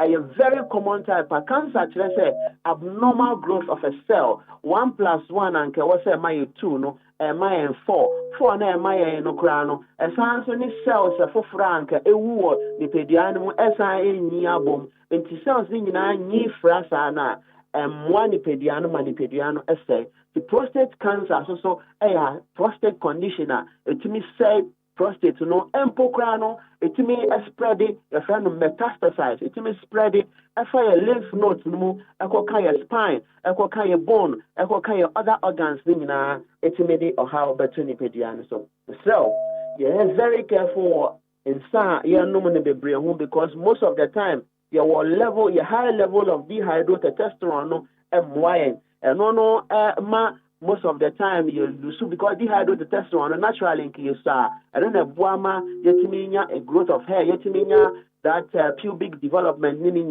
but you're careful yendra pneumonia careful steroids ahodra they will see through bodybuilders these days combination of anabolic steroids just to gain muscles. But at the end of the day, no, you have the pressure about to 2 years organs, which is prostate, kidneys, liver, akuma, moja, no, you're very careful. What is it to gain? So, that enormous body. Then within you, you are always unwell. But everybody looks at you and feel like your appearance is within you. Or organs to say that is your longevity. You're very careful what your these are some of the things that for prostate conditions, so it may at the brain. Yes, why you tenacity be brain no and why constipation so why and you're careful na food be why boa etimi ko baby so kama your momodiana you inculcate that habit into our dieting and also ebeboa most of the time symptoms are the prostate condition general ebano say there's difficulty in urination Johnson to me a day etimi ba in trickles so bebre bi so wa wo Johnson na be man mu ya na show obetimi call washroom or the 30 minutes and sana sebi Johnson kakra no ebetimi efrimu de tell say prostate na prevent the production and then the free flow of air urine through the urethra na unya obstructive voiding symptoms. So, you're very careful to ensure your prostate Ebi kura wa utuminya hematuria na chese utuminya blood kura no ewo wo Johnson mu in severe cases kura no sexually wono ho kafo shiampa utumi enya blood ewo sebi wonsuo na ebe free ho aba no ebi kura wa onya urine incontinence utuwa abo wan sebi Johnson na aba eba so a etwa nti ya was stop and start so obo wan say ukọ washuma Johnson ase flu ana no ano etwa o wa afi na o dwenjo mu ka wotirima say Johnson kaya fine o na sebi o so o be mai kakra ansa na pressure na tumi abe mu kakra ma kakra nyina aba mpacho nkai na ebo say in a long term betumi enya problem nkai see your test wo why betumi aye a check the state of the prostate mpacho these days as early as 35 years I was say otumi hu the state of your prostate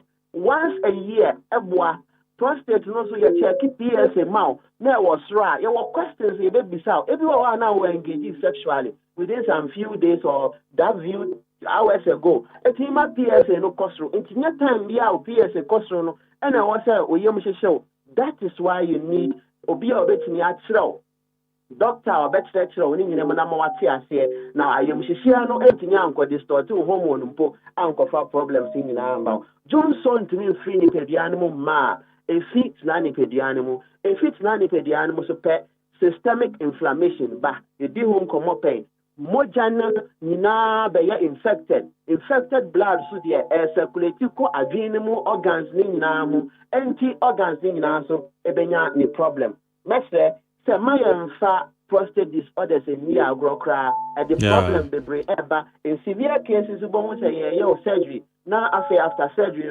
unya the FN trans which unya ejaculation no crack back into your bladder.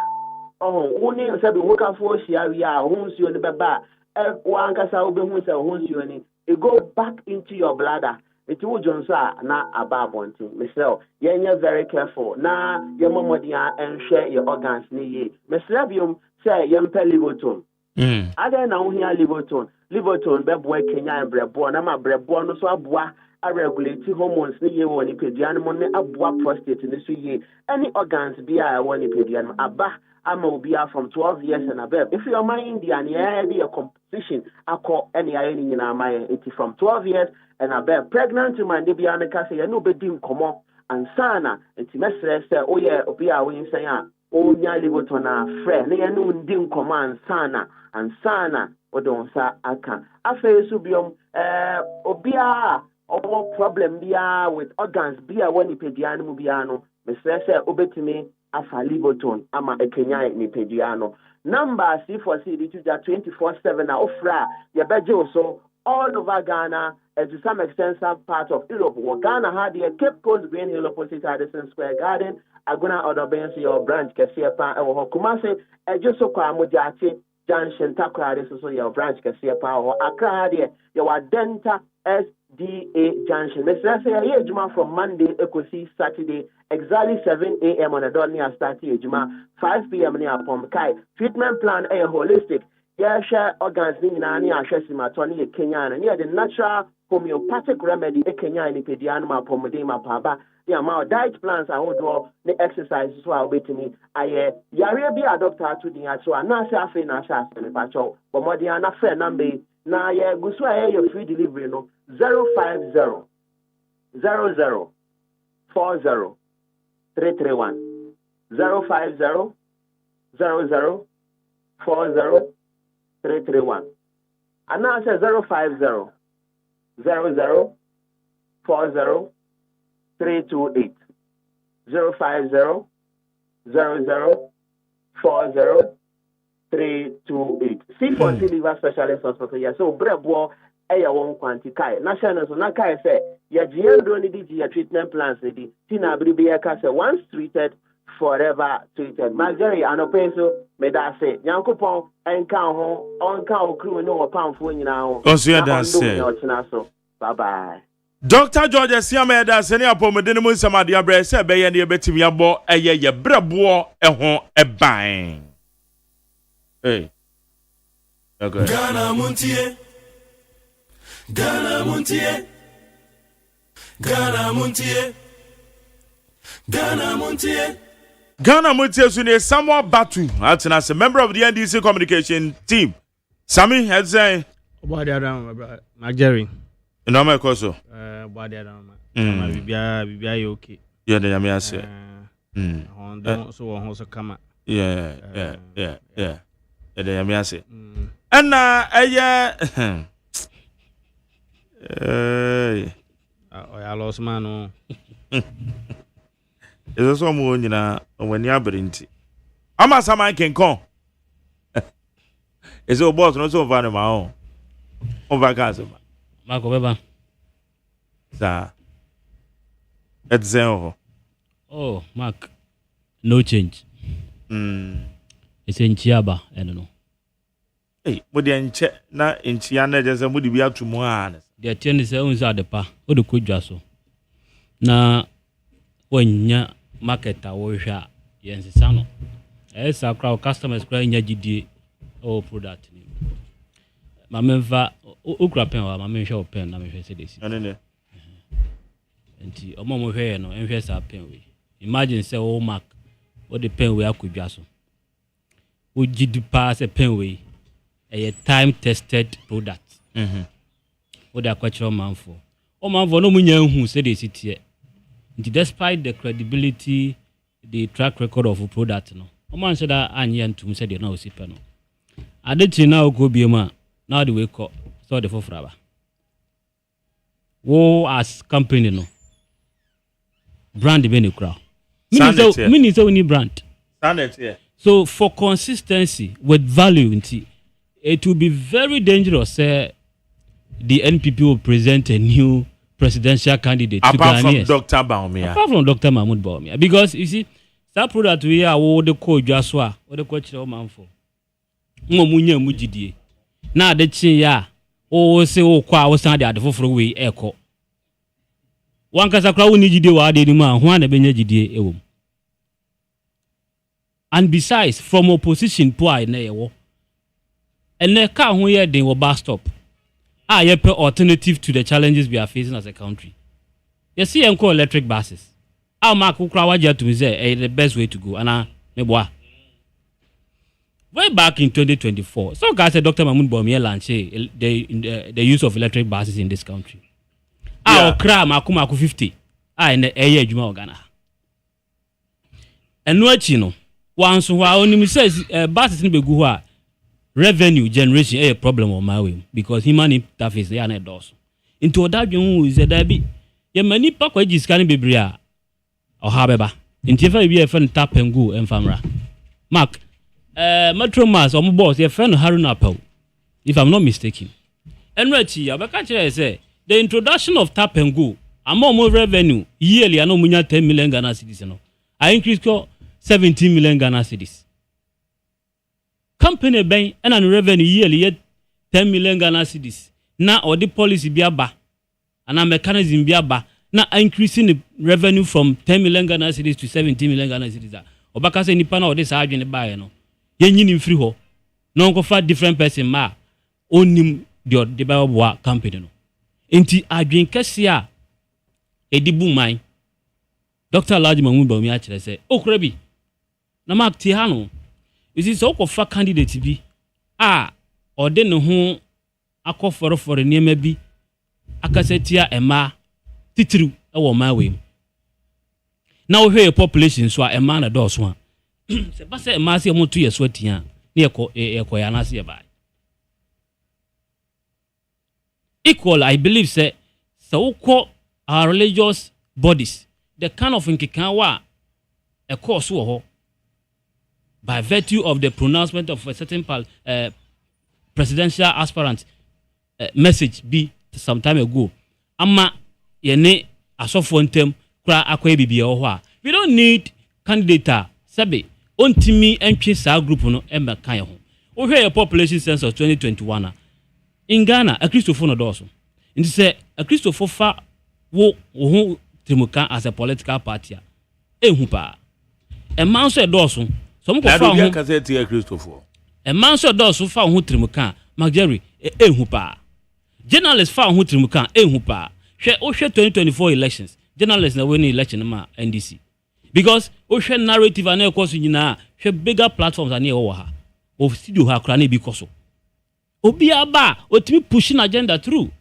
not because say bia na oso ade a enye no kra so but adekitu abi kra na blow no out of proportion until you don't need a candidate wama all these people edwane free amanyoku no eho but who here candidate bia wadadwen ho say o manchekere de ye sha ase efri in the delegator ene ye ko mo na so akogye to me ansa na yakɔ general elections no or the we efe no welfare system ebrom ideally political party be on membership data but open correct data a state nipa no profession a background ni academic background ni employment history and all those things are any so to keep that challenge or say or the welfare system be ba na ye data ye wo nyina no ye de gu one pool mu enti unlike enkane ana wo san ka ofre regional chairman constituency chairman constituency secretary and there be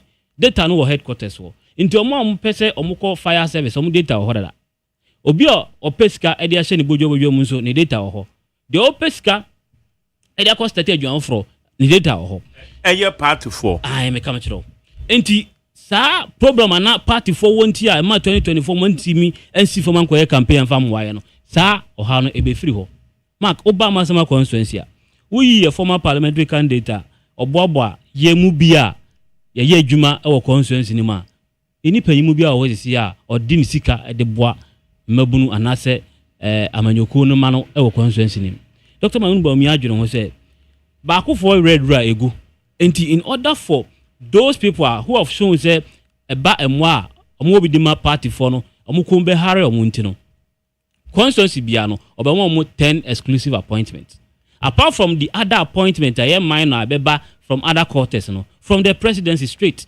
makoma 10 for all the 276 constituencies de be ni tama obako for red ra egu no enkuna be kan ho ntino ni komben ha no enti se ukọ Kasim ho no anya obekọ Haruna ho ukọ Haruna ho no anya obekọ Tete ho ukọ Tete ho no anya obekọ Agbovi ho and these are the policies that Dr. Mahmoud Bawumia HSO the bread party for uye no firi ho a nationally there me say fire 2024 manifesto the person yema o mai there it is expressly stated over there into for party for no ene etwamu a me da ye call mo na so akogye to me abedi amanyoko nanim no these are some of the things that Dr. Alhaji Mahmoud Bawumia ayese odebebo omo na ukọ other council abedi say omo mu didija party for no ene di Dr. Mahmoud Bawumia chi equally we have other people on the other side omo so na nwa abanim ofo obi to say stika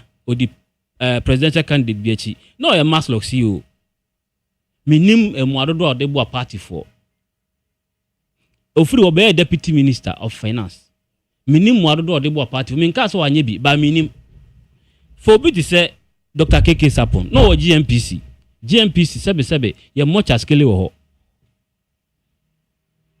na se okwa GMPC CEO na se won tia magina campaign apaso anya campaign famwa party na me ya wene unless say wo mark we tia ka chem say 2024 wo say Dr. KK Sapon agina platform bi so ye campaign de my MPP na se party akọ opposition na se ne wo ano de begina ka che say edija e wo Dr. Mahmoud Bawumia campa me nyintum leadership must be by example independent for the muka edidia jijano these are some of the people they occupy juicy positions now for presidential candidate nankasa kra no a board chairman nearest no a board chairman or Ghana Shepherds Authority so all these people were appointees of the previous government in this adidija wo mu dia ni nyina ni edija ho that is why adwen kese ada adwen ho say there be edija na doso in this area yen decentralized process no bi anya dey enya bi kakra hwe obi di say Jojo Rocky obi now Western Regional Minister Western North Regional Minister unu say papa the professor from Boatin no a minister e come chiro o dey check na hwe ofa professor from Boatin say no a minister na ne ban so ye minister Jojo Rocky o school am ko Valley View University mini no into a prime minister so ye minister o say di ja wo ho dia tama wo didi na wo pan so didi no dia na wo de bo a party for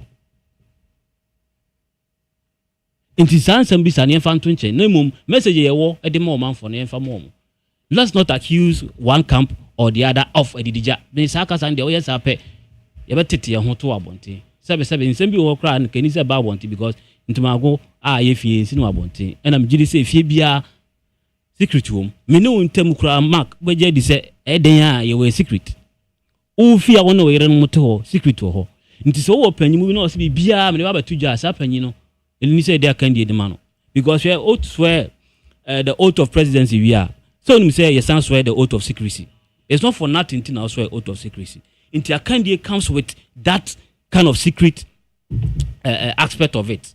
Into say Akandifo bi aye say bi obekọ so party bi on ba to abontia. Because you're careful pet that idea a year of strength, which is your secret, no one about that bonte. Mimi say that Dr. Mahmoud Baumia has been tested, tried. He probably the most experienced person in MPP now. Dr. Alhaji Mahmoud Baumia. Obi who was the vice president among the 5 aspirants. Obi who was be running mate. As someone na pokan, wo kind of maybe some say it is a nyansa ni ana cabinet level. Now, all describing it, there is no doubt that Dr. Alhaji Mahmoud Baumia Agyeman a chain a candifona moyi muti sabria mudi person be the MPP and you know a chain omuna. There is no doubt about that. But maybe ni cabinet ho until a one somebody inyama onwana on chechenism that made the minimum say it is not for nothing tina. Abrofo will be a fan comparative adjectives. If it be good, better, and our best. Ye funny pa enumo mugu honi nyina sabe omu nyina omu ye good.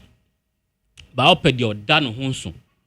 A odamu fua sronko pa dia Dr. Alhaji Mahmoud Baumia. Mark Mamau, some of the nyama papa no beyeye from the introduction of good for reserve.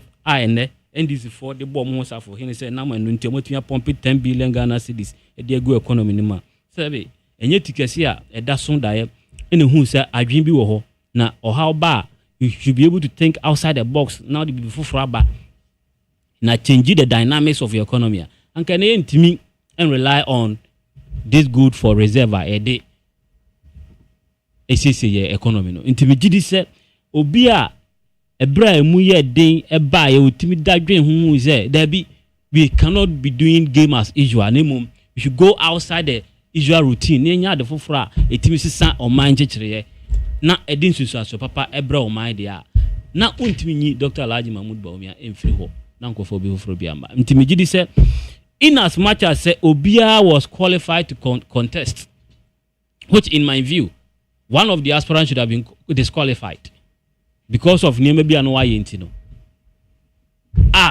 Ebia and party na sum jinti yan disqualify no. Delegates have that opportunity on Saturday to disqualify that person.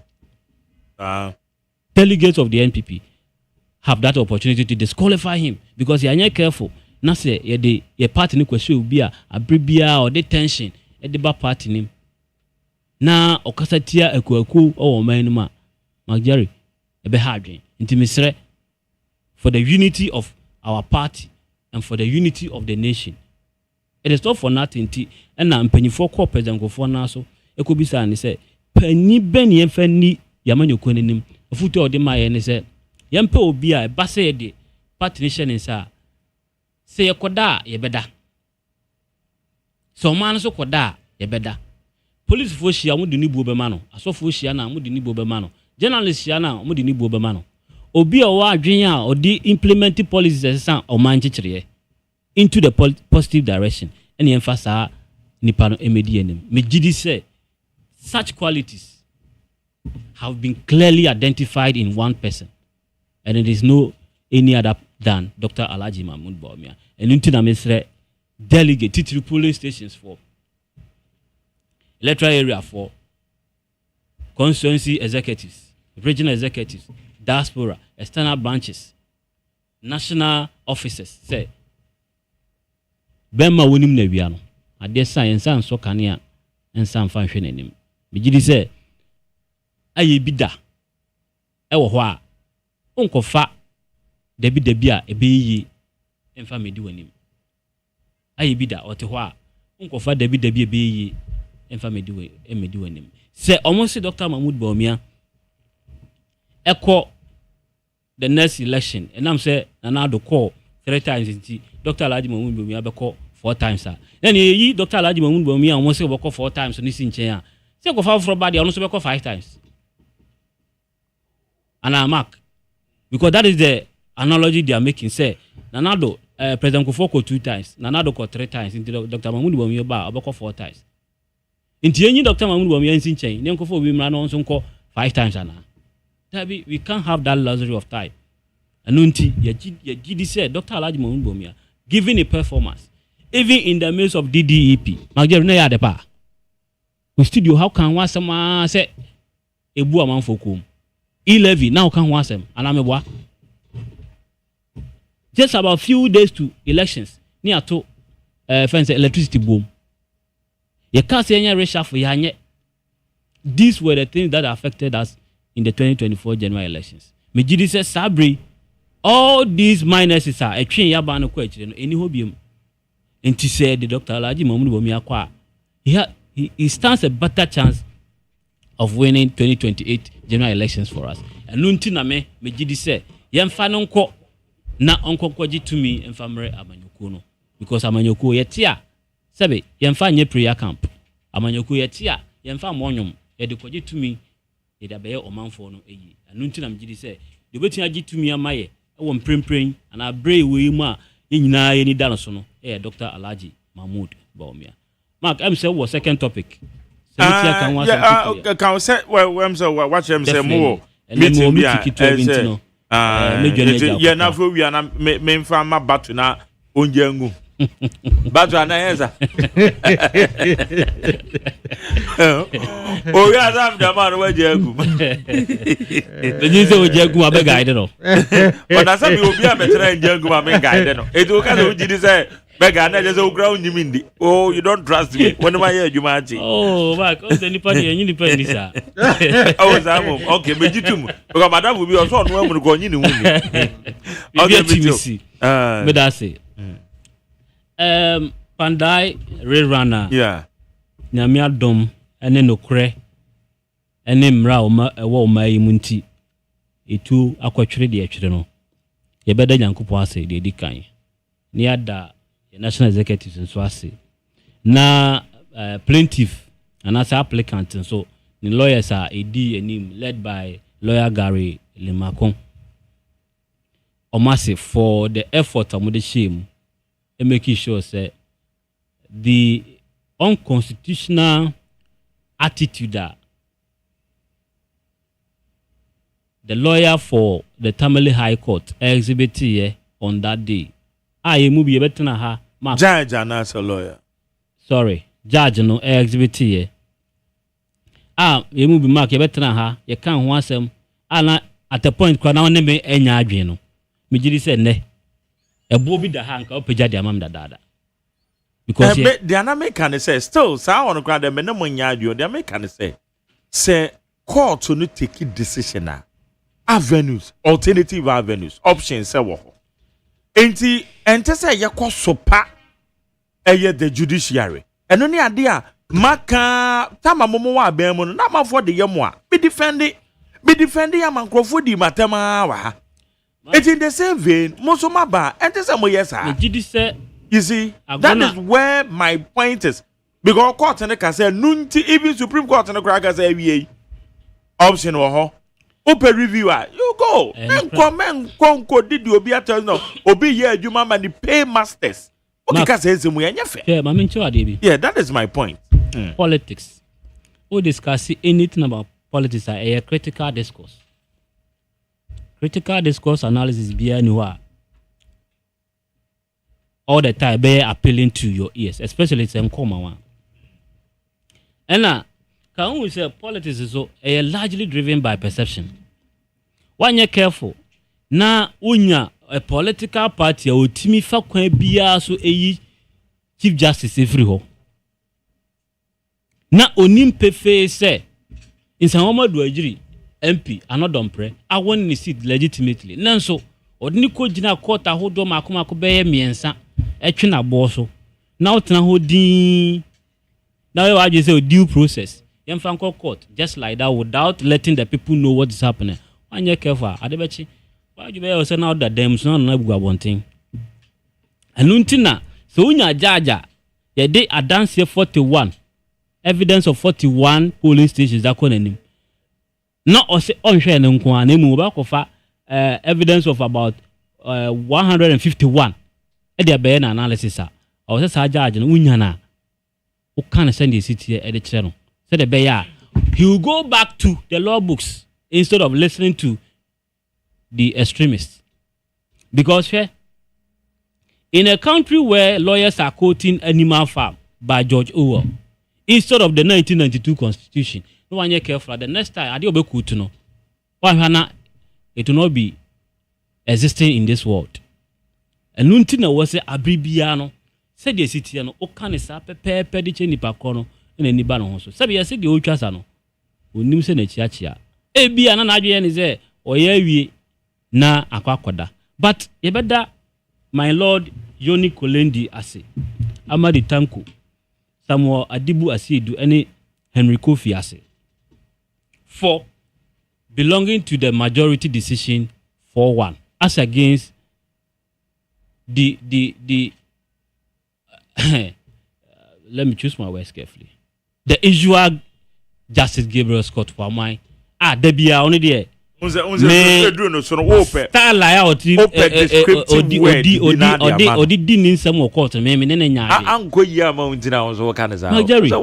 it is expressly stated, say. But this sent by full judgment I say to me reading you.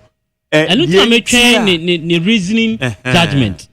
And I want to see the reason behind the reasoning judgment on the seat. I will say Yamramaje judgment, because it is evident. Say after 21 days, who will issue non-found qua. You don't go and reinvent the wheel and come with your own procedure. Procedural justice, it is equally important as the substantive issue.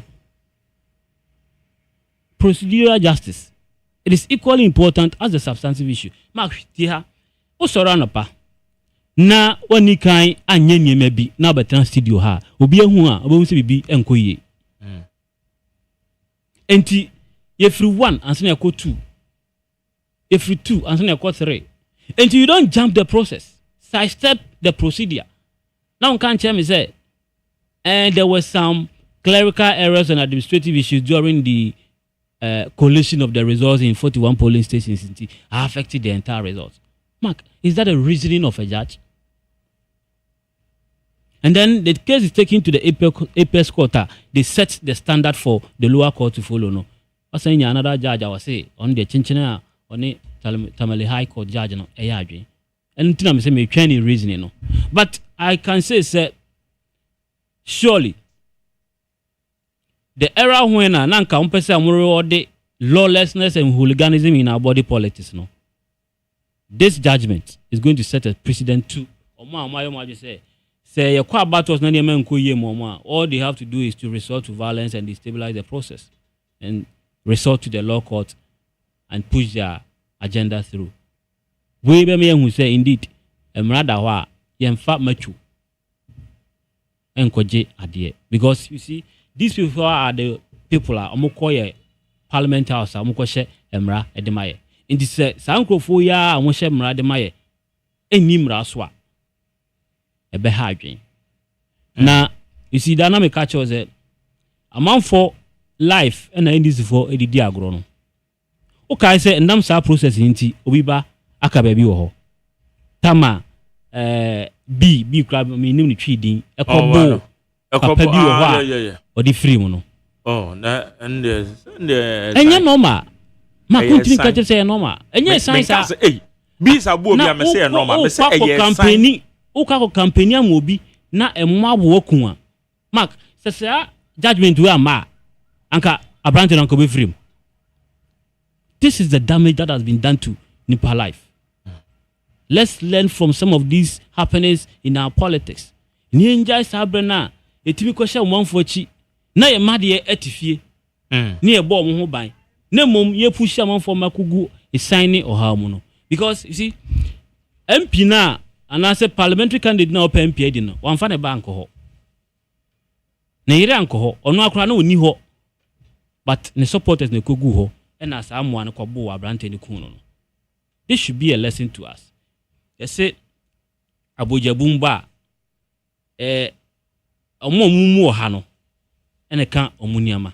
I say asrumienu ekun okwayem ensinsane nuan kitinkiti no ene bre on say akase fon de obi aye safe and our supporters ebre wase wo wenye adesuade mfama ye nyina se so panyimu bi ko hye wachi na okache ko di boni bi ana ko ya ade bi a ofi se no conscience emfa think twice about it because there is more to it than meets the eye. Mark medawase me say next week memra hanu no these are the signs to the victory ahead of us. Me say Dr. Alhaji Mahmoud Onya less than 60%. Okay, how about to know? There's no way so we less than 60%. Next week over you be doing come ye na fe na ahwe MPP. Said ya normal. Oh, you better than normal. I have never done that in my life. Even just after 2024 elections you lose Ebisa Mark. Just a week. Number 2024 there. Kasi do krame ba ha na nye internal elections na me dwane e. Enti Mark there. We na na program on every Thursday. Yeah. Mate, set Medase. Mark Medase. Set of fair a member of the MPP National Communication Team. Samuel Batu.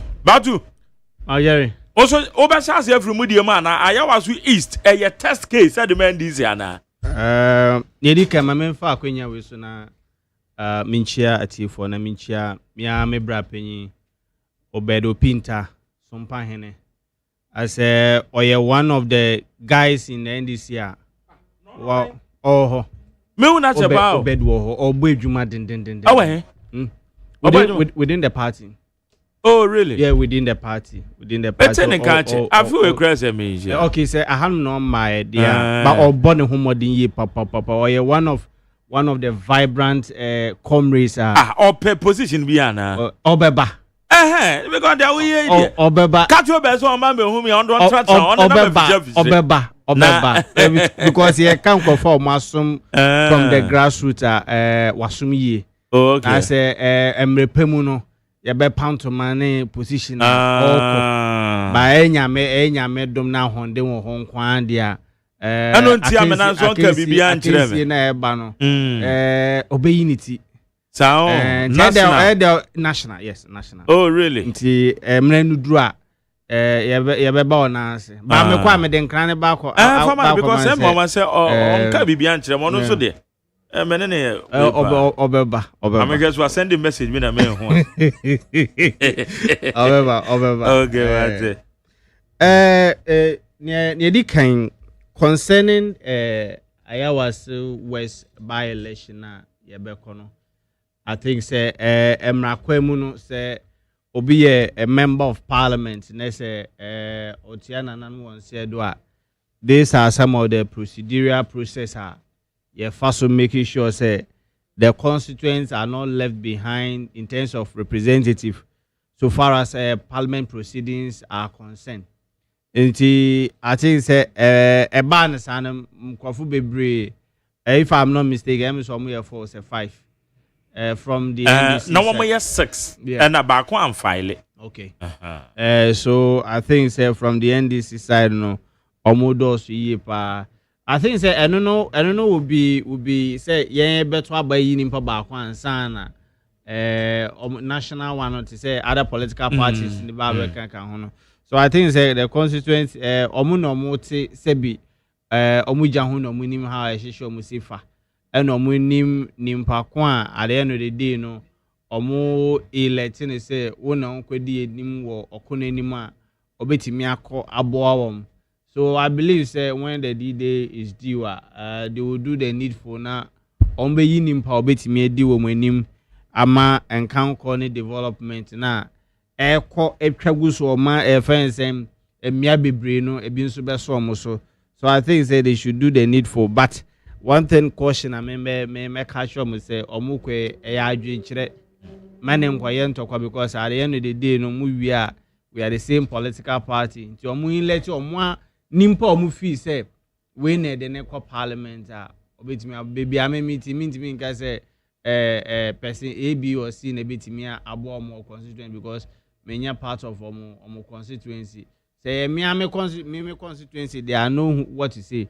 But one thing I may mesre ne ye asunwie omuma asunwie enye adwuma na say ye bo hwe me say akabe say na fuamienu na MPP for so akọ elete omo flag bearer But you see, Mike Jerry, one thing MPP for Omoye, especially Team Baumia, Omoya, how mo campaign here with the fact say economy na flourish.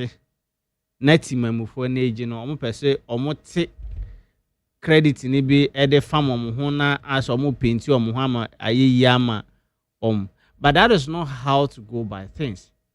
In a sense, me the tantrum na omo true so enam asemensi so anam na obuntin so na omo lose election no. You see, as a meaningful political party, some lose election. One thing I'm preaching about unity, and the best way to get the unity in here, say, you don't point fingers at each and everyone and say, and I'm wasting a lose you, and I'm wasting a lose you. When you do that, party at a tip and some. But when it comes to the MPP, you know, I say, calling names and pointing fingers, you know, and because baby amity as NDC communication team member, na me party ni mapa of the NDC. Sebim Pedriansa, ye mom pious samra. Na say if our government fails, na my better answer say, oh, I wasn't part of the governance. I wasn't an appointee. But I was a party member. I was communicating for the party. Until if the good can make us a party, yes, amana ye inti emeda. So when the bad come, I should be able to have that courage. Say, make us oh, ye nyina na from ye nyina na say party, ye nyina na say governance no. But me to me nka say, oh, appointee we na anhu ne ka say ye, ono na anhu nu nyoma hihye ye, and ye lose election miserably.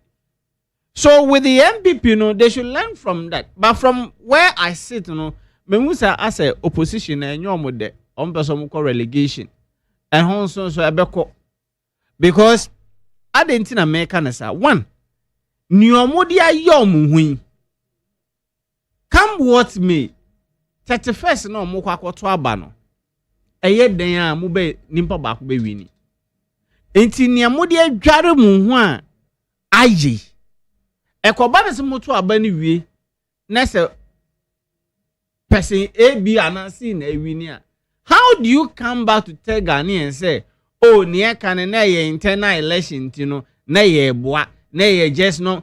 No, you don't do that. Can you bet me aye? Now onoson can you bet me but and you say ube go be humfi to gain vote. Now who gain vote ni we are. Inti atem the day na mo the way mo say gu mo hu so fi no. Mobile then and back to the public say, oh, near cano, na ye boa, na enya. So it means that you cannot even be trusted in the first place when governance is being given to you. Because when you drive us into a ditch, na say ye ka so oh na me boa na me so ahwe. Near make no what I say. So with the MPP, no, I think say it is about time they will have to sit down, reflect. No more will say. Baby, because I can't wait me 2020 to mama. Because near kwe, me sure say after Saturday, Baumia team winia Kennedy team back joining. Oh, and I mean sure say Kennedy winia Baumia team back joining so mu project ken. And yes, I am my baby. I'm that is how I see it. Because where I sit, you know. Yeah, was screenshot videos on social media. And it give me joy as a political party of the NDC. Because I'm a leverage. And in your man save or my archives, no, it do sa time na. And then you wanna now say as a CAC.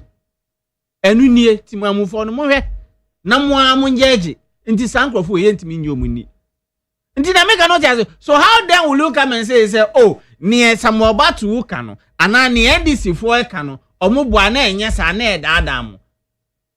So it will take you decades to wash that person to become clean.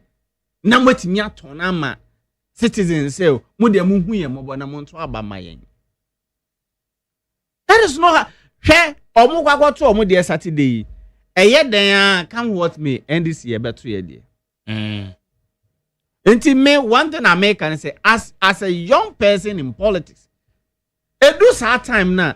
So if I am campaigning for a certain candidate, there is no way me can steer the other candidate because we can all not belong to the same camp. But at the end of the day, here two abani we are. Whoever emerge as a winner and become a flag bearer of the NDC, you know, we are all coming under the same umbrella. They are tons and in Pakrono. Someone says Suban we now. No, you see, anything I make say, anything I make brand mo elections in some year. Pablo. Pablo way. But we say mo to me manage ya mo share. Exactly. Share winner. Exactly. And Marjorie. We are then. We were Timmy Wakame. There be man home so. But me adebakwa me boy yen youth no kokko say. You are very young. We ni mo china how your political career will go. Enti say na wo camp we. Na say wo share camp bi echi na say wo di obi atem wo gu obi hunfi. No ochina.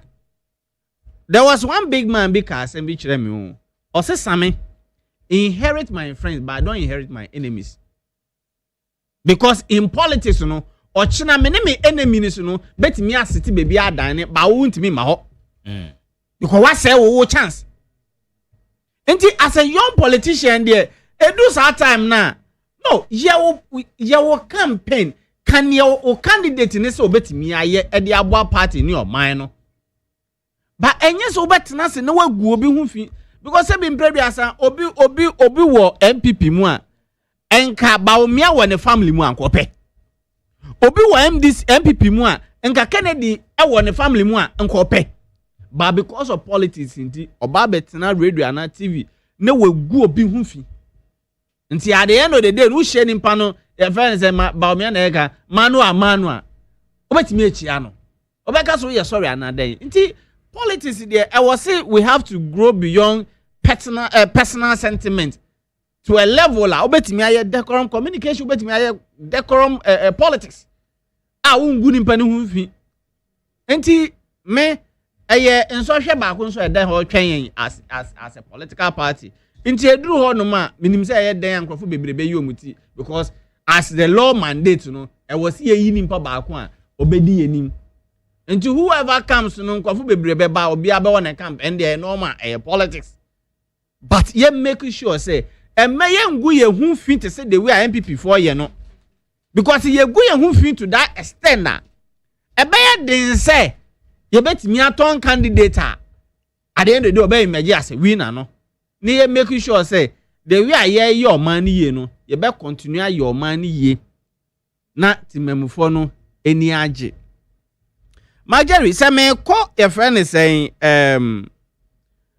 nkrofo we Pandai rerun na your friend is saying court ne dey omo judgment abano. You see me from day one I always say me no winya akasakasa na se wonte wo ho ase a the only best way a ubetimi age adwenkyere ana se ubetimi aseke a relief yes we dey asan na be court anything na e work court ho say dispute be a see in between people no we go there and then seek a relief. Yes omo dey call high court ebu asem no yes why being who feel say near high court e ka no wo bonyo so enti near what hierarchy of court no wo dey across Supreme Court say near lower court ne ka no me penchire mu. That is the law. Enti ene say Supreme Court e dey aba o say NDC for ye ka so Supreme Court omo ani asem ni ye no because it is the rule of law. The law is the law. And unlike the first or obi the assemble court obetimi predators asem wa me dey say na ebeba no na ampampa so sa pepepe na ebeba no on say na MPP fo ani age nti na ye ka about reset to make sure say ti mamufo no benye gidie in our judicial friend service no. And now people to me aka say na say NDC nka ye super majority anya ye mpokra na ye wa ban mu so we can influence the friend is saying the delivery of justice so far as a friend is saying government is concerned. But no, Emrano ye juma how we supposed to be. Anything and who say any NDC person and our communicator is grief say, oh, and the uncle ya fentinu ye ja depi. Sani ye peno send ye nyina betimi anya gidie wo ye court mu ye judicial system mu say, oh, me nya asem na se me de court a. Come what may say ebe come afa anan come afa no ebe call the way e was say call no. Because eba na sana ye gidie wo ye agencies ne ye services mu say na ebo man no ko nenim. But a situation whereby obi betimi de asem okoko so oh na say asem ya de kokko eti okura obe lose enya wa ban na e wo so. That we shouldn't go that tangent. Enti ene MPP for omonfa notebook ne pen. No mon church or how yes you bu oman ni ya ne omani age say omanya fair justice no. And call more time. Hooligans mi ko gbawura court atwe opin for fi courtroom no mo abone pansan hwe lensi. Won ba ene sanwe mani nyina atwem. That is how was ye bu oman. That is how at the end of the day no ye nyina betimi anya gidie in all these agencies no netimi yetimi akoyenim because ye ni oman bia enka Ghana ho. This is the country we have. Enti ni nyina betimi ayabo say oman betimi atumpon. That is what we should do. Enti anu ananyindam or say your friend is saying say power sesan in the near future. NDC should bear in mind say there will be much your friend is saying rerun in any seat at NDC baby. And I look at him and I'm like now 7 previous as a mawuki. What they call court in Anka Supreme Court case young choir rerun. Think a wager. By a boy assembly about wafa we near also and in the near future in some decades to come, NPP ba power. Now so oh yeah to say revenge and it's such an impact way so obi also a member of parliament. Now so what this kind of mindset. Osha man betumpo. Inti panda for na me mo mudue. And I mean Canada. Because if you're a member of parliament, kase in the near future, say advance na say MPP ba government MPP NDC should bear it in mind say you benya more free run election. Na same way impact many betim the aba. Impact na say dem asem we yenka. Because so wakasa mpa meno ana me obi kasa mehwe nipa no asem no can influence ben. But is it what we say? Adana a court decision. Exactly. Enti why the equivalence why so young cock so run. How? No, it's more or less like Abanse son, we have the power.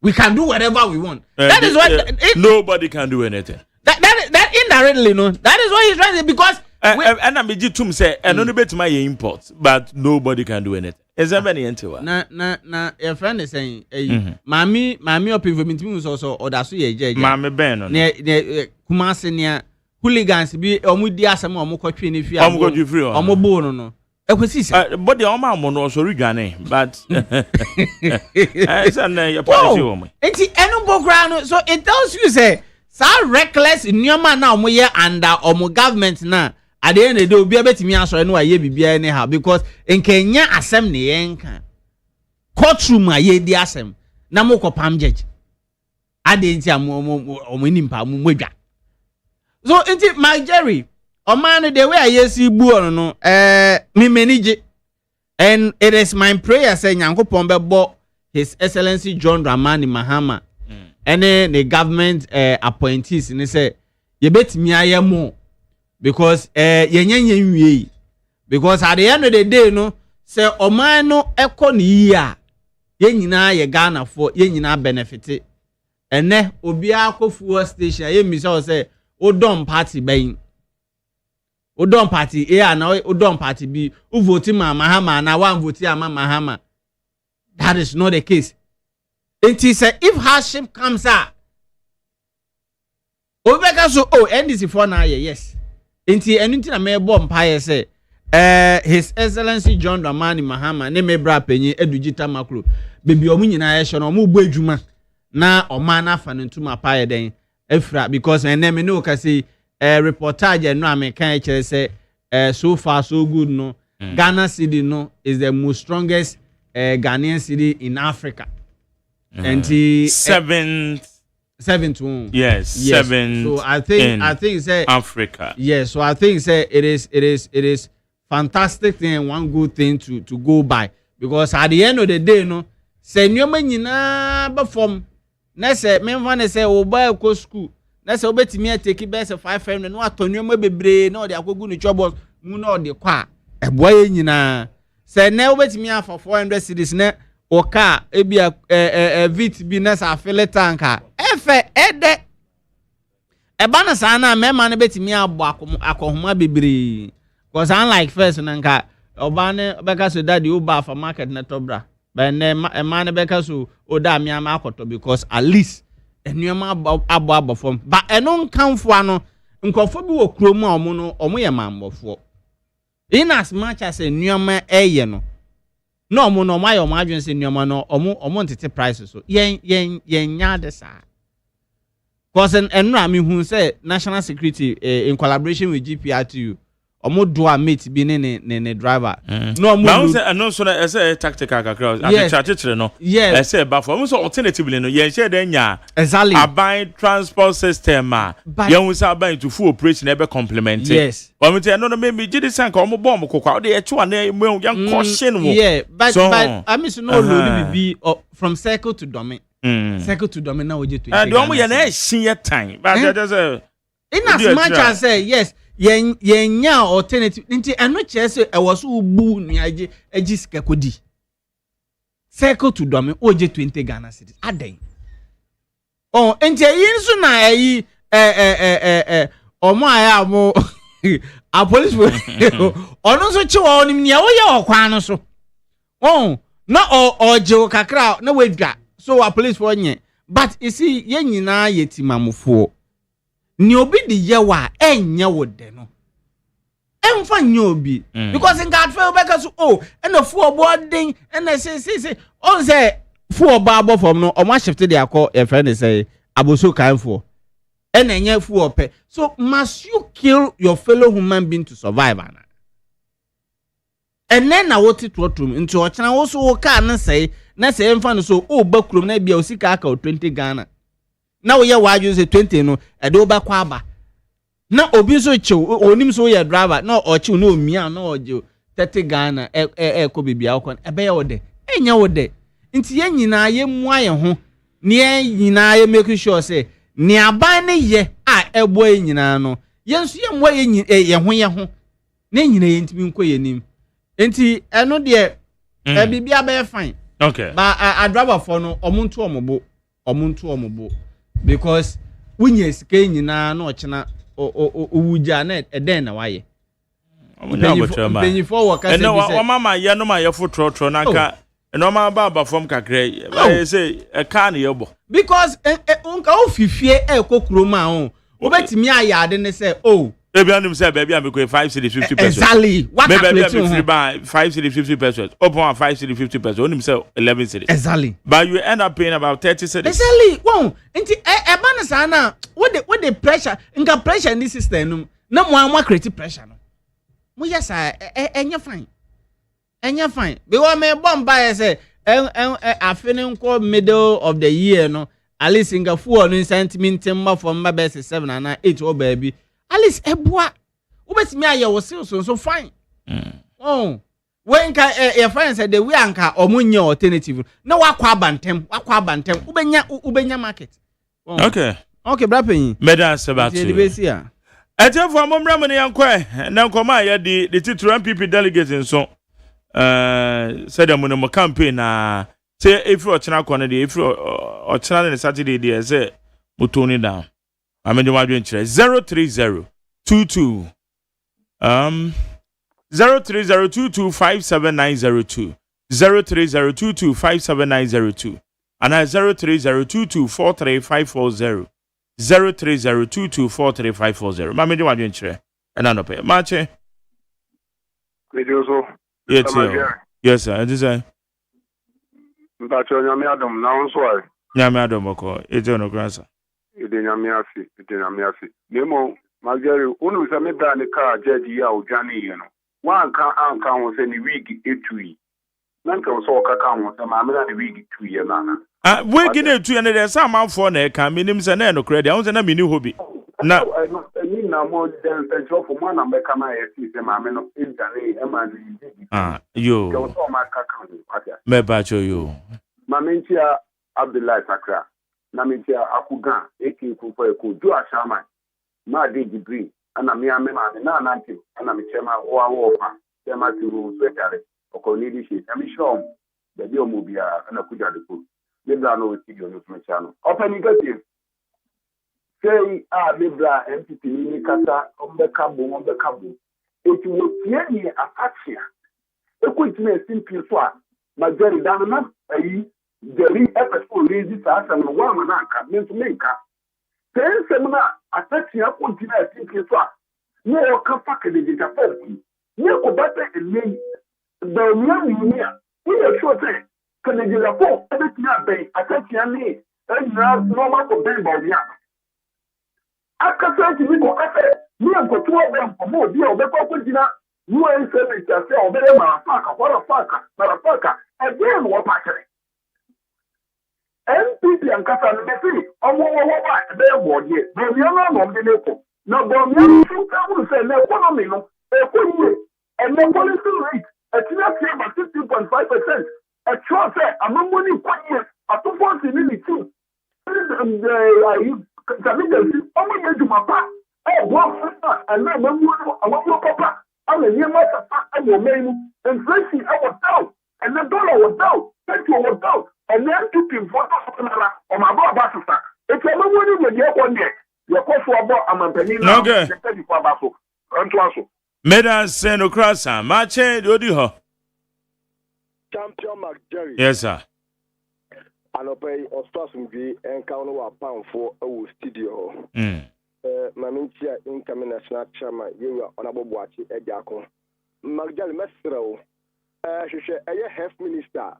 Ewura meta akano bisa de say enkola na ewie nursing training na watcho licensure exam say ewie na ewo so national service na saka certificate no mutim dia compare go private work aya na yembie portare emma me na omutifie no emfa so be na sa enkola no ombenya wum magjali mr pa me so betu say yes agban ma ya wa yesrawo na me kan kire MPP delegate for say eye Saturday di animi ye kwakoto aba eyi kandini obedi ye pattern odi 2028 election ye de nako ye kuni election eye tubuni ye pew enye fagbara ene ye hia sena Ghana fo ekasa no se ye wakadi akompeku e Japan ene MPP mo de ne ba Ghana fo so omba to abama no me na amu akwa mekete magajan ma fatu no so akọ bebre adwuma ko bisa Ghana fo omo se mo de ken ba ye beto because omo se ken e wo be pa ma o man Ghana or Tima, because the only politician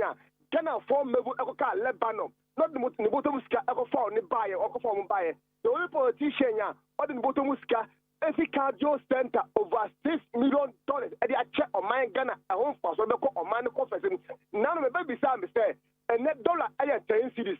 Sebasa year coalition, net dollar 8 cities ya. A some benefits not come for dollar no. You ever can the form, but also Obama Ghana Mebu and your Jumaye. Okay.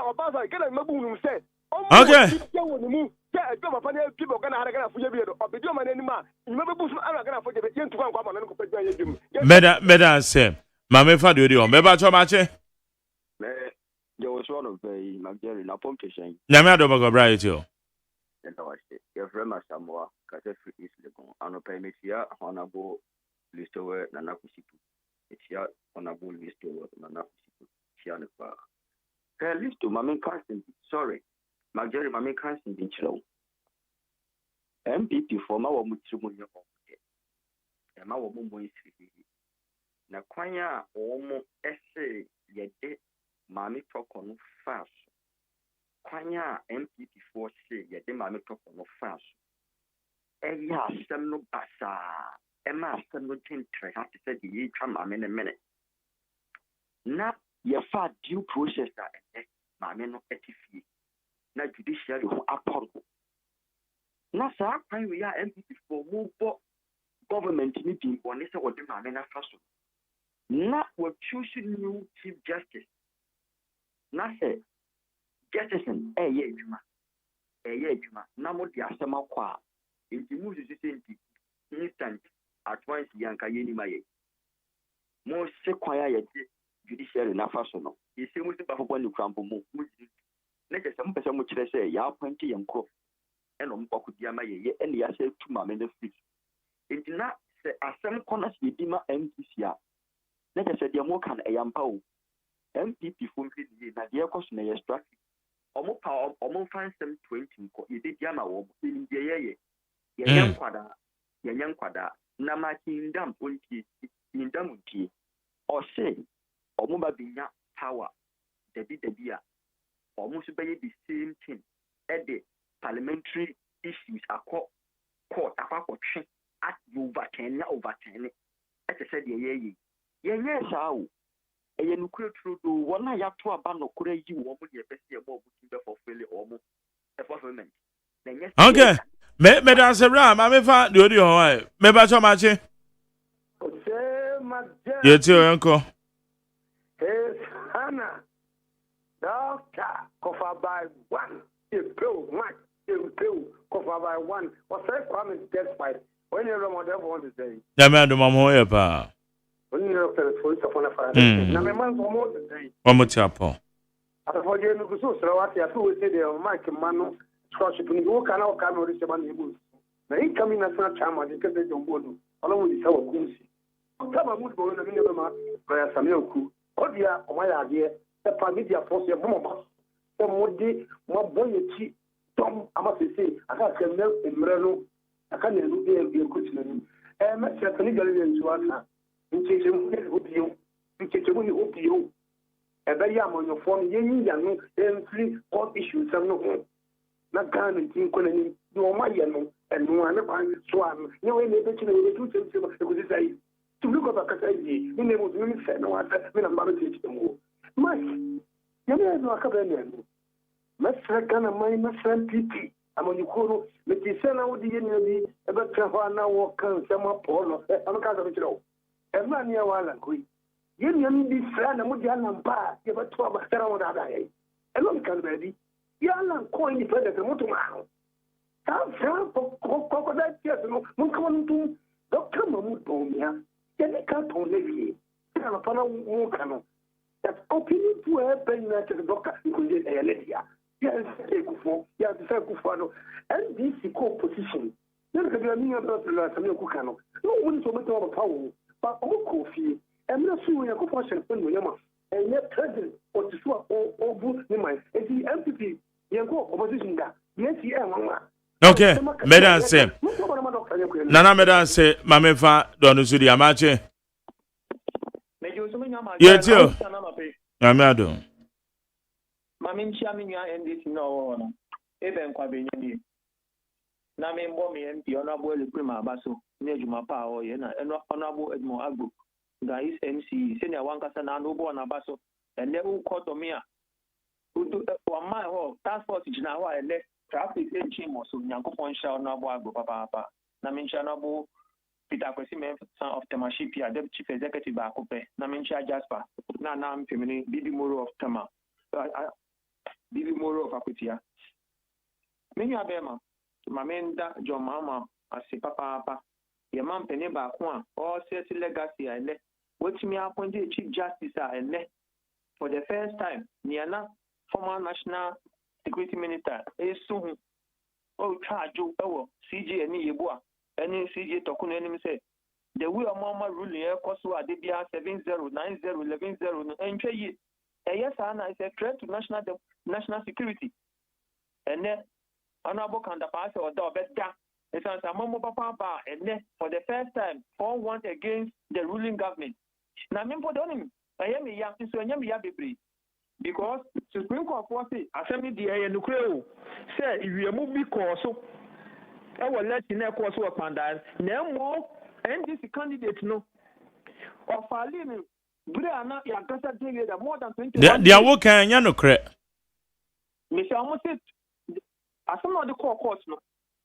It's more than Supreme Court of one can say a yanocre say you ba so. Oh, message. A woman can say.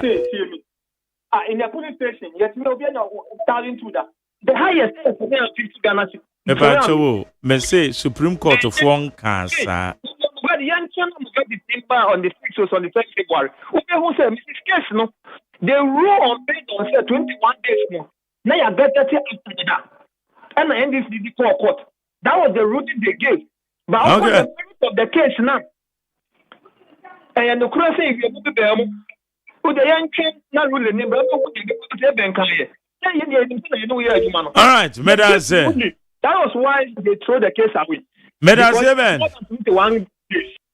Even Medan say. Medan say. Anobiaba, hey. Last one. Yeah, Magde. Yes. Media the champion for saying Adams are me free. Ashaman. Yo. Many opportunity there. Babia, Captain Joshua, Midra Kamba, piano, Mentiano, Chama, Bibi Molo, also Akotia, Namentia, all my the light and Baby on the Sovian Yakupon, Asumudian Cano. Offer, and a paper boa basso. Then be our majority, the whole Ghana, starting in quad or champion. So to me, view for life, ma, what's the quality and Cano, and on quadia, me two chamao, Yamistra was adding on. Majority. They say Yakupon da Roma, Penny Bahama, Neduma Pa, and then the Yama all year. Ghana for you now, you're faster than Mama Penny Bahama. Says to Wama Ghana for, you're one higher, come on. Now they say the other bad than it's up here. They say Ghana for you area, I am before about way. MVP about no motono. Me, Nipa can be pen party, and can true, can you be come to me man by Anka Beboa. But what they say, Mono, Oma before Nanka and Yako to my body, Oma Katoma better Mono, Omunya, no sweaty. My Jerry, now instead of Moody, I send it to Jamoya, dear papa.